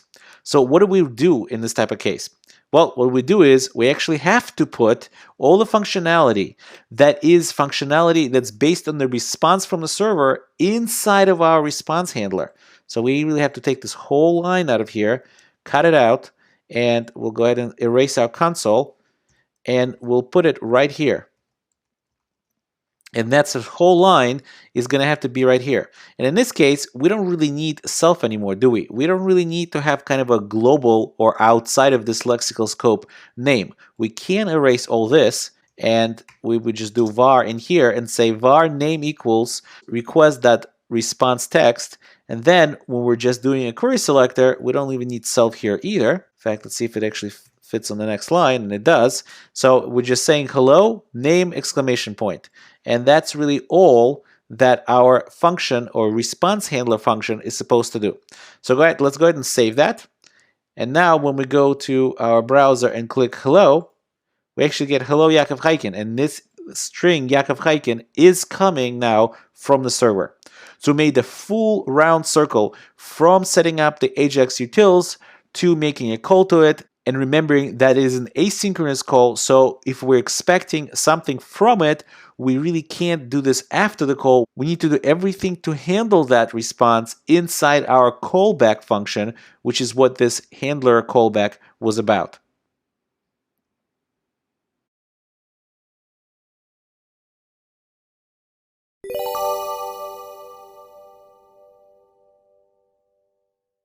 In this lecture, we're going to speak about processing JSON. And JSON is a format that is used pretty widely, especially when we speak about passing data between the server and the client. So what is JSON? Well, JSON stands for JavaScript Object Notation. And what it is, it's a lightweight data interchange format. And I'm taking this directly from json.org. And it is simple textual representation of data. It can't really get any simpler than this. And it's great for a couple of reasons. Number one is it's easy for humans to read and write JSON. And it's easy for machines to parse and generate JSON. So in a lot of sense, this is very similar to XML because it also was pretty easy to write for machines and for humans to read and write. But JSON notation is quite a bit simpler and shorter. And most importantly, it is, just like XML, completely independent of any language, any programming language. So what's the JSON syntax rules? Well, they're pretty simple. Number one is it's a subset of JavaScript objects literal syntax, but with a couple of exceptions. Number one is the property names must be included in double quotes, and the string values must be in double quotes as well. And that's it. There's really nothing else to it. The syntax for everything else is exactly like for object literal in JavaScript. Let's take a look at an example. So here I have an object literal, what looks like an object literal, but you could see that the property name is included, every single property name is inside double quotes. And any string values have double quotes around them as well. Not single quotes, but double quotes. All the other value, like false, like a number, are listed in the same way you would list them in an object literal. So this is the typical string that would really go over the wire from the server to the client. But even if you're in the browser and you're in your JavaScript program, you could certainly take the string and store it inside a variable. All you have to do is put single quotes around it. And the reason you put single quotes around it is because you already double quotes inside of that string. So this is no different than any other string that you would have in JavaScript. Which brings me to a common misconception about JSON. JSON is not a JavaScript object literal. JSON is just a string. The syntax of JSON is based on object literal, but it is not one and the same. If you wanted an object in JavaScript, you would have to take the JSON string and convert it to an object. And similarly, if you want JSON, you would have to take an object and convert it back into a JSON string. And JavaScript provides a couple utilities for that. Number one is if you wanted to convert from a JSON string into an object, you use this JSON.parse function. And backwards, if you wanted to convert from an object to a JSON string, you use JSON.stringify method. And yet, since we're in computer science, we're allowed to make up completely arbitrary English words. Stringify, there you go. Let's jump into the code editor and redo our previous example with JSON coming from the server instead of just a regular string. Okay, so we're looking at name.json file, and it is located in lecture 58 data folder, and we basically substituted the name.txt with this name.json. And this has what looks like a regular object literal, except we know it's just a string. It's a string that is sitting on the server, and you know it's a JSON since you could see all the property names are in quotation marks, and the strings are also in quotation marks, and they're both double quotes. So this is the same string we actually saw in the slides. Let's go ahead and go close the file browser and go to our Ajax utils.js. And what we're going to do is we're going to enhance them a little bit. When we say send date get request, we're going to provide one more argument called isJSONResponse. So we want to pre-process our response in Ajax utils.js instead of having to process JSON.parse every time inside of our custom scripts. So let's go ahead and do it once. So what we're doing here is we're saying isJSON, you're as a client of this code, you could pass it a true or false or just omit it, and it will automatically, if you omit it, it'll automatically assume that you want JSON, but you could pass a false in here and that will work as well. And our onReady state change property, which is going to go ahead inside our anonymous function, our closure, we're going to pass this isJSONResponse into the handleResponse function. Let's go ahead and take a look at this handleResponse function because it got updated a little bit. So now we are passing isJSONResponse. And after we figure out that it is time to handle our real response, we're going to first check whether or not we need to kind of default it to true. So if JSON isJSONResponse is actually equals undefined, then we want to set isJSONResponse to true. So if nobody passes us anything, we'll just default the response to be true. And then we check that if JSONResponse is true, then the response handler is going to be passed when we execute our response handler that the client of this code, in other words also us, but a different script.js is passing to us here. The response handler function, what we're going to pass to the response handler function is actually going to be already a parsed response. It's going to be response.text. We're going to parse it using JSON.parse. So what response handler function is going to get as its argument when it is going to get called is a JSON, is a parse JSON string, which at that point will be an object. It's going to get a JavaScript object. And in the else, if they want actually not to have JSON be handled in this response handler, then we're just going to get them the actual response text, and they can handle it, whoever is the caller of this can handle it however they want. Okay, so let's take a look at our script.js. Our script.js now has the same call as before, except this time what we're getting as part of our response handler is not any longer a request, it's actually the response JSON text that was converted into an object. So this res response is actually a JavaScript object. So we can now start building up our message. So here we're saying res.firstname plus res.lastname. So we're able to use it just like you would use any regular JavaScript object. And in fact, we remember that we had a property called likes Chinese food. If we take a look at name.json, likes Chinese food was equal to false. So we can actually use it inside of an if statement like a true or false value, like Chinese food, and it will properly resolve to false in this case because that's what JSON name.json returned, and message will be set does not like Chinese food. And the message will continue to be appended to, and finally we could say number of displays, and this is supposed to be a number, a real number. So if we wanted to say something else like +1, we can, but right now let's leave it alone. And when we do this here, we can finally say the final message, and then we'll select our content, which is our div placeholder in the index.html page. And we could go ahead and put that message in between the opening and closing h2 tags. So let's go ahead and do this. Let's save this, and let's go ahead and click say something. You can see it says Yakov Haikin does not like Chinese food and uses two displays for coding. So we could change that. We could go to JSON, name.json, and change that to true to see this in action. And we can even change this to say that displays is +1. So we're using it as regular primitives in both locations here, but we're using it through this RES response object that JSON.parse built for us. So as we save all that and go back and say something, it says Yakov Akim now likes Chinese food, which is definitely closer to truth, and uses 3 displays for coding because we added to the 2 that was responded to by the JSON and was converted into a number. We added a 1, so now it's 3. So to summarize, JSON is a lightweight data representation. It's a great format for passing data from the server to the client, and a lot of times back as well from the client to the server if you wanted to give it some more descriptive data. The syntax of JSON is based on JavaScript object literal, but please remember, JSON is not a JavaScript object literal, it's just a string. JSON.parse will let you convert from JSON string to object, and JSON.stringify will let you convert from the object to the JSON string.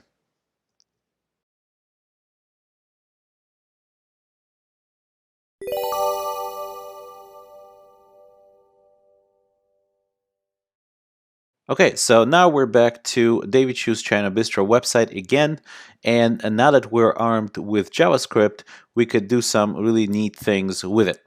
Number one is, let's go ahead and fix the issue that we left over for the JavaScript part that we couldn't fix before.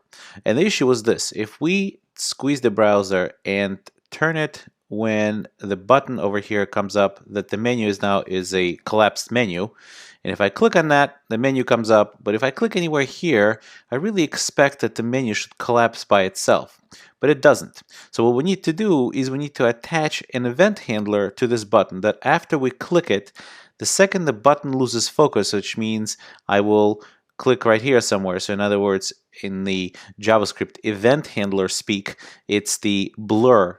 On blur. On blur means that the particular element loses focus. Okay, so how do we achieve that? So first of all, we need to figure out when to do this, right? We obviously don't want to do anything similar to this on blur when we dealing with these big buttons. We only want to do this when it becomes this collapsible button. So if we actually turn on the Google Chrome developer tools, we'll be able to tell what the size is, and it's very clear that the button comes up around the 760, 68, 60, something like that, and that's a breakpoint obviously that we had and we've established before. So let's go back to our code editor, and right now I'm located in lecture 59 in the after folder. That's where I'm going to be working from, and the before folders again is a copy of the after folder the last time we left over the David Chu's website. In the state that we left it over, that's where this before folder is, the contents of the before folder are in. So what we need to do is we need to go to our script.js file, and I have some code here that I prepared for this particular lecture that we'll go over right now. Okay, so the first thing is we need to do something on blur. Well, I'm going to talk about this in just a second, but before we do, we really want this functionality to start when the DOM content is loaded. Well, the thing is that we would love to do just straightforward JavaScript, but we can't because we need to use the jQuery library, because the collapse menu was what we're trying to do here is a plugin that is hosted in bootstrap.js, bootstrap mean.js, and it's dependent on jQuery. So can't really avoid this jQuery library, at least for this particular piece. And even though this course doesn't really include jQuery library, you're certainly now equipped enough with JavaScript to understand what's going on. So let me go over in some detail as to what's going on here.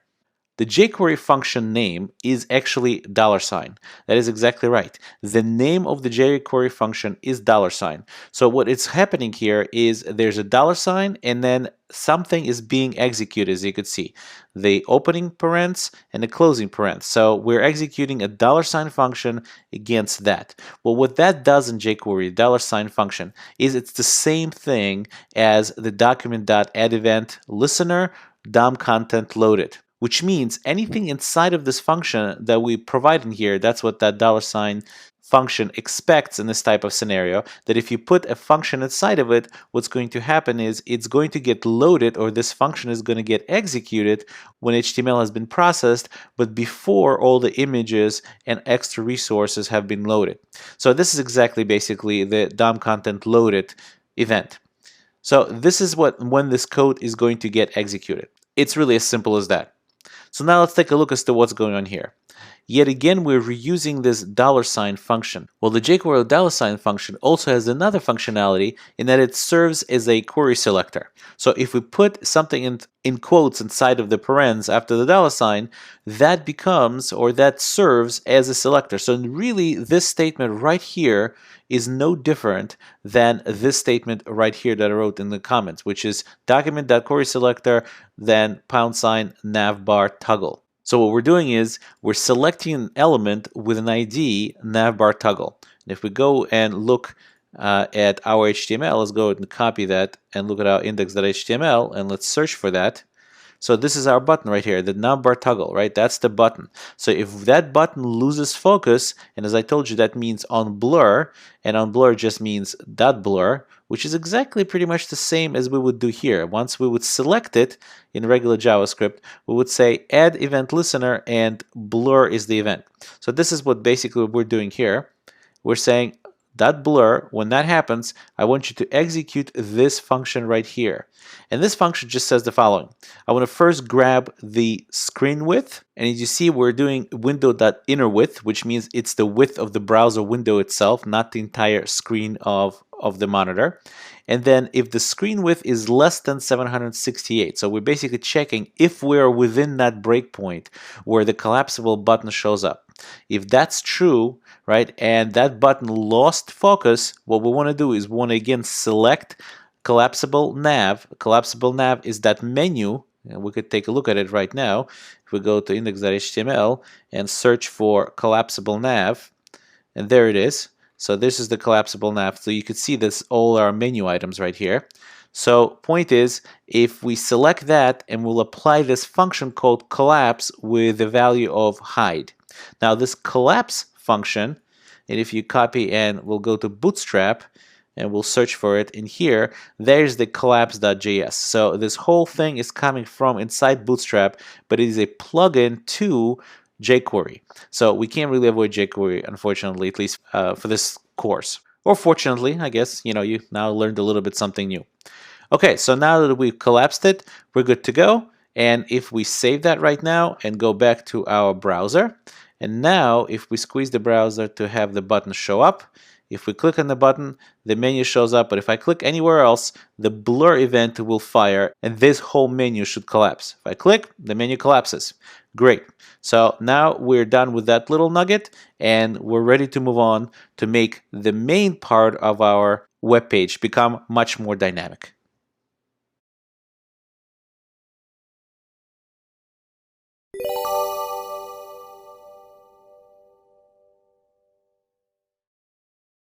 Okay, so in this lecture, we're ready to move on, and our next task is to load this entire content, this main content of the front page, to load this whole content dynamically.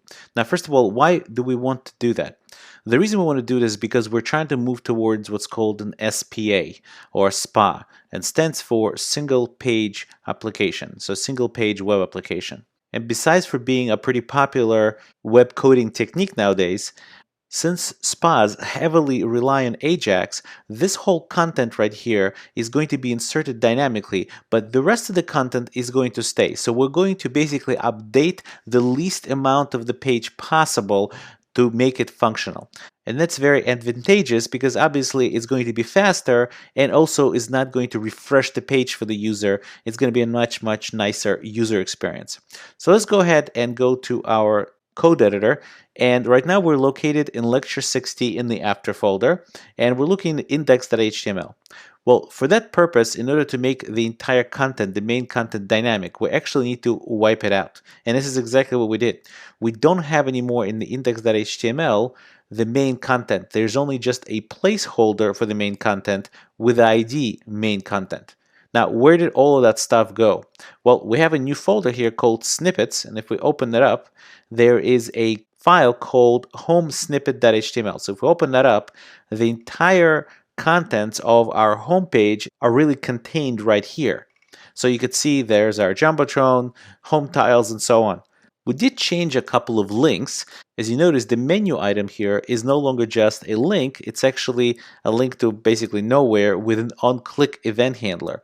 And we'll talk about that a little bit later, but we just kind of prepped it for the next step because obviously we're going to have to then display our menu categories page and then an individual single category page, and we're still going to have to do this using this SPA technique or using Ajax. That is, we'll need to take that content and dynamically insert it in the index.html right here at the placeholder main content. But for this lecture, all we need to do is figure out how to insert our previous main page content inside the main content placeholder. So let's go to our script.js where I've pre-written some code, and let's go over that. So first of all, you could see this code up top. This is what we just wrote in the previous lecture. This is just to make the collapsible button collapse the menu when it loses focus. Okay, so what we're going to do is, first of all, we're going to set up an immediately invoked function expression. As you can see here, we're starting with parens global, and going all the way down here, we're executing this function, passing it the window object. So our global right here is really just the window object. And we're setting up a namespace DC, and just probably for David Choose. That's how I named it. And as you could see, we're exposing this thing right before the end of this whole function. We're saying global, which is really window, dot $DC. That's what we want to expose this as. And DC, our internal namespace. So whatever we attach to the DC as a property is going to get exposed to the global object in order for us to use it in some other page or some other script. Okay, so let's take a look as to what we're doing here. First of all, we're setting up our home HTML. That's nothing more than just a URL as to where that snippet is going to sit. And then we're going to have a convenience method here, so we don't have to write this from scratch every time because we're going to have to do this several times. Is if you give me a selector and you give me the HTML, I will go ahead and select that selector, take that argument, take that element, I should say, grab that element, the target element, and set its inner HTML to whatever the HTML string that you send me. So this is just a convenience method to say insert HTML, pass it a selector and the HTML string, and it will insert it into the target element. Another function that we need is show loading icon. It says show loading here. So obviously an Ajax request is going to be done asynchronously, and it will go out to the server and bring us back some content. But meanwhile, what is going to be displayed to the user? Well, we obviously don't want to display nothing. We don't want to display a blank. We'd rather display some sort of an animated icon that is going to show the user that something is going on. Well, Ajax loader.gif is an animated GIF, and I'm going to tell you in a minute where I got that from, but let me go over the code first. So show loading basically says, give me a selector to which I should attach this loading icon, and I'm going to set up a very simple div. I'm going to put an image inside of that div and close the div. So this is just building up an HTML string, and it's pointing to this images Ajax loader.gif. And then I'm reusing my insert HTML that I just defined and basically inserting that into this particular selector. So I'm able to then display this rotating or whatever it is Ajax loader icon inside this selector that I pass in.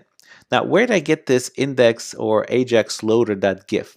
Let me go back to the browser for a second. There's a great website called ajaxload.info, and it allows you to basically choose different types of loading icons that you could choose and then set whatever background color you want and whatever foreground color you want and generate that icon for yourself, and there it is. And then you could click to download that GIF, and then you could use it in your website, and it's absolutely free. So it's a great website for these type of activities.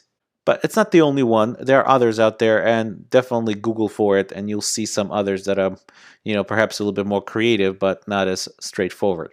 So let's go back to our code editor and keep going here. So we want to set up an on-page load. What we're doing here is we're waiting till the DOM content has been loaded. And in that case, once it is loaded, we're able to start executing things and basically executing queries, the selector queries that will actually find things, since we need the HTML to be loaded at that point in order to execute query selectors. And here what we're about to do is we're about to make that Ajax call that we've seen before.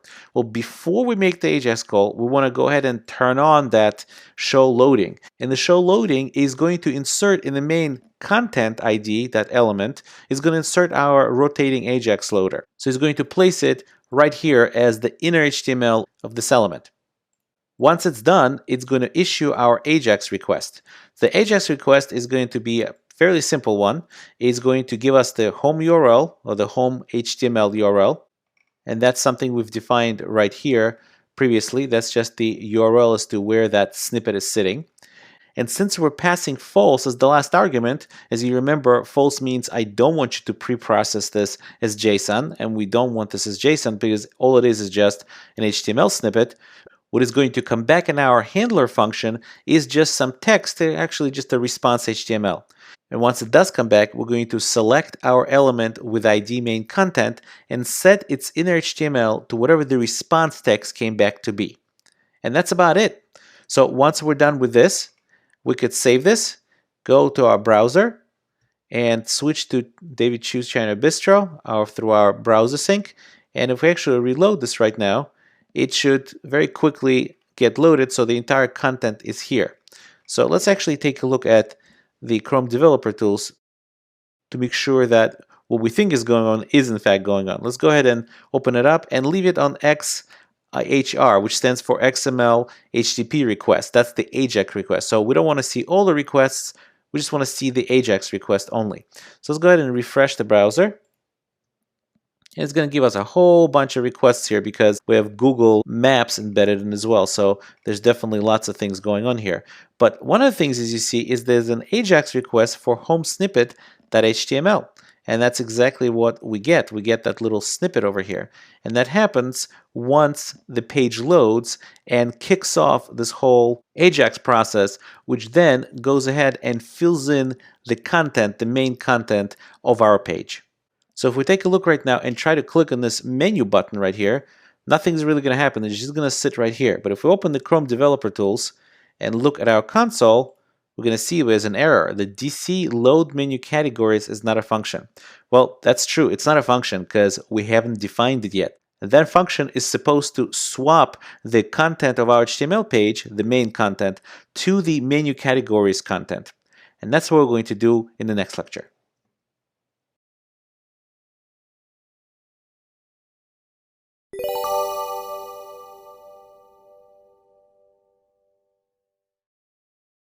In the previous lecture, we dynamically inserted the contents on the main page. So there they are right here, including the menu, special, and the map tiles.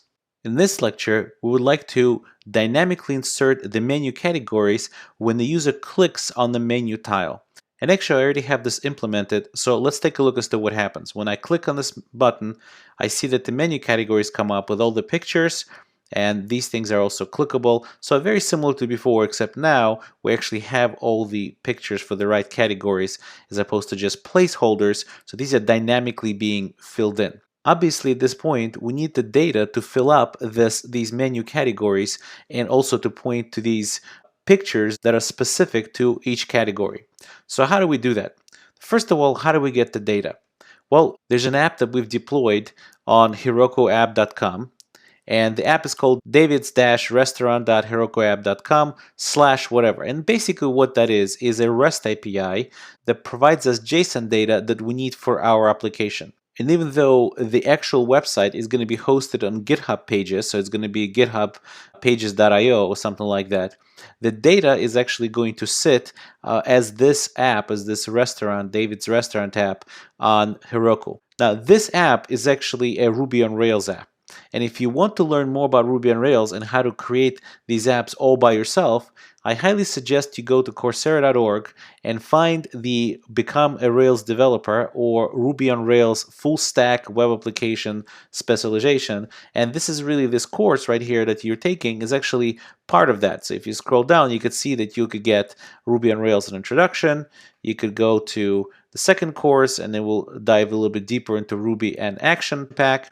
And you could get to MongoDB with Ruby on Rails. And this is actually a course that you're taking right now, HTML, CSS, and JavaScript for web developers, that is also part of this specialization.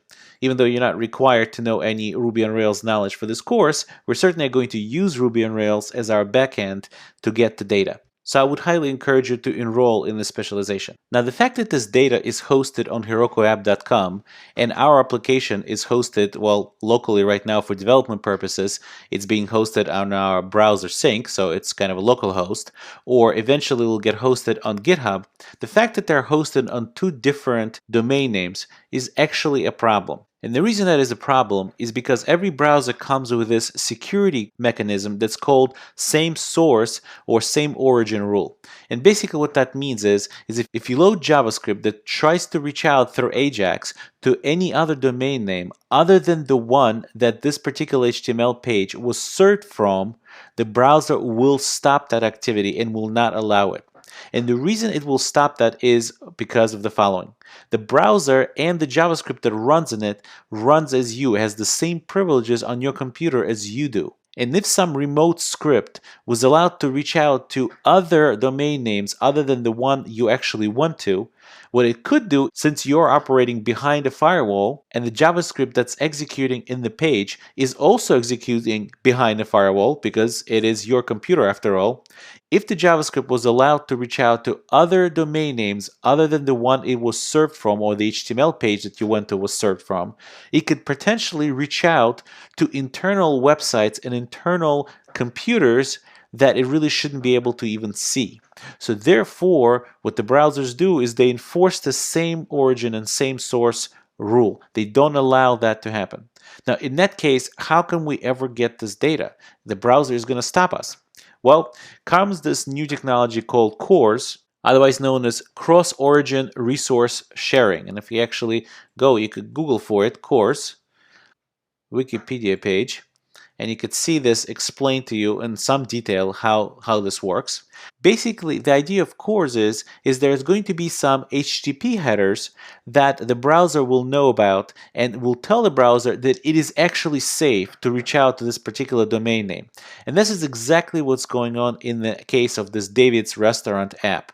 It is actually communicating back to our browser and sending those HTTP headers, telling us that even though you really usually shouldn't be able to reach out with your JavaScript anywhere else, you're allowed to reach out to me and it is a safe thing to do. So that's point number one. That is how we're going to be able to get our data from our server that is going to be hosted somewhere other than Heroku or even just locally through browser sync to this Heroku app that is going to grab our data. That's point number one.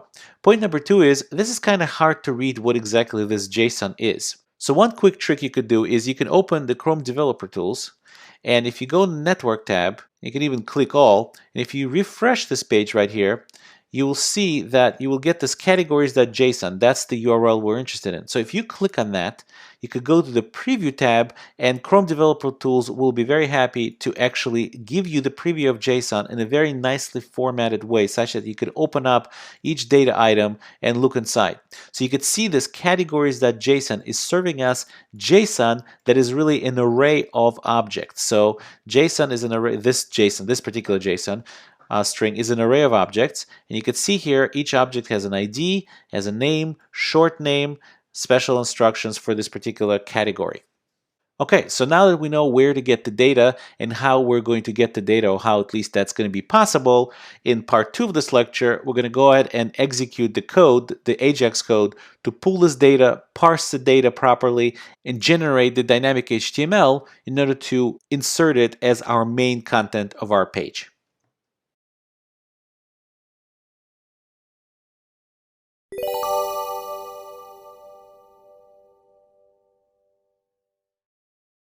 Okay, so in part 1 of this lecture, we spoke about CORS, the cross-origin resource sharing, and we spoke about where we're going to get the data. That is, we have a Heroku deployed app that is going to serve as JSON with the data that we need.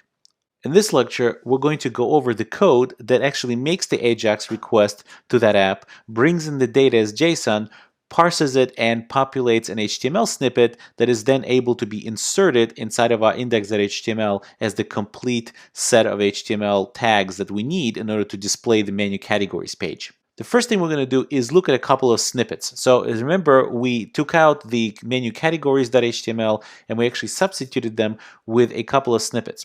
And I separated the menu categories page into 2 snippets. One is categories title snippet.html. And all it is just a heading of that particular page. Remember, the heading 2 is kind of the subheading already, and it's just going to say menu categories. And the reason I separated that is if you look at category snippet.html, it only has one category, or HTML for just one category. And the reason that is because as we get an array of these categories, we're going to loop over that array, and every time we get a category with this information, we're going to want to populate this little snippet and then make a copy of it and then insert it and keep building up our HTML. So this is what this snippet is about. This is really something that is more like a template. And if you look closely, I placed these what they call mustache, or these double curly braces that have properties that I'm going to want to insert into this HTML. And there are actually many libraries out there that do this very, very well. But since we don't want to introduce more and more libraries to this course, we're going to just stick to a very simple approach, as we're going to have a string, which is this HTML, and we're going to look for this particular string inside of it using the property names and substitute this property name with the actual value. So every time through the loop, we're going to grab these values and substitute these particular property name placeholders, if you will, into the HTML so we can get the real data. So you can see here what I'm doing is in every single menu category, I'm going to create this onClick event, and I'm going to call this DC David Choose load menu items. Well, we're not really going to write load menu items in this lecture yet, but we're going to prep it right now anyway. And what we need here is the short name of our particular category. And if you take a look at the data that we have here, let's open up this again and refresh so we could take a look at the actual data. So if you look at the data here, we have this short name for each category that is going to be very important because we're going to use that to pull out other data from the app. So let's go back to the code editor, and basically that's what it is. It's really nothing more than that. And we have obviously several different properties here that are the same because they show up in different places of the same snippet. Let's go to script.js and see how we're accomplishing that. So first of all, we have some more URLs to deal with, and here I declare them here at the top. One is all categories URL. Well, that's the URL where you could get the JSON from our server-side app that will return all the categories that we have in our menu as a JSON string. And we have a couple of URLs that are just paths to our snippets. One is the categories title snippet, and the other one is the category single snippet.html. The insert HTML you've seen before, showing show loading you've seen before as well. One you haven't seen yet is insert property. Well, remember this snippet right here, category snippet.html. Somehow we're going to grab this as a string, right? We're going to grab that using Ajax request, and then we have this entire HTML as a string. Well, we need to then substitute every property that has these mustache or curly braces around, double curly braces around it. We need to substitute it with a value.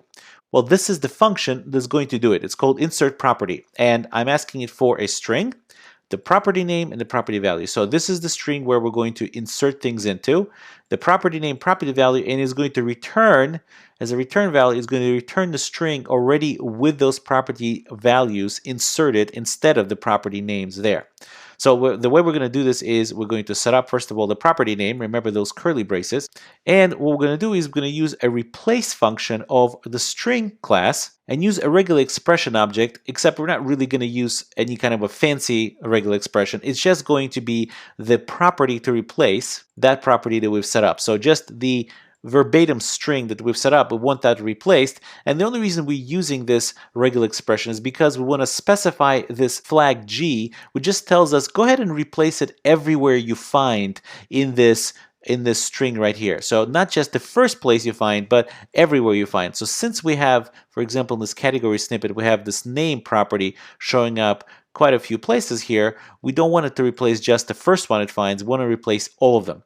And here's the property value with which you should replace that particular string. Once we're done with that, we return the string and we're good to go. So this is how we're going to take the string, the snippet, and we're going to populate it with property values. Okay, so scrolling on down, we have the Ajax send request that is for the main content that we've seen before. And here's our load menu categories function that is going to get triggered in order to pull all these categories into the page. So the way we're doing it is, again, we're first going to show our loading icon. And usually on these sites, the server is going to be fast enough that you're probably not even going to notice that loading icon kind of flashing and going away. But if the sites get a little slower or the data comes back a little slower, you will eventually see it. And we're making our Ajax request afterwards, and we're using our all categories URL. That's the URL to our Heroku app. And we're passing build and show categories HTML. That is a value of a function that is defined actually right here. And since we don't really need the true right here, it is default, which is going to go ahead and leave it off, which means that this function right here will get categories, we'll get whatever that is the first argument in the function is. It's going to be an object that is converted from the JSON string. So it's going to be a full-blown object. So once this Ajax call is done and this function is called, we end up here. But we're not done with Ajax just yet, right? First, we need to go ahead and request the categories title HTML. That is that snippet from HTML that just gets the category. And we need that string in order to append it to the rest of it. So once we get that string, we really are not ready to do much with it yet. We need to make yet another Ajax request, and notice that that Ajax request is sitting inside of this one because it only makes sense to make the second one when the first one is actually over and we're in the context such that we could grab the result of the first one. So there it is. So technically speaking, this would be the third Ajax request we're making. And we're making that request to get the category HTML. And that's that snippet, category snippet.html. And once we're done, we have all three pieces of data that we need. We have the categories object that lists all the categories. We have the title of the page, the snippet of the title of the page as a string. And we have a single category HTML snippet that we can now use. So all we need to do now is maybe call some function like build categories view HTML. So now we're actually building the view, pass it the categories object, pass it our title snippet, and pass it our actual category snippet. And we're going to go ahead and build that view, store it inside a variable, and once we're done with that, and that is a synchronous call, there's nothing asynchronous about this, it's just synchronous call, we're going to use our insert HTML to place it inside the element with ID main content, and there's that string that we're placing inside of it. And notice both Ajax calls, this one and this one, both pass false because we don't want the Ajax utility to try to process our snippet, our HTML snippets, as JSON. So let's go ahead and take a look at this build categories view HTML. Well, it's a pretty simple function. It goes ahead and builds up our final HTML snippet by grabbing the categories first. Remember, we need to put that whole thing into a row. So remember that section piece is not really here anymore because it only comes once, and there's a whole bunch of these that is supposed to happen. So that is what's happening here. We're inserting a section with a class row, and then we're looping over our categories object. And every time we pull out the name, the short name, and all we're doing then is just insert property. Remember that insert property function we discussed? Well, this is where it's coming very handy. We insert property, and every place where there's a name property inside our snippet, it gets replaced with the value name. Same for short name. Finally, we're done, and we're looping over this every single time. And notice that every time we're copying the category HTML, that's that snippet that has the properties in it, into HTML, which means we're separating. Remember the pass by value, pass by reference? Well, this is copy by value, which means this is a copy that is not connected to this anymore. So every time through the loop, we get a new copy of it right here, and then we can insert the new values to it once again. And once we're done, we just return our final HTML that's built up. We close the section tag, and then it goes back right here what we spoke about before, and that just inserts that inside our main content. And that's how we get to this place right here, where when we go to the front page and click on this menu, it executes a function that pulls in all of this right here into our page.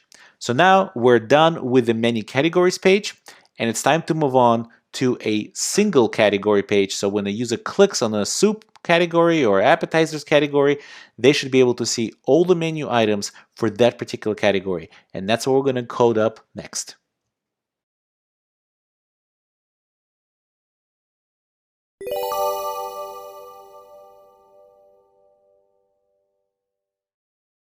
In the previous lecture, we populated our menu categories page dynamically from the server, pulling the data for our menu categories page from the Heroku app that is implemented in Ruby on Rails. In this lecture, we're going to do something very similar, but this time we're going to pull the specific category and all the menu items for that specific category. Right now I'm looking at category snippet.html, which is located in lecture 62 folder in the after folder.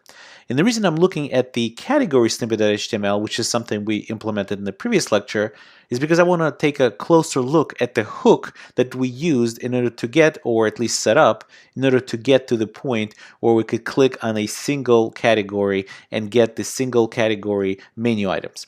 Well, the hook is right here. It's on click, and we're saying DC or $DC load menu items, and we're putting in this short name right here.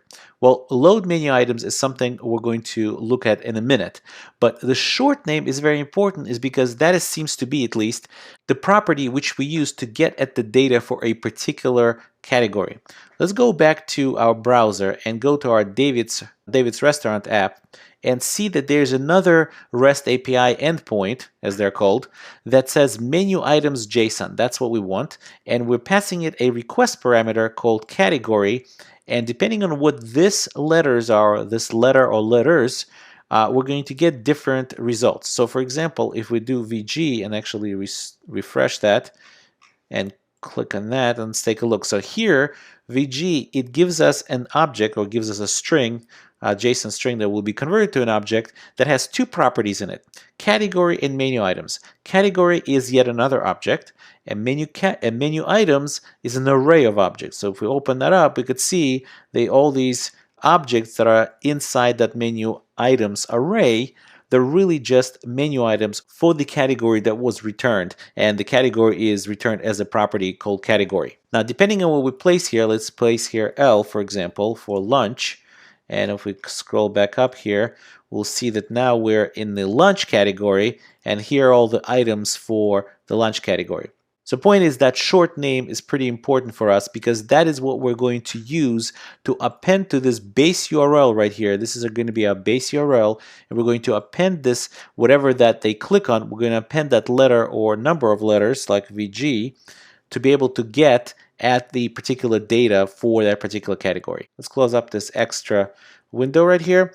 Let's go back to our code editor And let's take a look, let's close this snippet and take a look at the couple of snippets that we're going to use for this. Number one is menu items title HTML. And since I have this implemented already, let's actually take a look at the end result. So if we're in the front page and we click on our menu item here, or menu tile, we'll get to our menu categories page, and if we click on, let's say, lunch, we'll get to our specific menu category, which is lunch menu.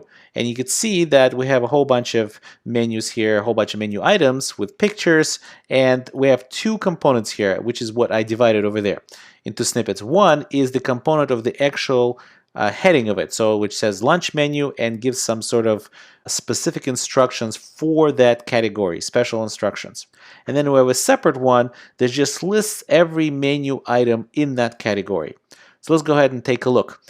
Here is the menu items title. You can see here we're going to say whatever the menu name is, menu, like lunch menu or vegetable menu or something like that.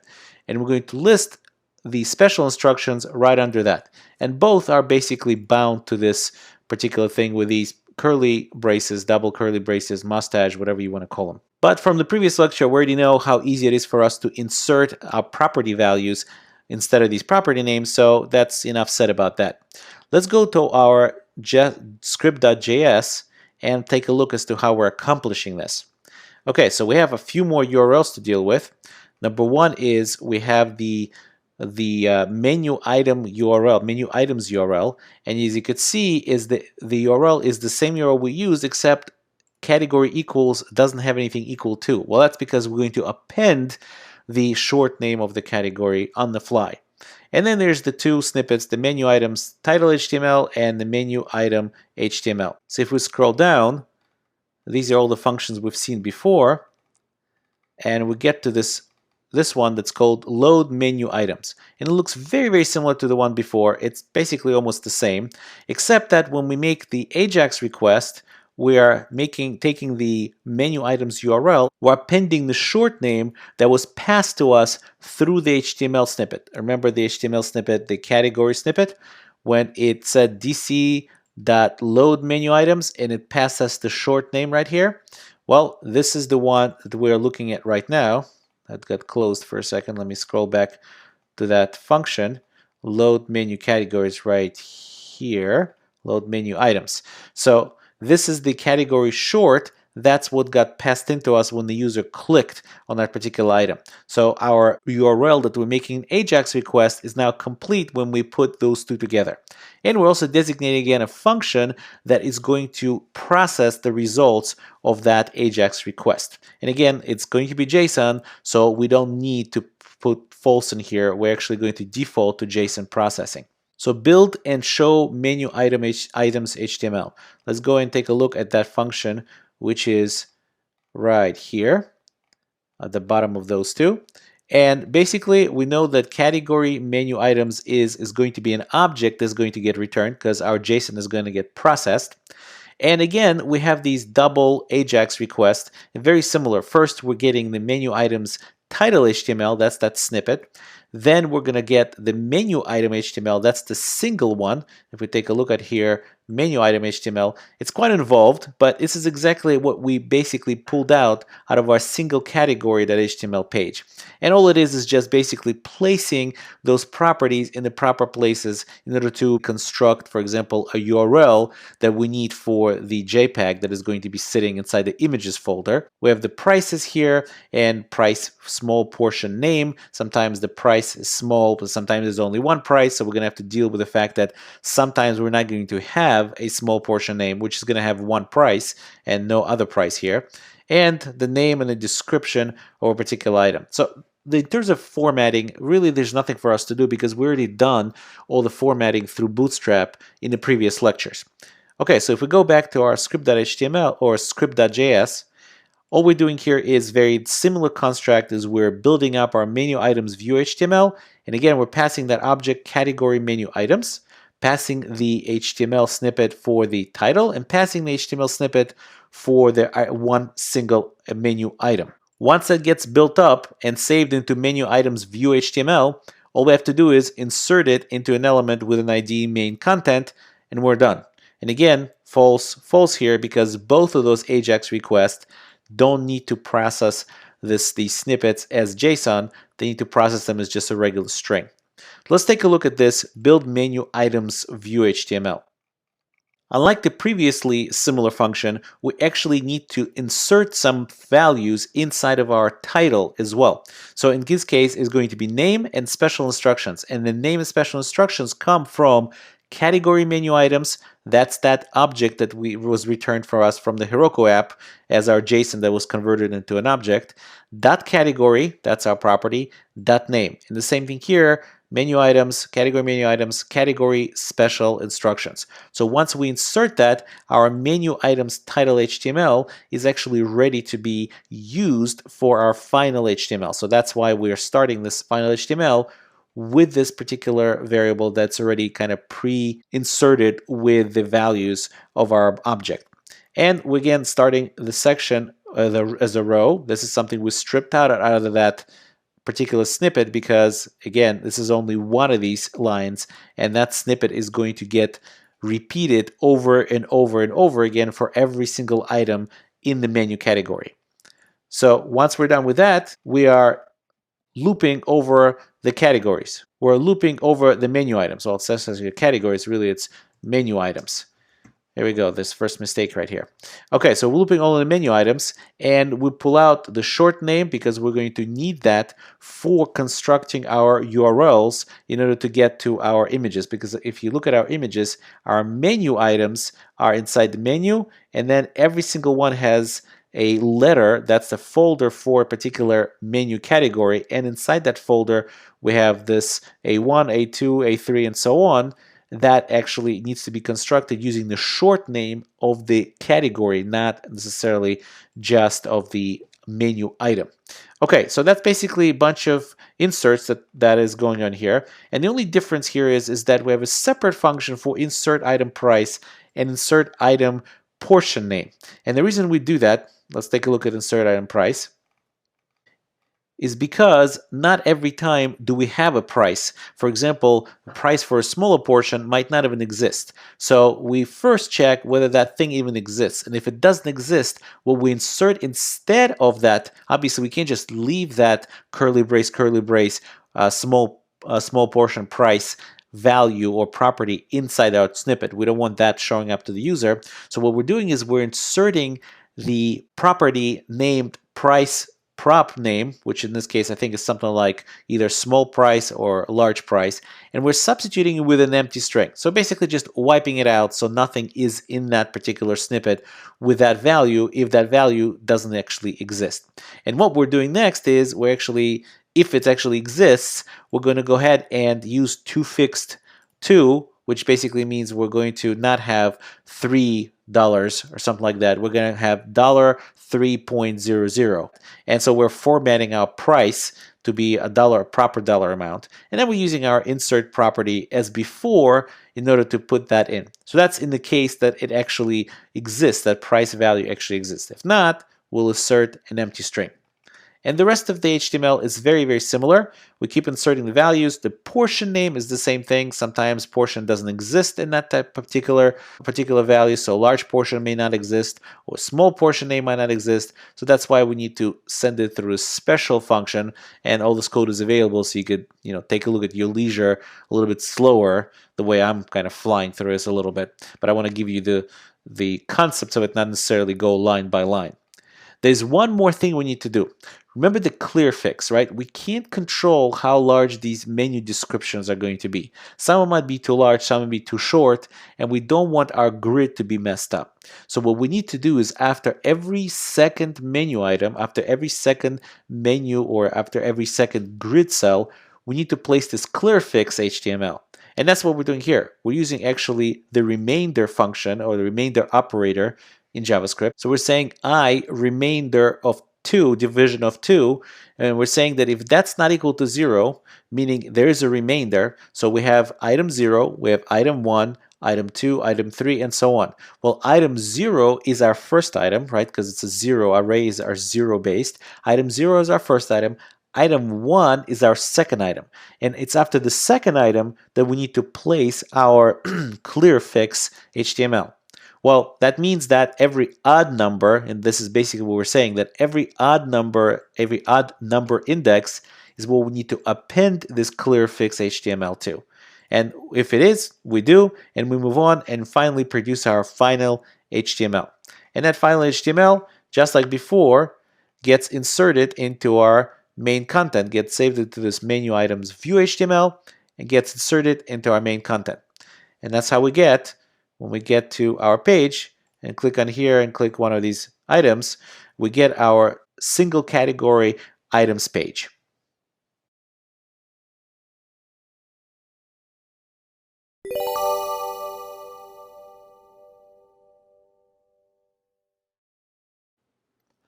In the previous lecture, we pretty much completed our David Choose China Bistro website, except for one small thing.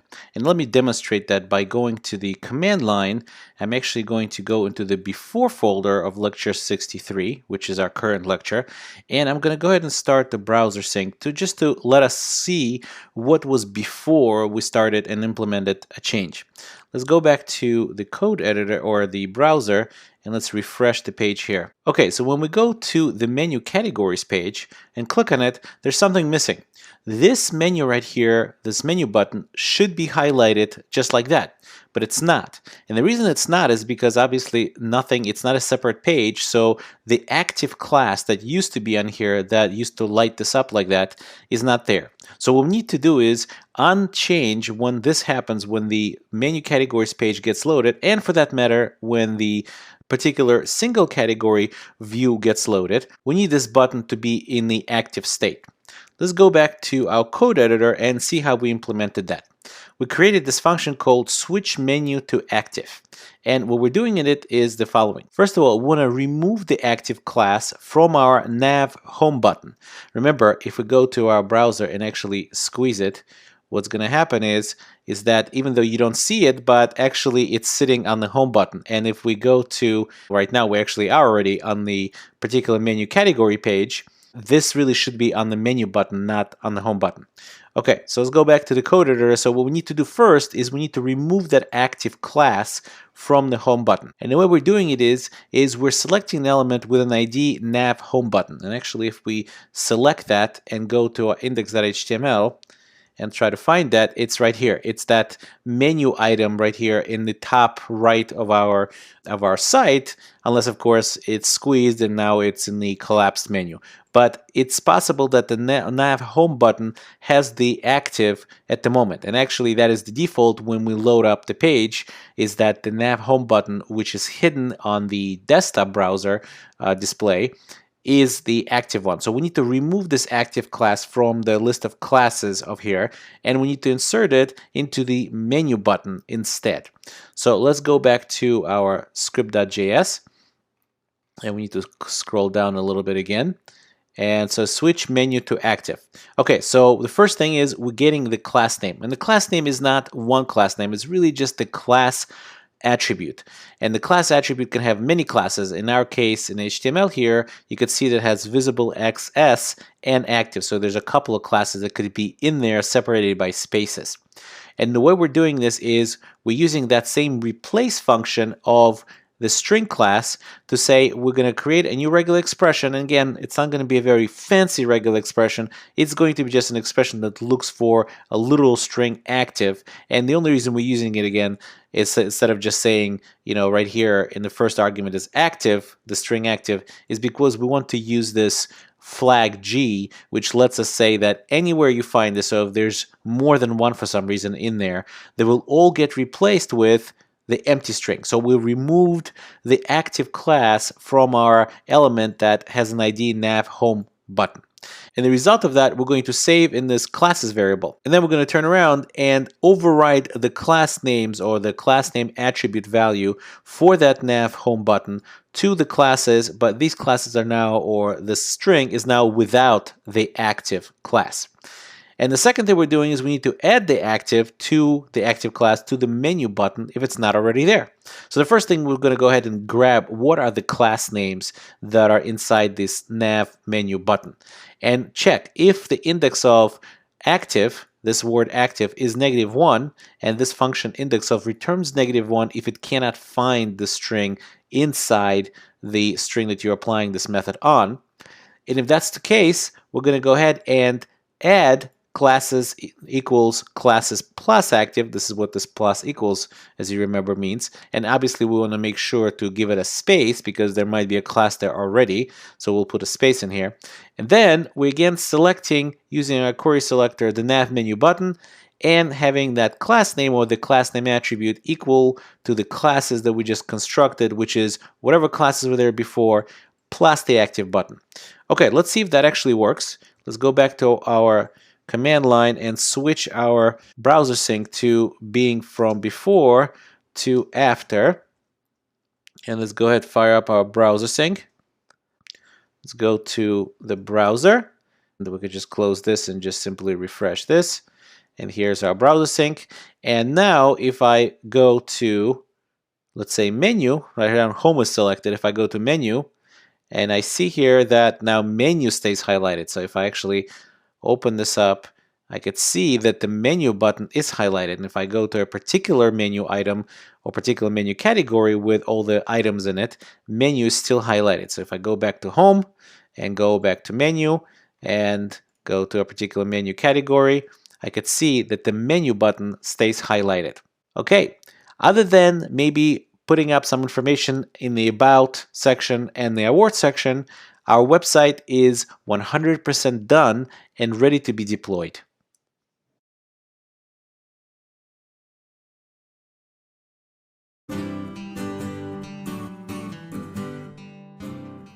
You've made it. You've completed the course. Congratulations and thank you for sticking with me through this journey. I hope you enjoyed it and learned a ton. So where do you go from here? If I may suggest the next course in this specialization, which is single-page web applications with AngularJS. Angular, which is backed by Google, is one of the most popular front-end frameworks today, and there's a reason for that. You can accomplish so much functionality with so little code. So check out the course and enroll. The entire Johns Hopkins team worked very hard to produce this course and deliver it to you in the best way possible. So if you like the course, I'd like to ask you to take a few minutes of your time and give this course a 5-star rating. It would mean a lot to us. Finally, keep in touch. Follow me on Twitter, connect on LinkedIn, and join a special Facebook page we created just for the front-end courses of this specialization. The links to all of these things are below this video. Thank you for watching, and all the best to you.